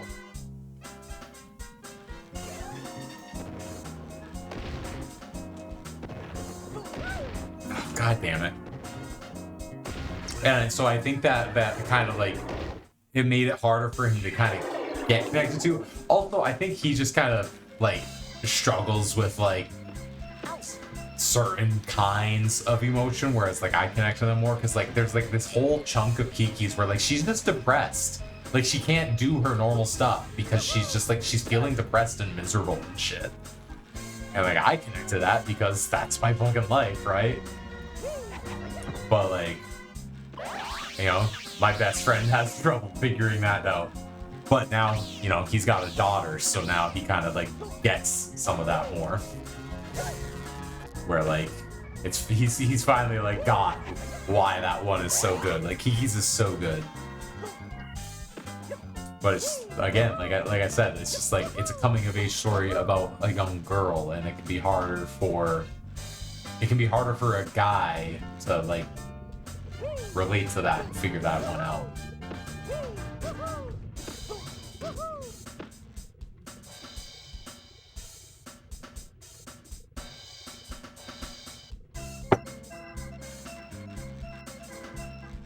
Man, I freaking love Kiki's.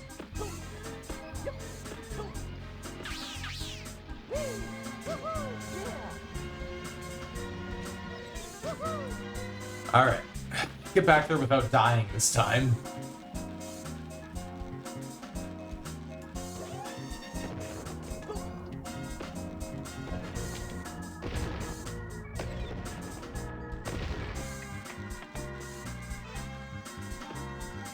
The one that I really need to rewatch Nausicaa. I've only seen Nausicaa the one time. I feel like I really need to watch Nausicaa again to see if like,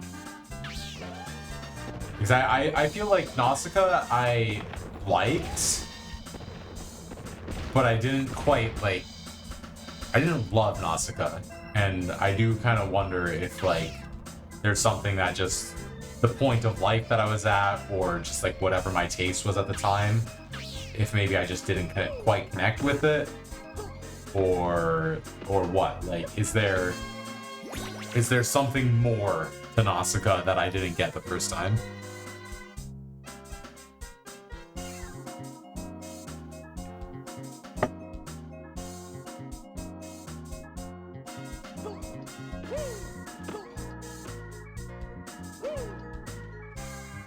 I have, Armstrong, I have read the hints. I really enjoy them.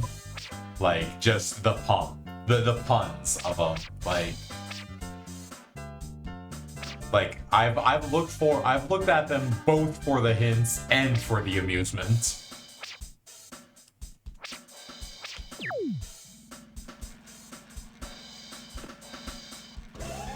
Like, there was one that I found, you know, partly from memory, but also just from like seeing something being like, oh, I want to explore that, and like the name of it was like Roman around, but it was Roman as in like, you know, like having to do with Rome, not. So like, yeah, that being a pun because the pain misbehaving level is like Roman themed, and it was you know, hidden next to their stage, and it's just like, yeah, it's just like it's a goofy little fun. This game is very goofy.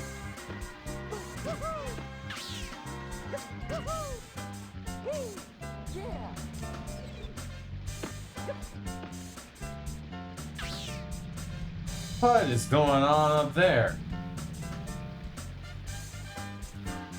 There's clowns this way, isn't there?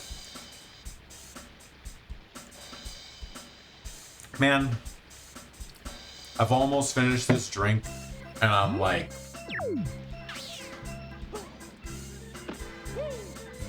how much is too much to drink in one night, you know? Alright, so we got ourselves a minecart segment. What is this, Pajama Sam?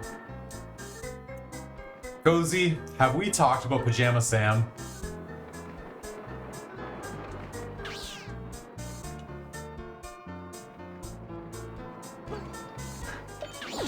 Do the homies know Pajama Sam?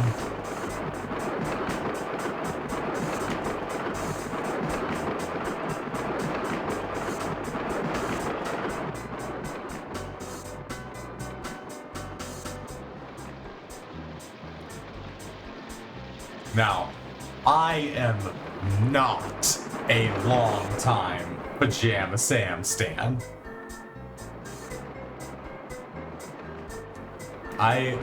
I did not grow up with Pajama Sam. This is where I came from. This is where I came from, isn't it? Did I just completely miss something because I was too busy thinking about Pajama Sam? Yeah, that's literally where I came from. I was too busy thinking about Pajama Sam, alright? I have a very particular, this was like a couple years ago now. There was a girl who was streaming. She hasn't been live in ages now. But so like 2020, 2021, she was streaming quite a bit, and like how did I find her? Like, I think one of my friends who also was streaming more at the time, who doesn't stream anymore, like a real life friend, was streaming. And like I think he just raided this girl, which here I go again, fixating on details that don't matter to the story. Ended up in her Discord, and then just like her and her friend were on a call, and I just like hopped in one day, like, what the fuck's going on here?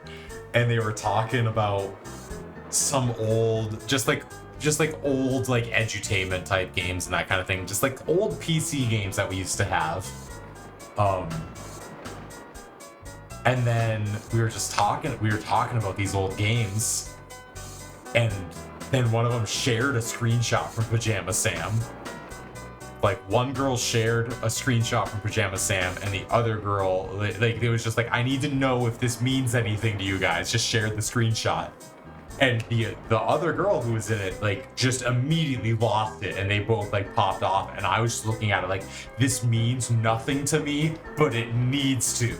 Like, I want to know what this is. I see it, and I'm like, I have no memory of this, but I want to know more. So then, like, they were telling me about Pajama Sam and what it is, and we pop up on Steam, and we're like, every single Pajama Sam game is on Steam for like $2 a piece. So, like, on this call, in this moment that this happened, we all bought ourselves Pajama Sam. No Need to Hide When It's Dark Inside on Steam. And then just played through the first one together. Just like all of us on a call. And it was amazing.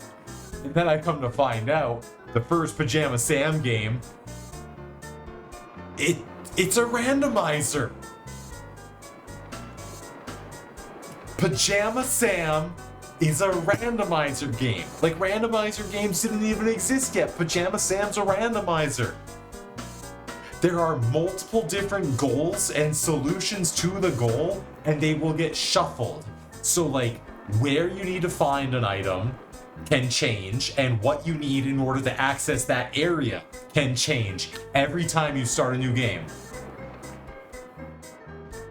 Like, Pajama Sam has got infinite replayability, my man.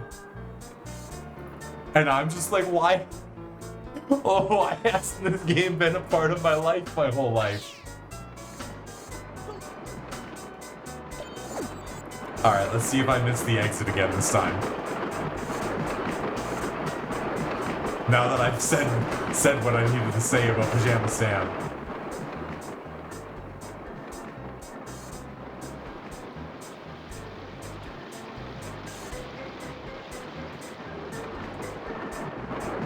So there's like something in one of these tunnels? Oh, okay, here we go. I just got it.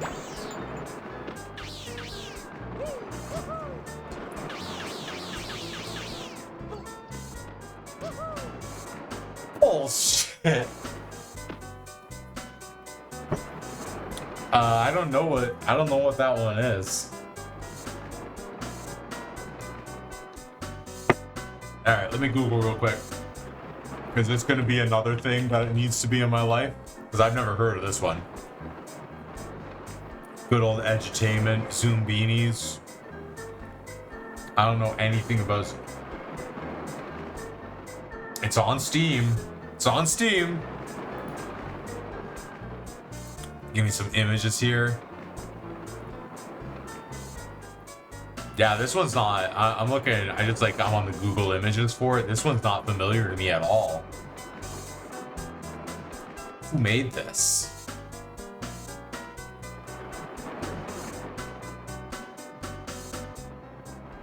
I don't know anything about this. When did they make Zoom beanies? Oh, it's 2015. Like, okay, like,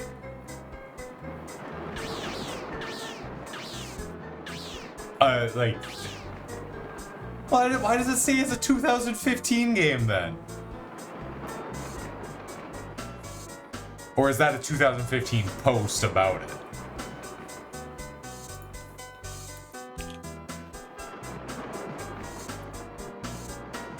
'96, okay.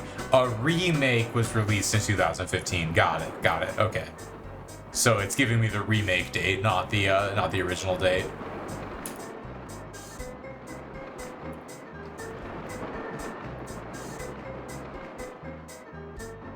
How much is it? It's like $8.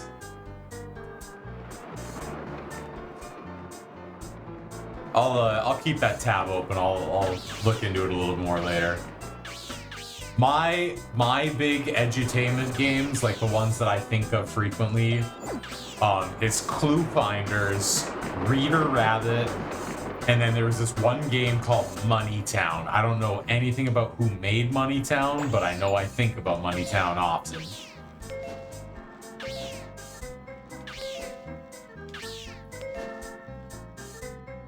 Clue Finders is based. I may or may not have completely legitimately and legally acquired the entire Clue Finders series.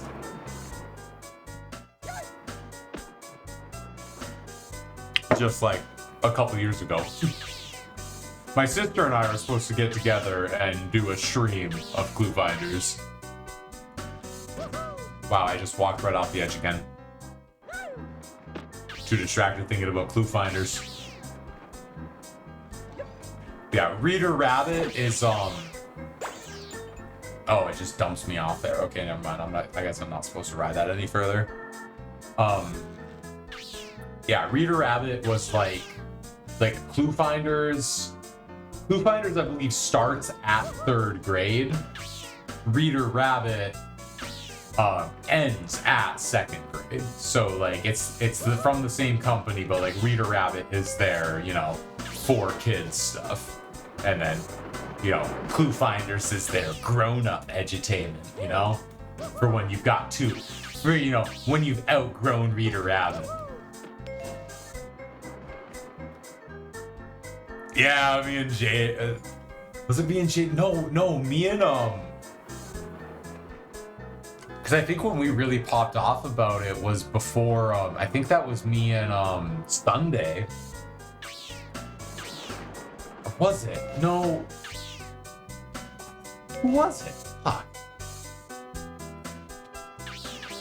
Did I really just like do this like sick ass jump because I saw it? So I did that really sick jump from that platform over to there because I saw a gold coin, even though I was supposed to just come around up and over to here and then down to there. Nice. I know for a fact the big one with Sunday was when I was telling you about VeggieTales. And then when Sunday found out we were doing VeggieTales, Sunday was like, please let me in the call.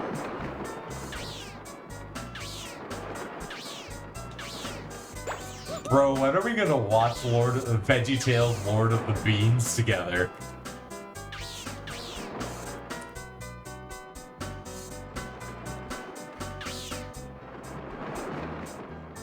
Oh, your brief arc as a VeggieTales React streamer.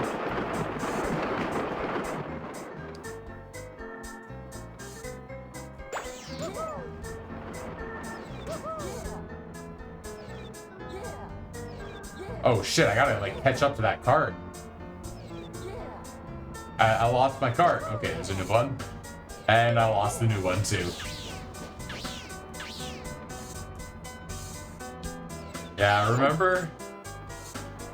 You remember when we... Oh god, Art Attack, you know VeggieTales too. Are you like my new favorite chatter? Sorry, Cozy.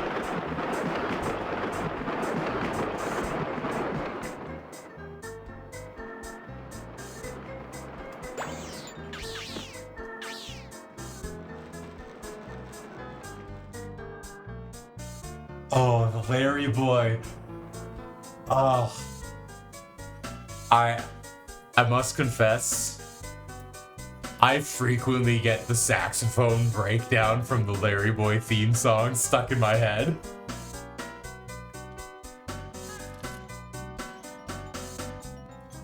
Alright, what does this clown want? Is there something I grab there? The clown's probably gonna be a jerk about it. And there's this thing over here.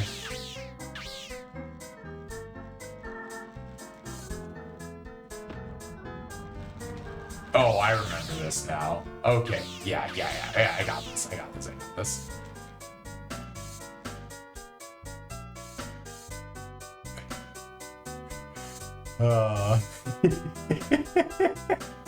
Didn't mean to impose. So Cozy. You know how I was talking about how this game's really creative? This is a thing that's in my head. I'm gonna give you some spoilers here. You're not gonna get to figure out this puzzle on your own. I actually remember this one as being like, obviously there's so much stuff of just being like, this game is rad, but this being a puzzle where I'm like, man, this game is so cool. The puzzle solution here, these clowns that have been assholes stealing your shit all game long,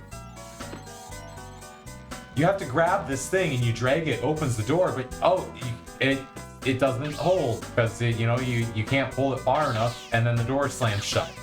So you have to grab this thing and then be like, hey, clown asshole, mind holding this for me? And he's like, yeah, I got you, buddy.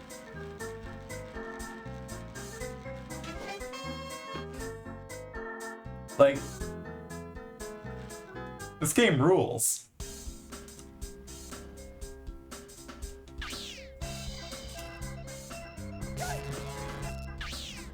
This freaking guy does not rule, though. Like,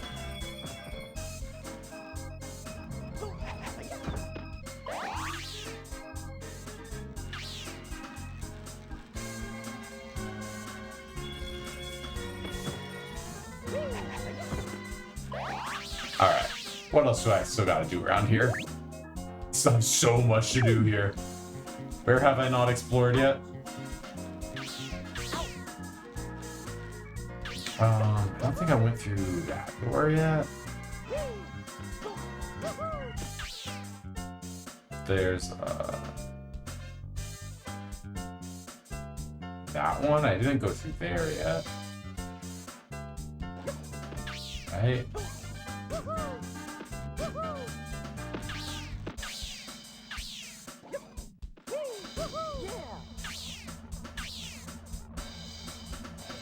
Just get fucked, clown. This game is like, this game is so cute and charming and wholesome, and we're just like, get fucked, clown.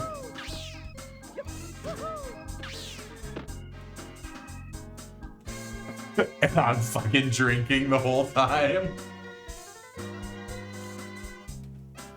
Give me them margarita soaked blueberries now. Oh, what's up there? Gotta get me up there.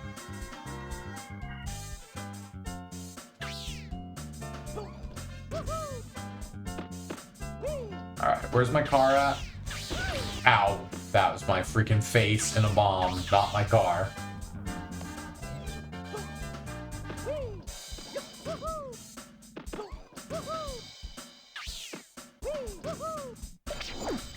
The blueberry soaked margarita.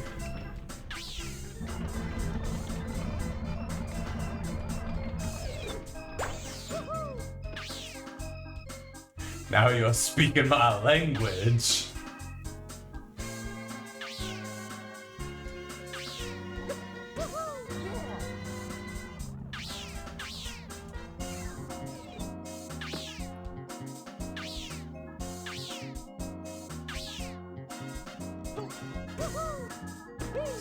Freaking secret entrance?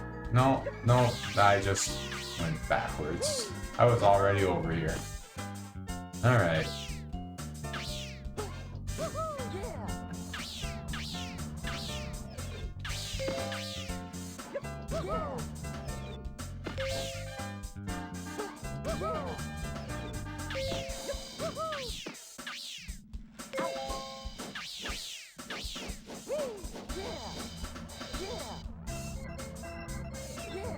Oh, get me over there.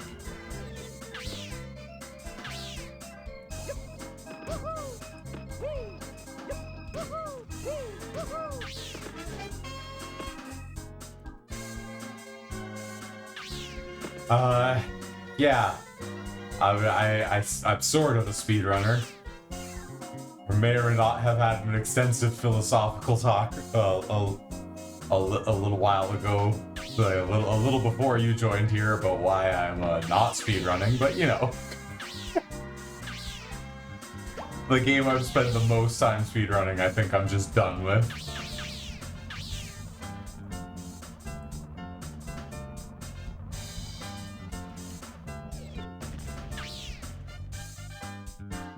Oh, I didn't think that was high enough, but I guess it was. Yeah, the most recent one, I've done one single run of Ocarina of Time 100%, and I've been relearning that route and having a lot of fun with. Ocarina of Time is just like, the Ocarina of Time Hundo route is really fun, but like, it's so long, and I never have the energy to sit down to actually go through that whole run.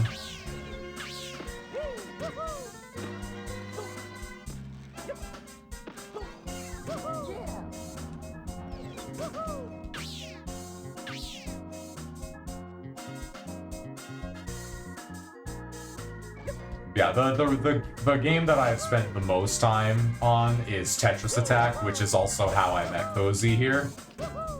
Cozy is absolutely tremendous at Tetris Attack. Cozy is like, learned so much from that dude. I have a very particular memory. Like, one of my earliest, like, specific memories of Cozy, like, Cozy came in my chat while I was running Tetris Attack and was like, you know, just being chill, not being like, you know, high and mighty or whatever, just being chill, talking like, you know, just happy to see someone running the game, and, you know, giving tips here and there, like how to get better as a runner and all, and then, you know, just very casually drops like, by the by, I'm number 3 on the leaderboards. And I'm like, oh, okay. Maybe I'll take you a little more seriously.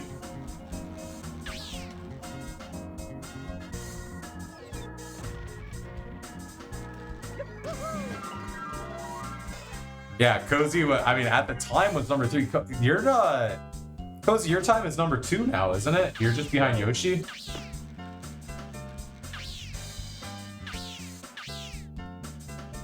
Oh, yeah, dude, Armstrong, like, if you think I'm cool and you think, like, I'm, like, chill or whatever, like, Cozy is the homie.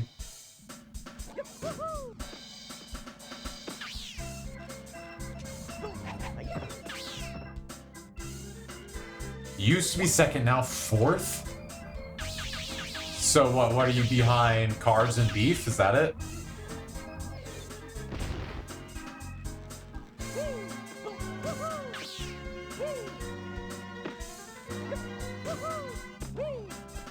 Or is somebody behind Cards now in that club? Oh, FFR, right, because FFR got that gnarly run, I forgot. I see, it shows how like in touch and really like following it all I've been.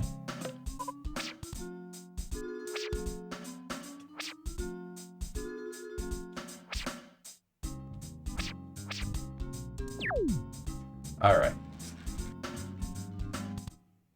Yeah, Cards at number 5. That's Mr. Manip is still only number 5. I'm gonna take a second here and just farm myself back to full health, right?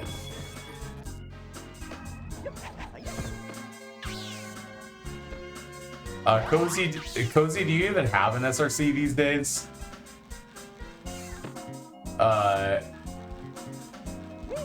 Without talking too much shit, Cozy has a history of deleting all of his accounts.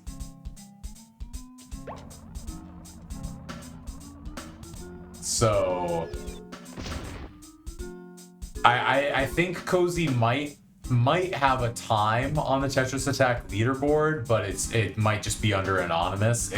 I know that for a while Cozy's run, like Cozy's time was there with an under anonymous, and then just like with a note on it that said like you know, this time is stored here for like record keeping's sake, but you know, the user has deleted their stuff, and out of respect for them, like, we won't be outing them or linking to anything, but this time has been verified and it will stay here for posterity. No, and like, because more of the reason why I was like, you know, without talking too much shit, is because I'm like, I think it's perfectly fair. Like, I mean, just think about the stuff that I just said about running. Like, I'm like, I get why you did it. I know before your first hiatus, we had literally had this like whole conversation about like what's important in life and being able to focus and like being distracted and being like really hung up on this stuff. And so like I get it.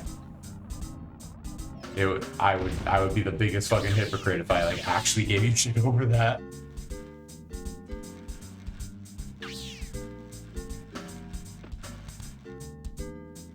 Okay, I already did this whole thing. There's nothing down here for me, right?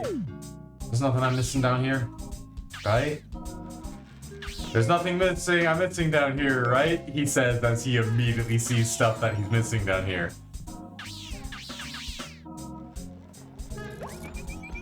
Yeah, I'm just gonna take the hit. But I'm not missing anything else down here, right?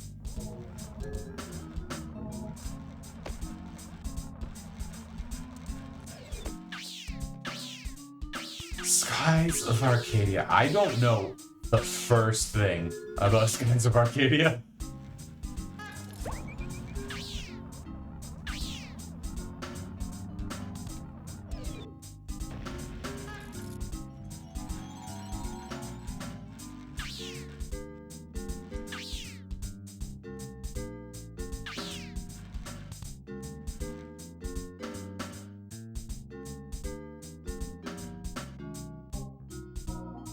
I think the Unskippable crew might have mocked Skies of Arcadia once upon a time.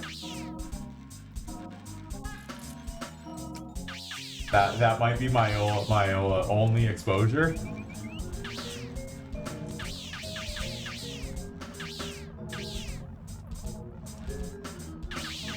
Camera, please.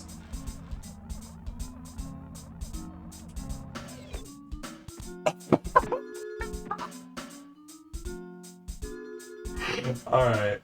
I mean, I already did what's back here, right?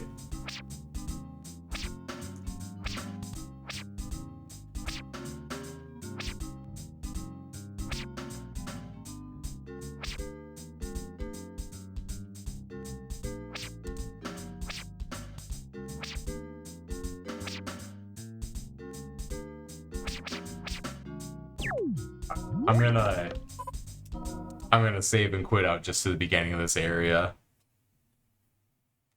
And it's a JRPG. Man, if I'm gonna play a JRPG, I have two RPGs that are they're top priority. Here, give me 1 second, I'll be right back. These are the ones that are going to be priority if I'm gonna play a new RPG.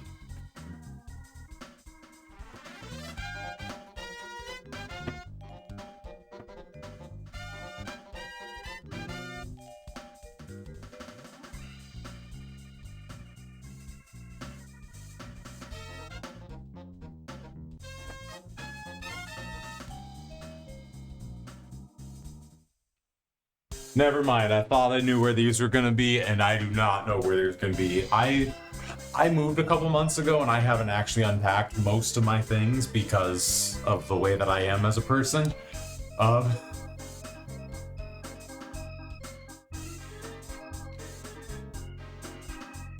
Armstrong, hey. You're rad. I hope to see you around more further on, you know, in like 6 months when I feel like streaming again. If you know, you know. Anyways, what I was just off looking for, I was gonna go find the actual games, but I haven't unpacked. I don't know where they actually are. They're in a yeah, this was a rare stream. I stream like once every 4 months. It's kind of rare that I really have the right energy for this. So yeah, this was a special one. I'm glad you came around for it, because like I said, like, you seem pretty rad. So it's always good meeting good people. Honestly, meeting good people is like the only reason why I hang around on Twitch. Yeah, sleep well, dude. But Cozy, the two RPGs that are my top priority, I have owned both of these games for several years. It's actually three. It's three. Four? For years now, I have not even touched any of them. On the PS1, there was a release that is Chrono Trigger and I believe Final Fantasy IV. I have that. I have both of those games, never touched either one of them. I've got Final Fantasy IX, which I bought just like on a whim because my retro shop had like it was like a buy two get one. So like I found the thing that I wanted and then I was just like, well, it's sale day, so you know, let's wander around and find some other stuff that I want to get that, you know, seems interesting. Final Fantasy IX was one of the ones that I grabbed then. So I've got two Final Fantasies in Chrono Trigger, and then Cage bought me Parasite Eve as a birthday present like a decade ago, and I never played it. So I've got 4 different RPGs that are all like, gotta play those games, and I own every single one of them. Never touched them.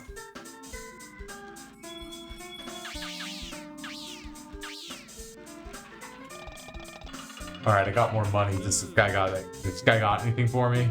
Yeah. Wait, you've got the Tinker tokens I need to add the grapple. Could I not already grapple? Oh, so now like I have like a hook shot?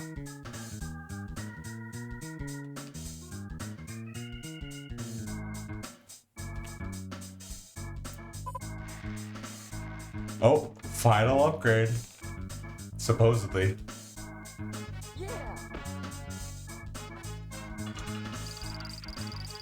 Yeah, look at this. I got a freaking hook shot now.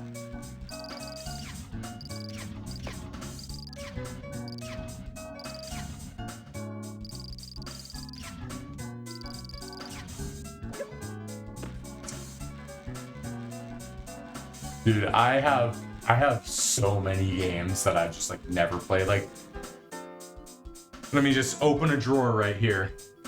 All right.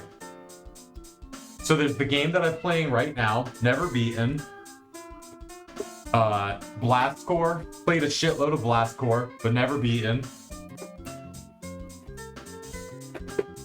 Jet Force Gemini, I played like for an hour or two, but never beaten. Forsaken 64, I still haven't even played this game. You know why I bought this game? I saw it at my local retro shop, and I was just like, I thought I was at least vaguely aware of pretty much the whole N64 library, and I've never even heard of this game. What even is this? So I bought it just because it was an N64 game that I knew nothing about. Still never played it. Still don't know anything about it, aside from it's apparently like a weird, like kind of like a Doom kind of game, like that kind of just like multiple levels of just kind of like chaotic, you know, maze maps where you fight a lot of guys, but it has like a weird 3D element to it as well. All right. Mission Impossible 64, never actually beat. Played a shitload, but never beat.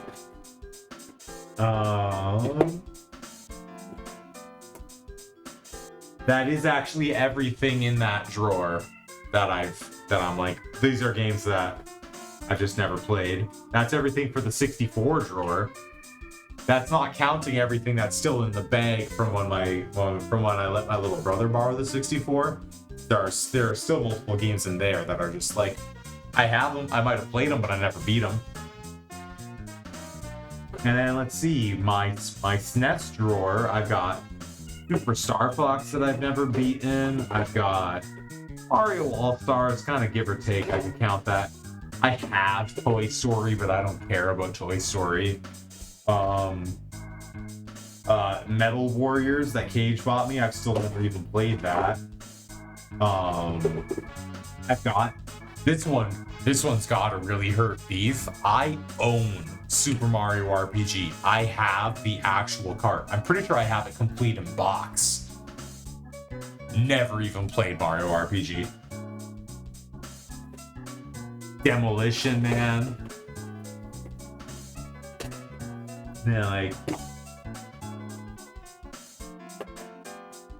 Yeah, like I got a shitload of 360 games that I've never actually beaten. I've got, oh yeah, here we go. Here's my Mario RPG cart. There it is. A Link to the Past I've never beaten. And that's just like what's immediately right here. Don't get me started on like the various PS1, PS2 games, PS3. Like I have Uncharted 1 and 2. I've never beaten either of those. I have Infamous and I think maybe Prototype for the PS3. Never played either one of those. Got so many games. There's the RPGs that I already went into. And don't get me freaking started on my Steam library. Oh boy, my Steam library.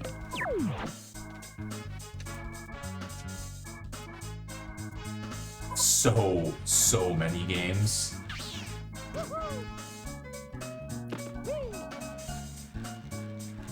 But, you know, gotta practice guitar, man. Like,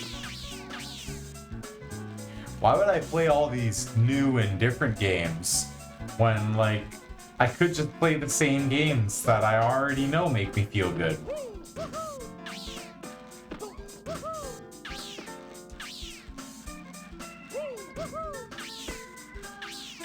You know, nostalgia is comfortable. Oh! Look at this one just hiding down in the corner here. Get to the bottom of things. I found this one just by accident wandering just now. Like I did not know that was there.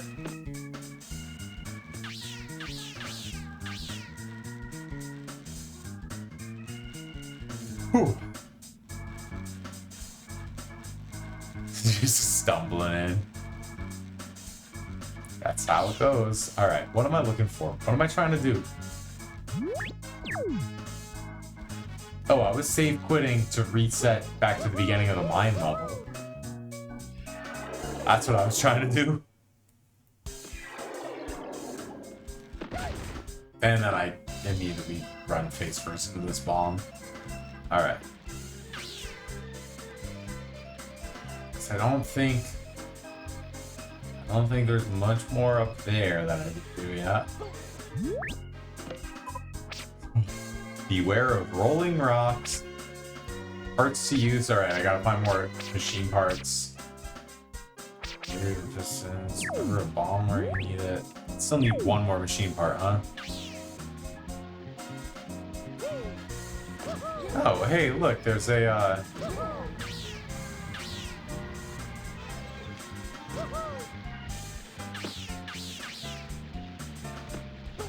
well, it's not what I was looking for, but hey, mushroom guy, grab me, please. It's not what I was looking for, but there was a coin right there, so I'll take it while I'm here.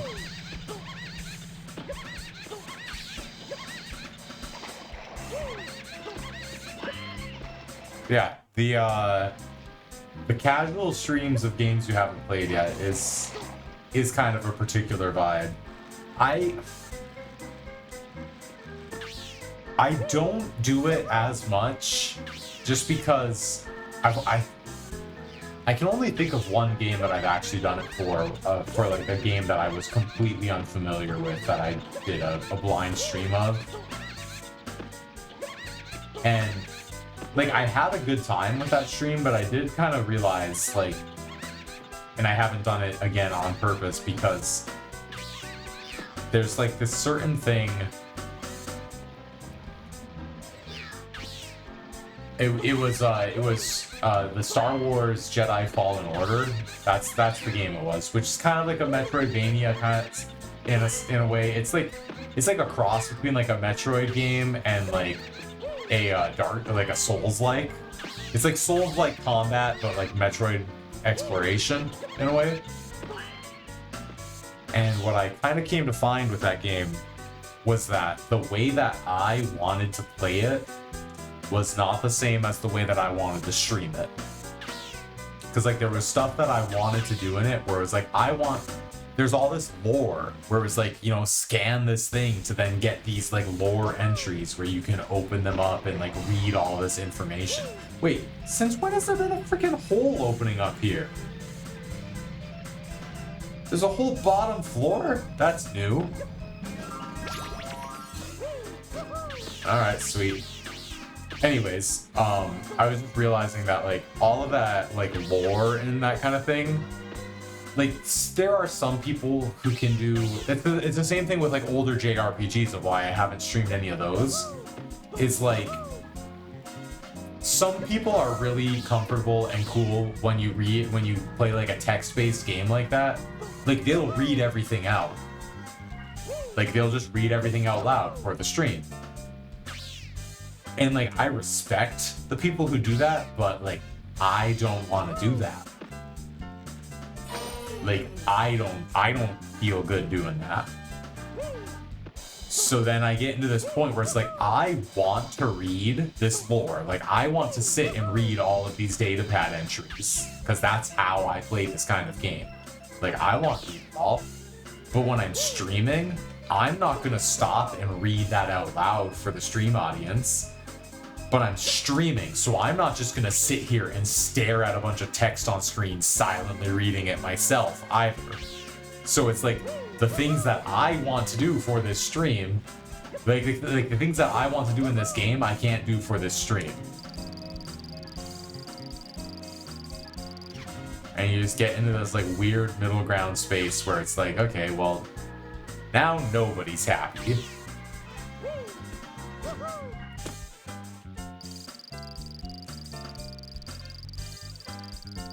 Alright, so do I have to like jump off of the elevator to get that thing? That's what it looks like.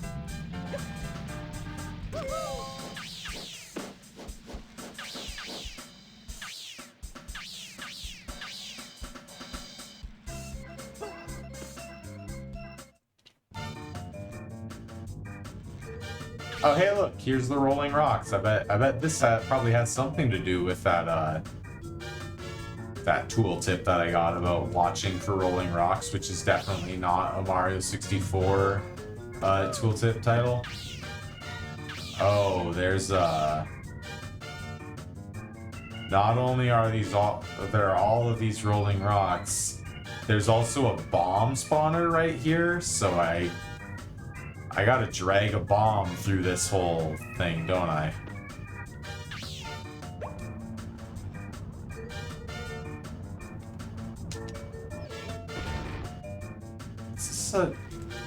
Yeah, it is. Okay.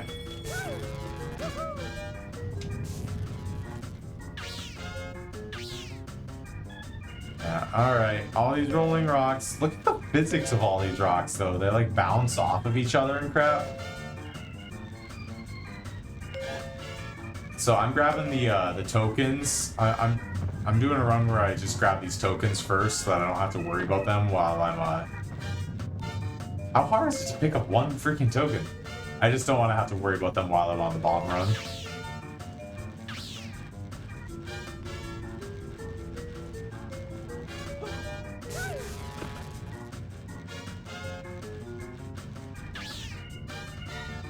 They put freaking zappers on the walls too, so that you can't just try to stay to the sides.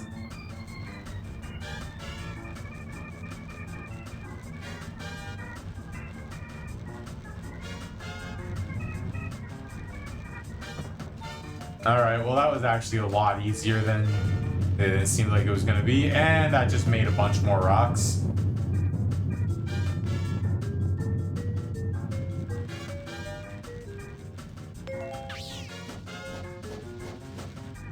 That made so many more rocks. Yeah, at least the first bomb was a lot easier than I expected it to be.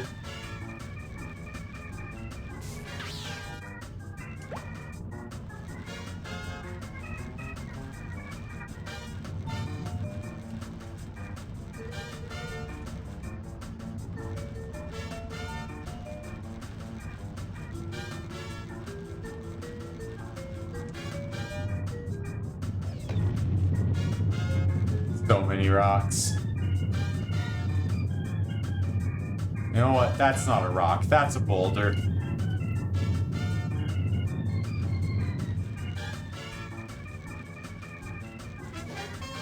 Okay.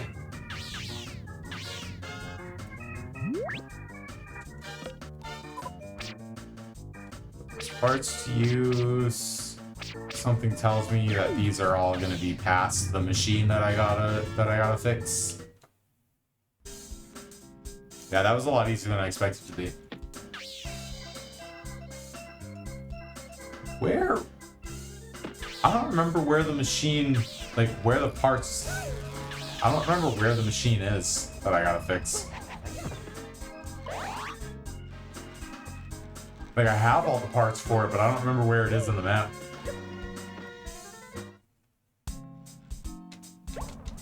Is it over here? No, this is where, like, all the gems and shit were. Yeah, this is the freaking gem area.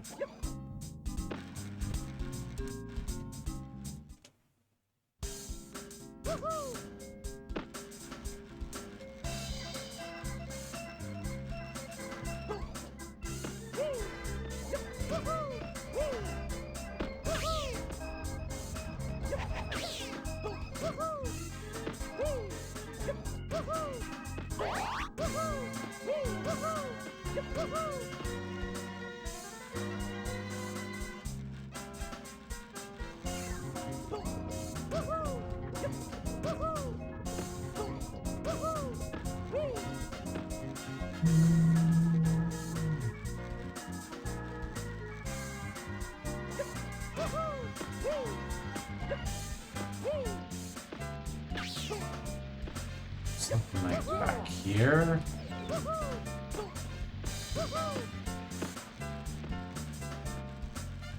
I'm like trying to remember where any of the dead ends that I hit were. Nothing back there.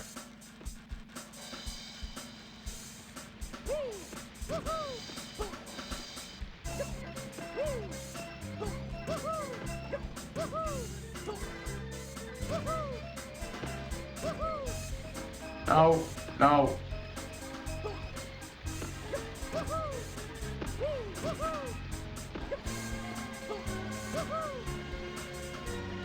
No. Ugh.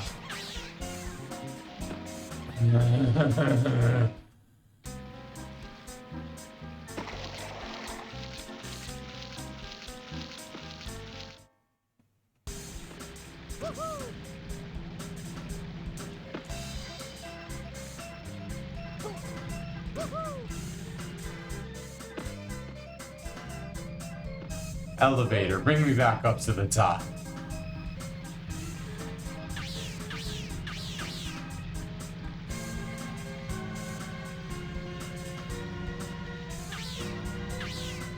Yeah, that's the spirit.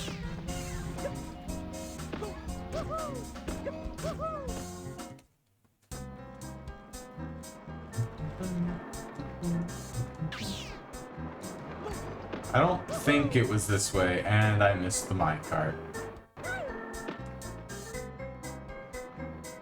I don't think the machine is this way.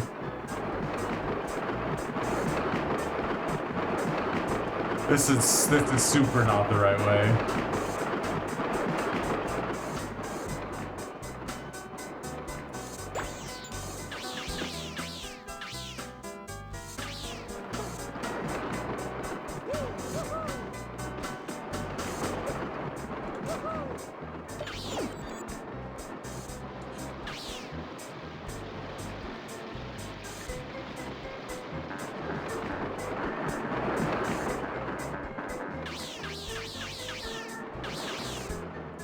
There wasn't anything over there.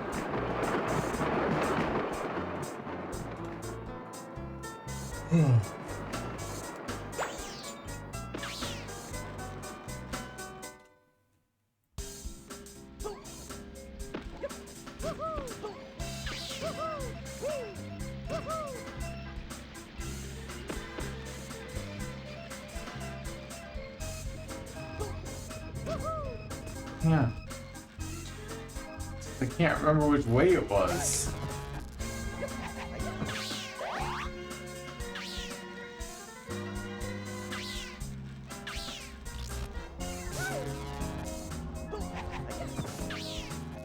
Right on top of one of these here.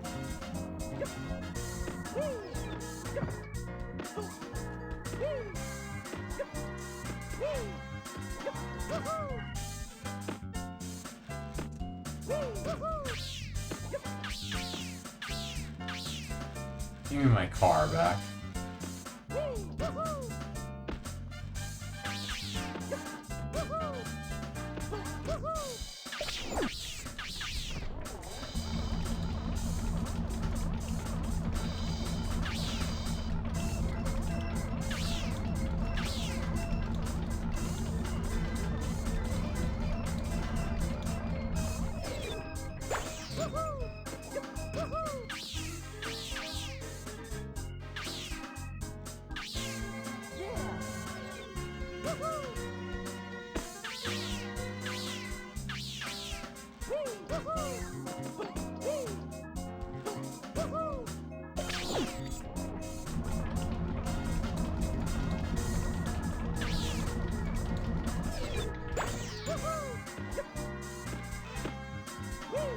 No, that's not it. That's not it either. I swore it was just like up there.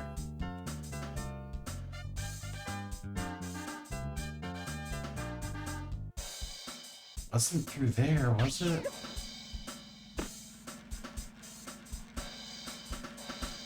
I'm gonna run circles for so long just trying to find like which path I forgot, because I know I've seen it already. Yeah, we already decided this was not it, because that's where the freaking other thing was.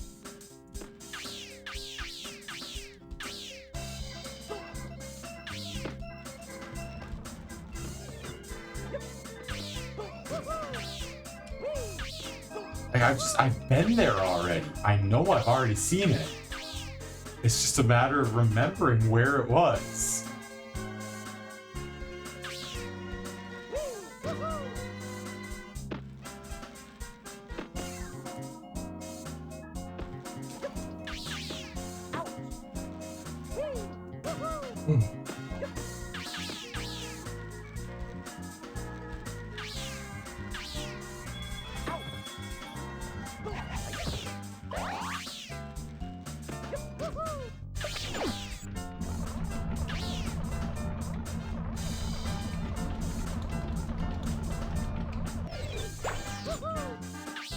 Thought you were gonna say you wish I remembered too.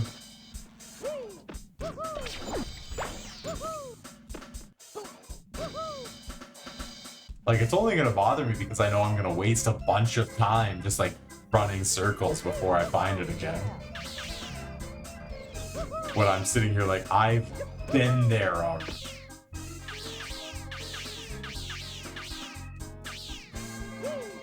I just don't remember how I got there.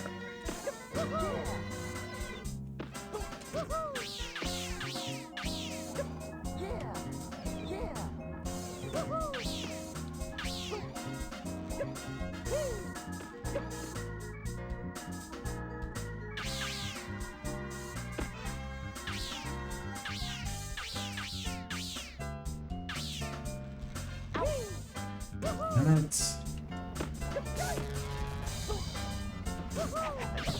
So.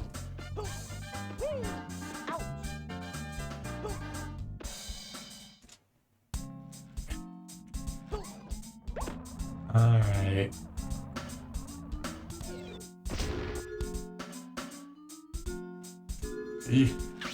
You know what?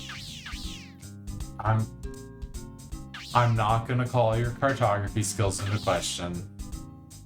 Nobody needs that smoke.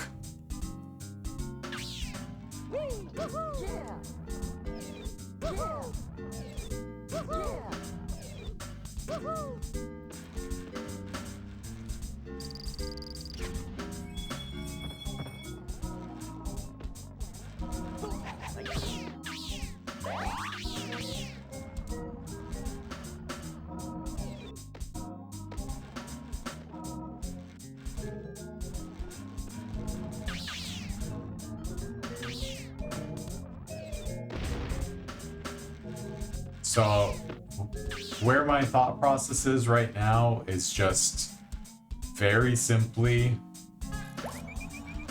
I haven't seen the machine in a while, and I also haven't finished this gems quest in a while. So, you know, maybe the two are related.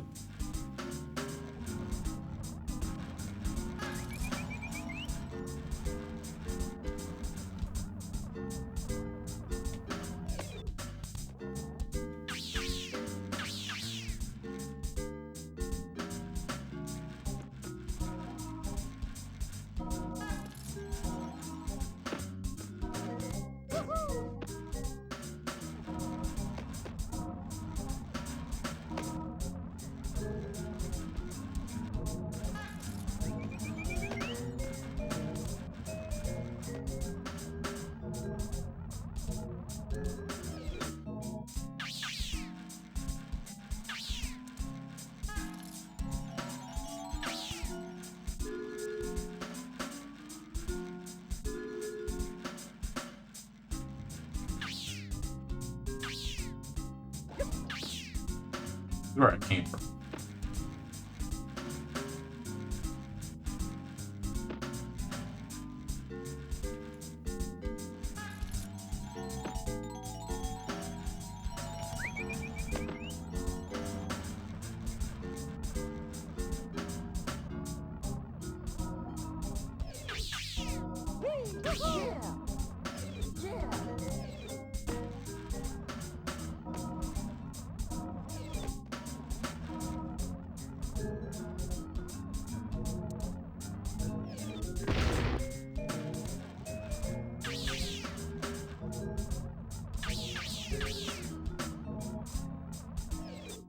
Yes, I refuse to look this up, you know?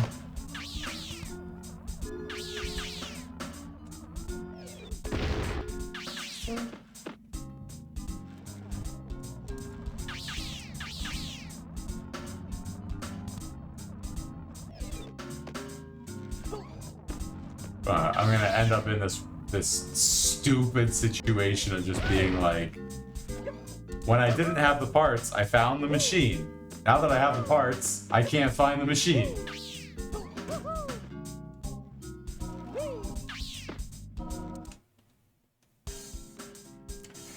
Yeah, I was afraid of this. That was just a looping course that brought me right back here. Alright.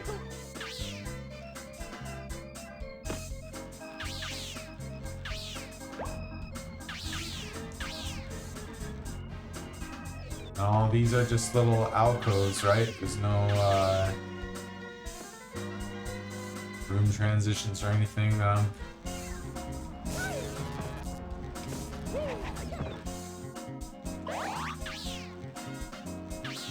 Are any of these alcoves actually room transitions?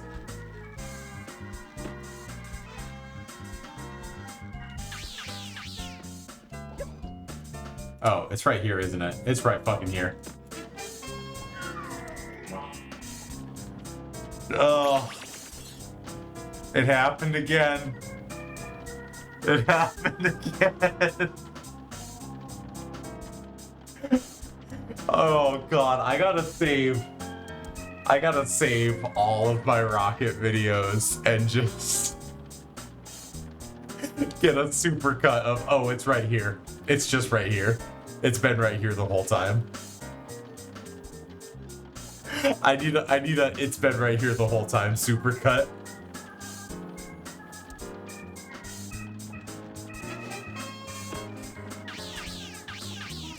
Because it's been right here the whole time.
And I completely missed it. Somehow.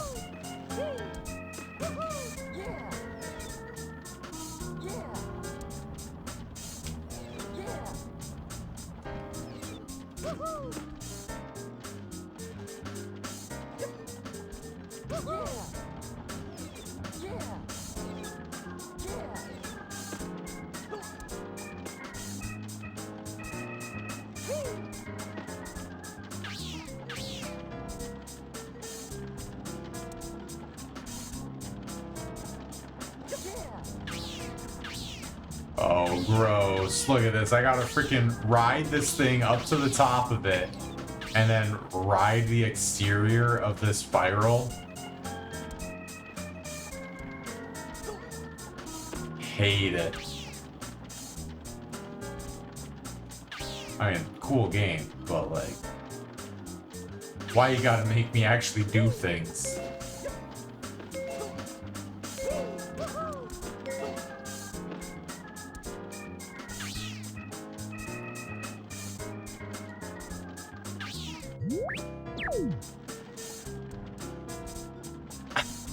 Oh, brother. Like, man, I don't want to actually have to play a video game when I play a video game.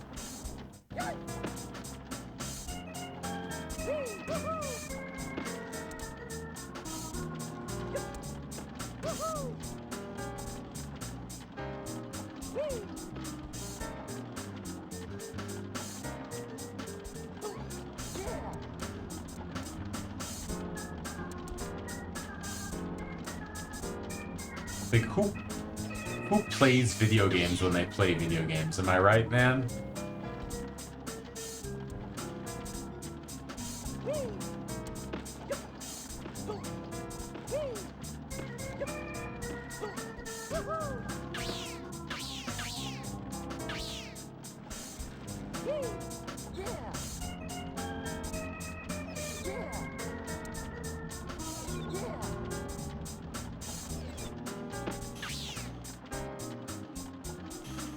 Alright.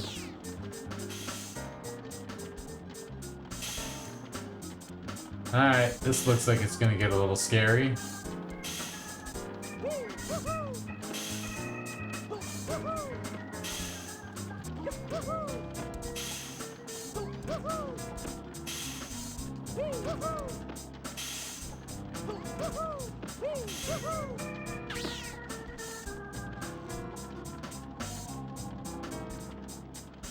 Camera. Alright. What are we looking at here?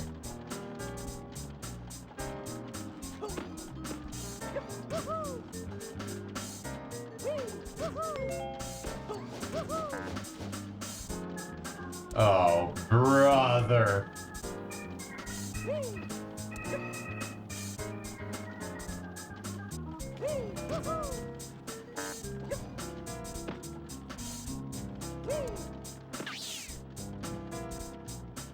I'm glad you're on the same page with me on that one.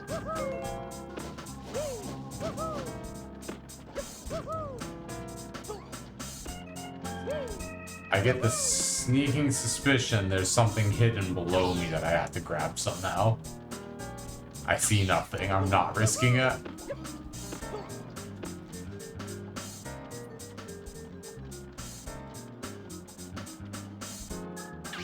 Alright. Bunch of grapples.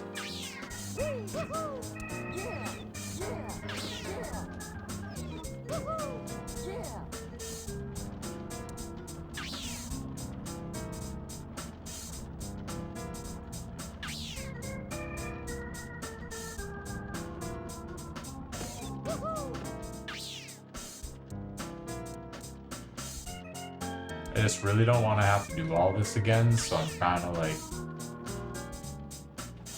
be careful about looking for coins and stuff.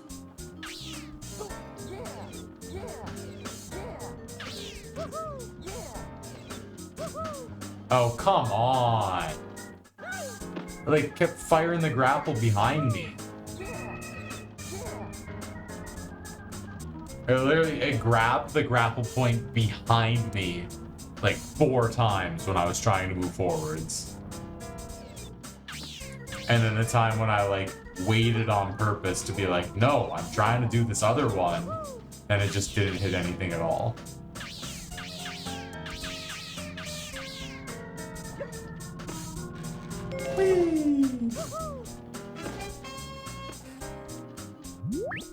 Alright, there's 10 of them left. And 10 coins. And 1 single ticket. There's never a bomb where you need it, they say.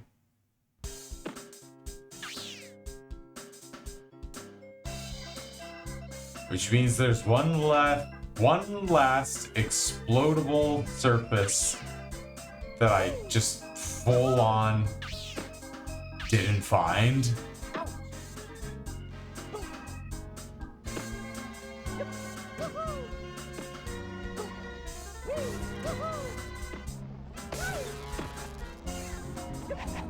Asshole. Alright. So, scour the entire map for one single thing again?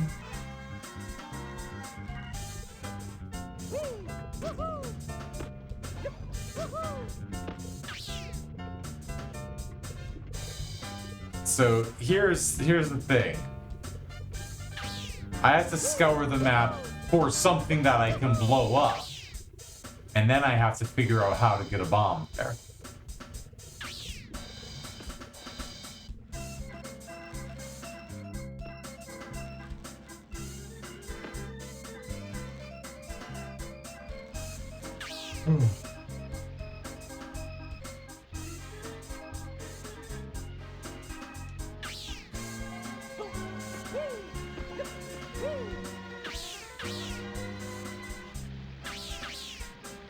Definitely bombs over there, so that doesn't make any sense.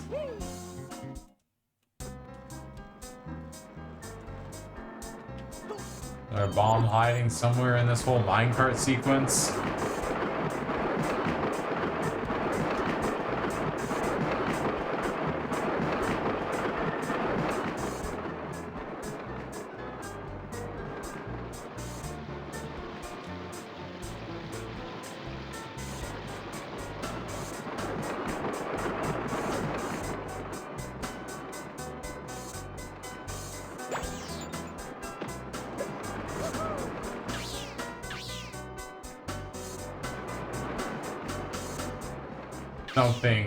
Something tells me that this is a complete waste of time to check this area.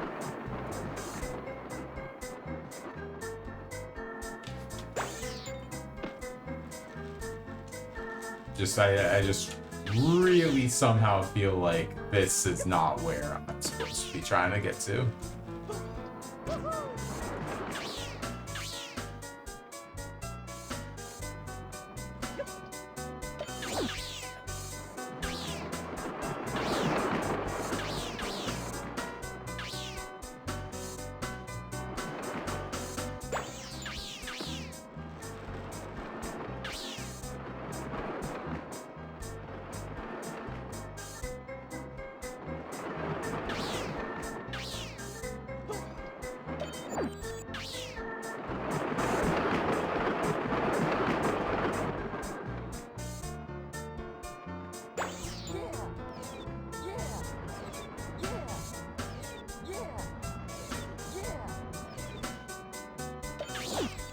Actually managed to use the swing points to make it to the same cart that I jumped out of. Which I did not pull that off on the first time through here.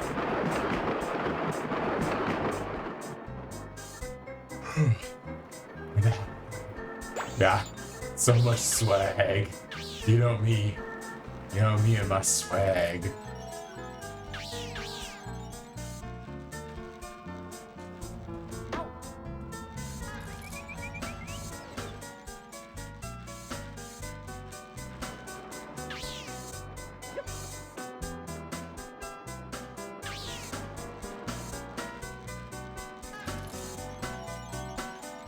Yeah, something tells me this wasn't the place to go. Wait. Dude. Hold my rope for me. What the hell?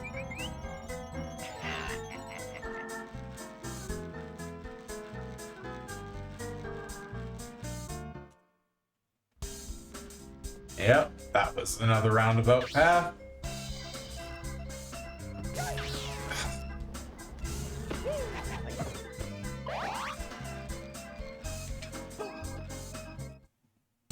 What if it was somewhere in the machine area, right?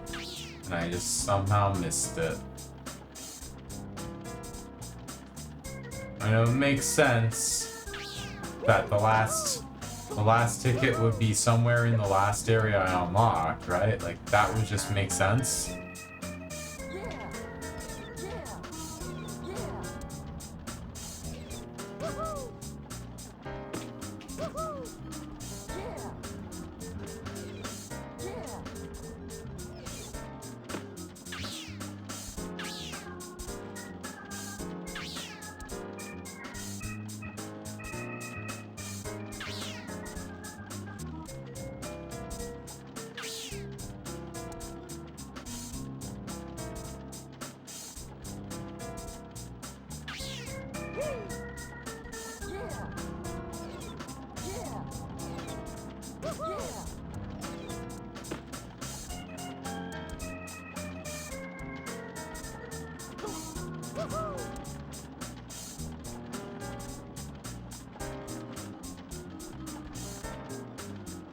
I don't think it's gonna be anywhere around here.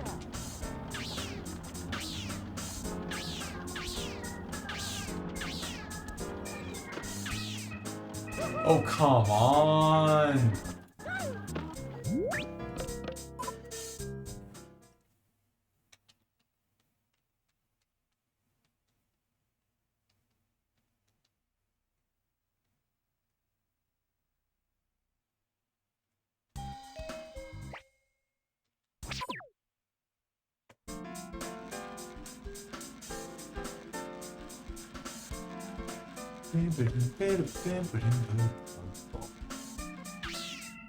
Camera? Hey, just let me control my camera. I'm not asking for much. Just let me control my camera.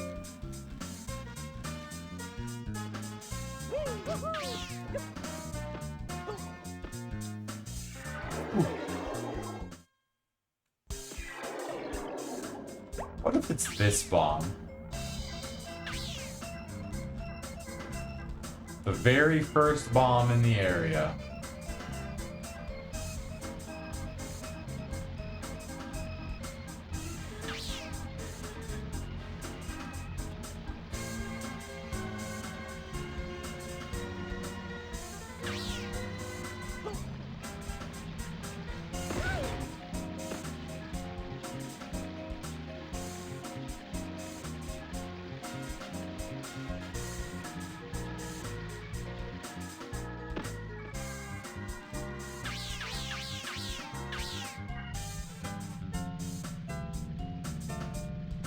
Oh yeah, hey look, that's explodable, isn't it?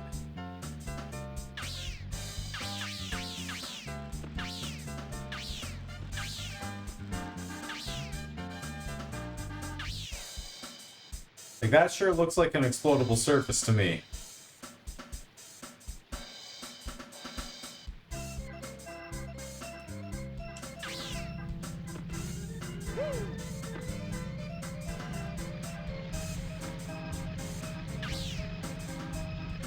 So I just gotta bring a bomb down here?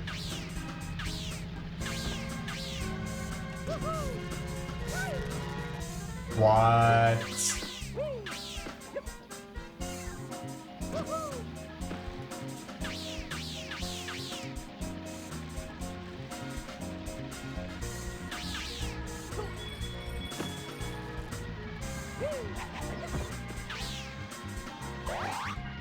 So if I bring the bomb from the beginning to here, I can get it on the elevator.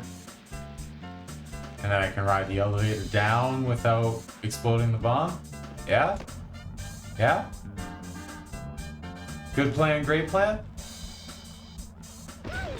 I just walked it straight into the wall.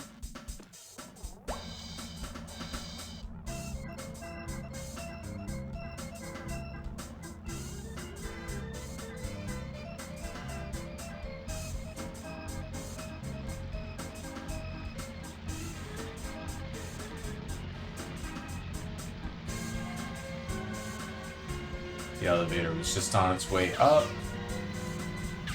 And go. So now I just ride it all the way down.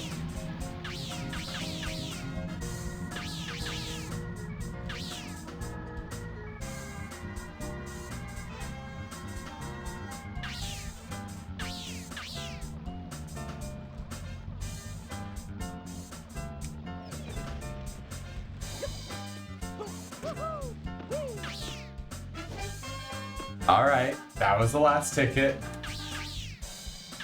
So,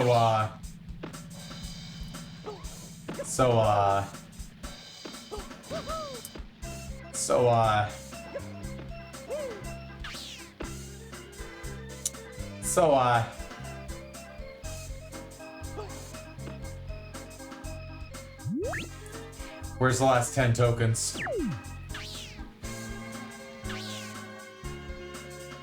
I thought that would be a 2 stones, 1 bird situation.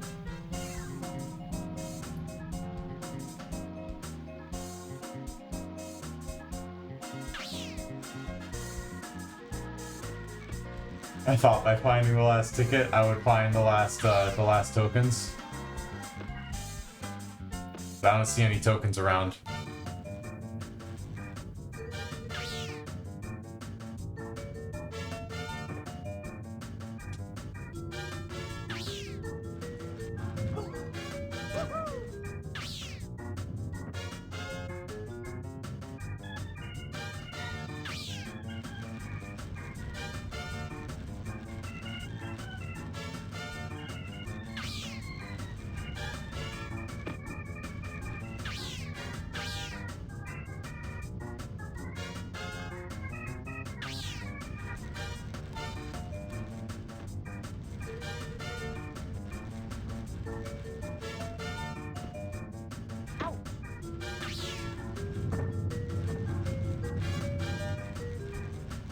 Uh-oh.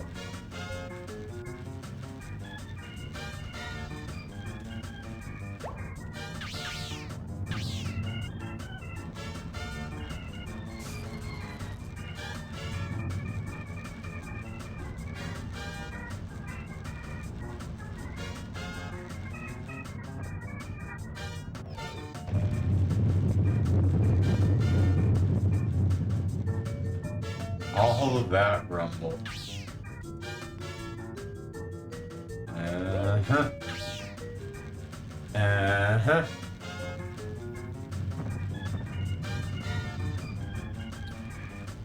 Something tells me, if I remember correctly, the purple ones are worth 10.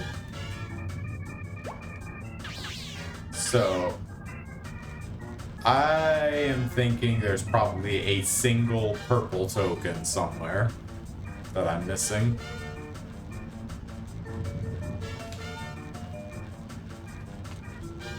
Would make sense, right?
Probably something just like really simple, like behind a box.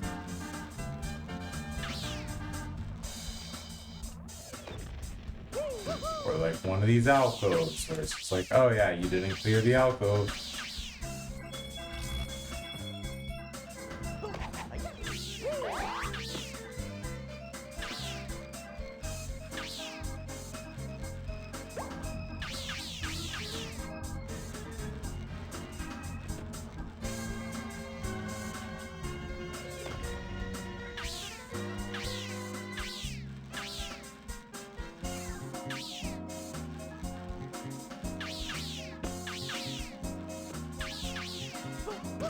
Alright.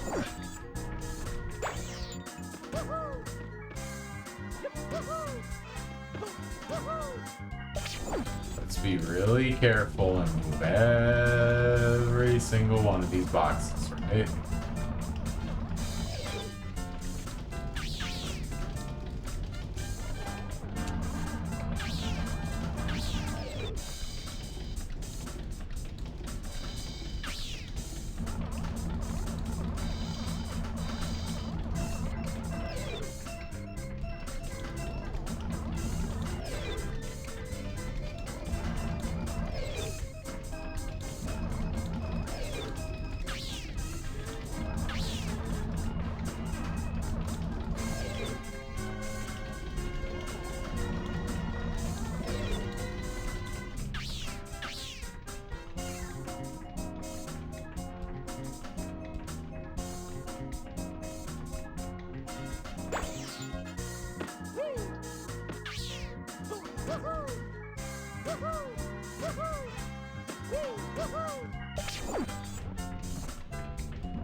I think I'm too tired for this search now. Like this is going to take a long time probably. And I'm just like, I'm not on it anymore. I mean, it's going on 3 a.m. now.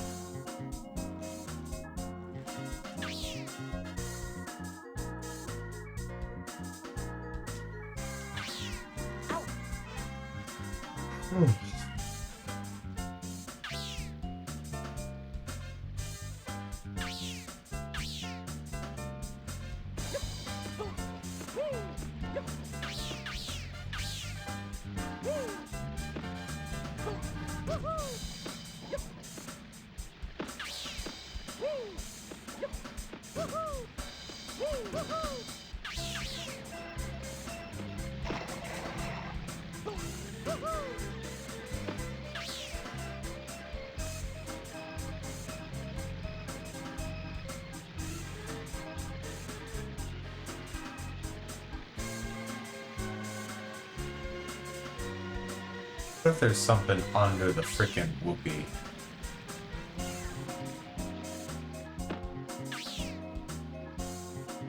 That's not exactly what I had in mind when I said under, but guess we roll with it for now. I bet this one. Oh, so what the fuck even hit me? Where is he? What was that shit?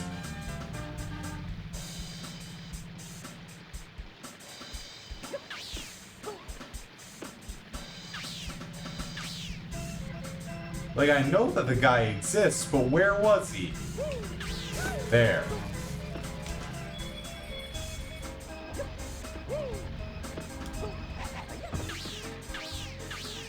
Fucker.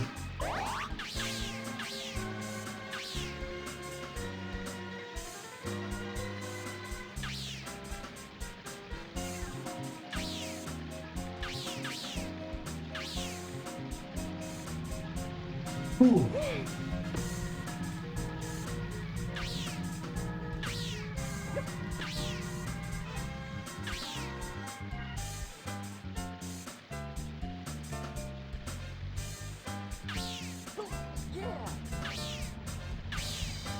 Alright, there does not appear to be anything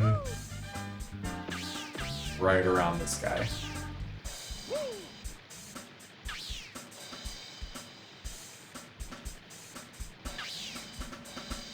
This stuff usually isn't hidden that tightly anyways.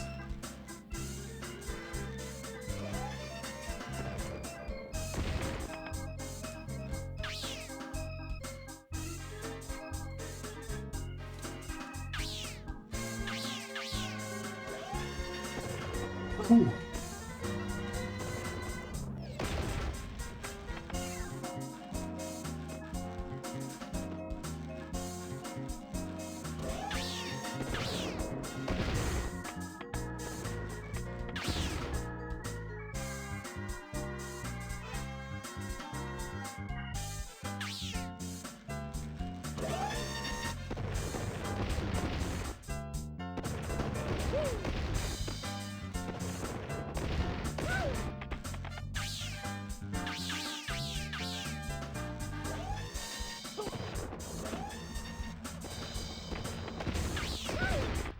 Camera, why?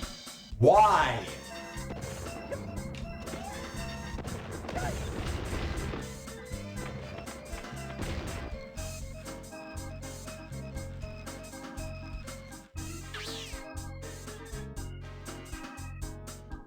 That was 100% the camera.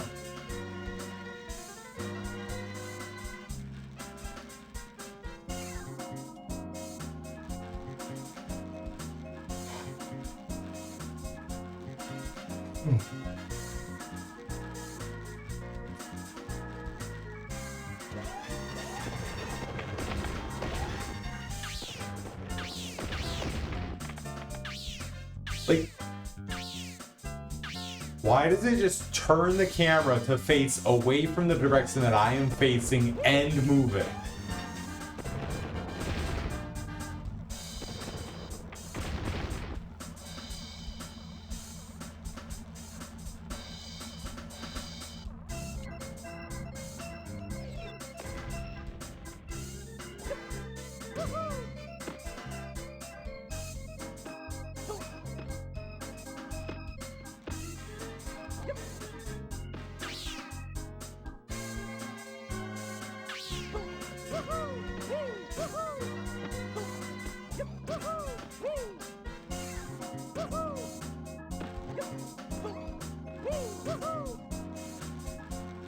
Okay. Oh boy.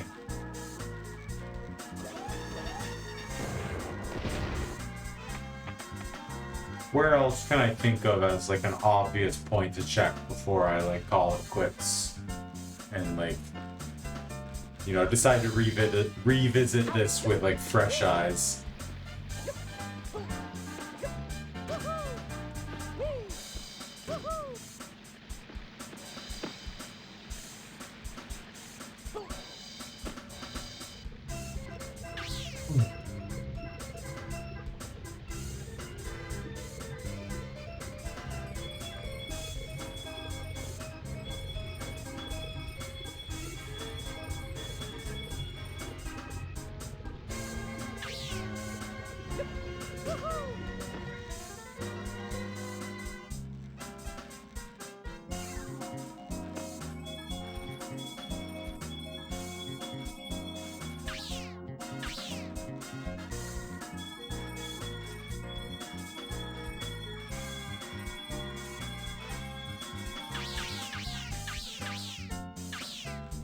My guess is that there's just like a purple or a couple of golds tucked behind a pillar like this somewhere in the map.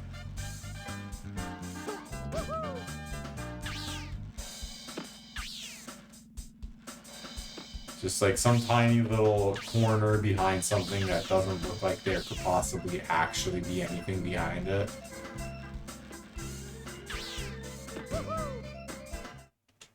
but you know, surprised there is just because of this one time.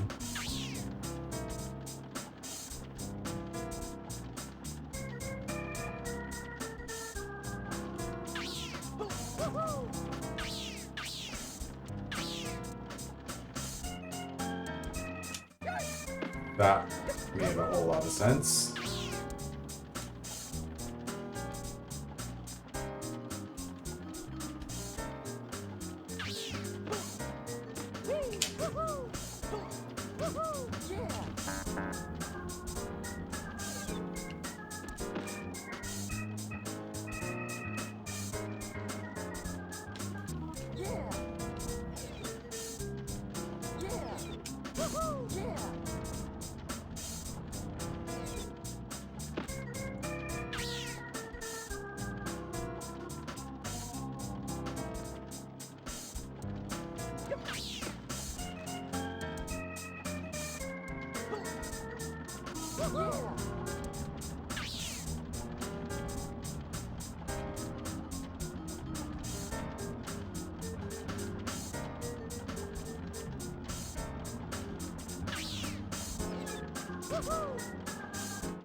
Well,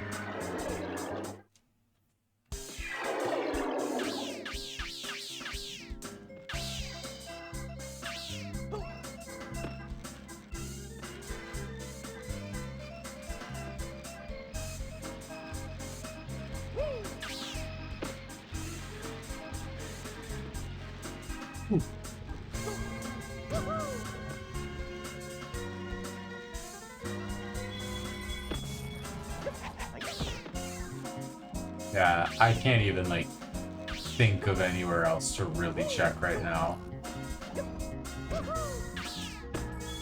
Like maybe somewhere else in the minecart area.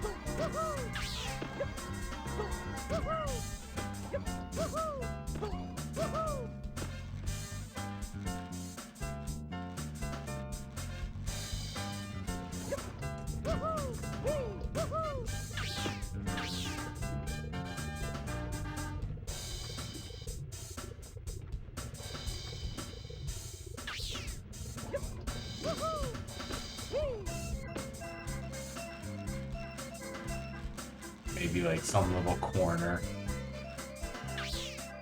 I just tried to Z target to look around the corner. It was freaking Ocarina of Time.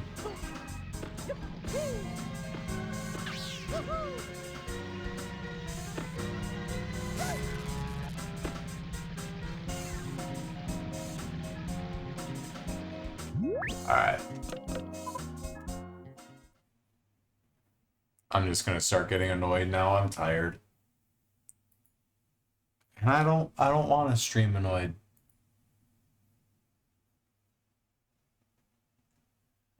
Who's on? Who's on?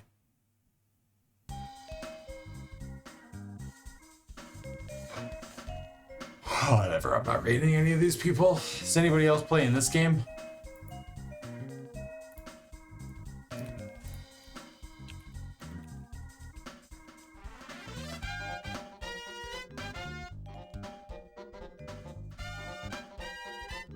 I am the only person on Twitch streaming this game right now. Alright.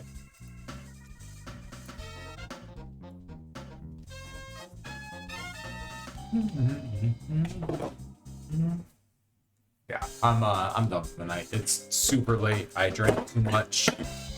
Definitely gonna be kind of dehydrated. Where my 10K is gonna be really, really hard in the morning. Whatever, I'll get it done. I'll get it done. I'm not bothering rating anybody tonight, so I'm gonna call it a night. Thanks for hanging. I think it's just you left, Gozy, so I don't have to try to shout out multiple people, but you know, had some new faces, so that's cool. Yeah, I did go out and do another 10K. It was still really sunny. I did something that was like, it looked silly, but it worked. You know, the it's not stupid if it works kind of argument. So what I did was I took a t-shirt and I just put it like on my neck like a towel, and then just put a shirt on over the top of that so to hold it in place. And I went for my 10K like that, so that my neck was covered. It looked silly, but it worked, and that's all that really mattered. I'll probably do that again today because it's still pretty red. It doesn't, I don't know, it doesn't really feel like a burn now. But I was gonna run to the store. I was gonna do some shopping today and go to the store and get like sunscreen and shit, but ended up not doing that.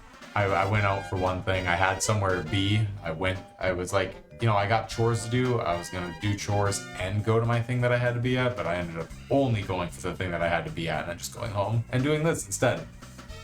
Which means that I now have to do my grocery shopping tomorrow. And we'll see if I remember to buy sunscreen when I'm out. If I'm gonna keep doing this, I should probably be getting sunscreen before I like give myself skin cancer or some shit.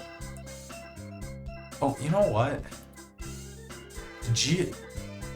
No, it's Saturday. It's like GDQ is about to start in like some number of hours. GDQ hasn't actually started yet, right? I gotta look at the GDQ schedule.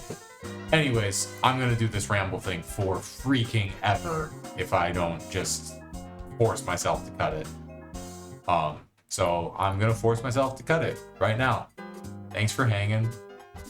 If you still want to talk about some random bullshit, you can DM me, because you're the only one who's here anyways. So, you know, just message me. And we'll message me about whatever GDQ runs you're excited about. UN Squadron's in this year. Anyways, good night.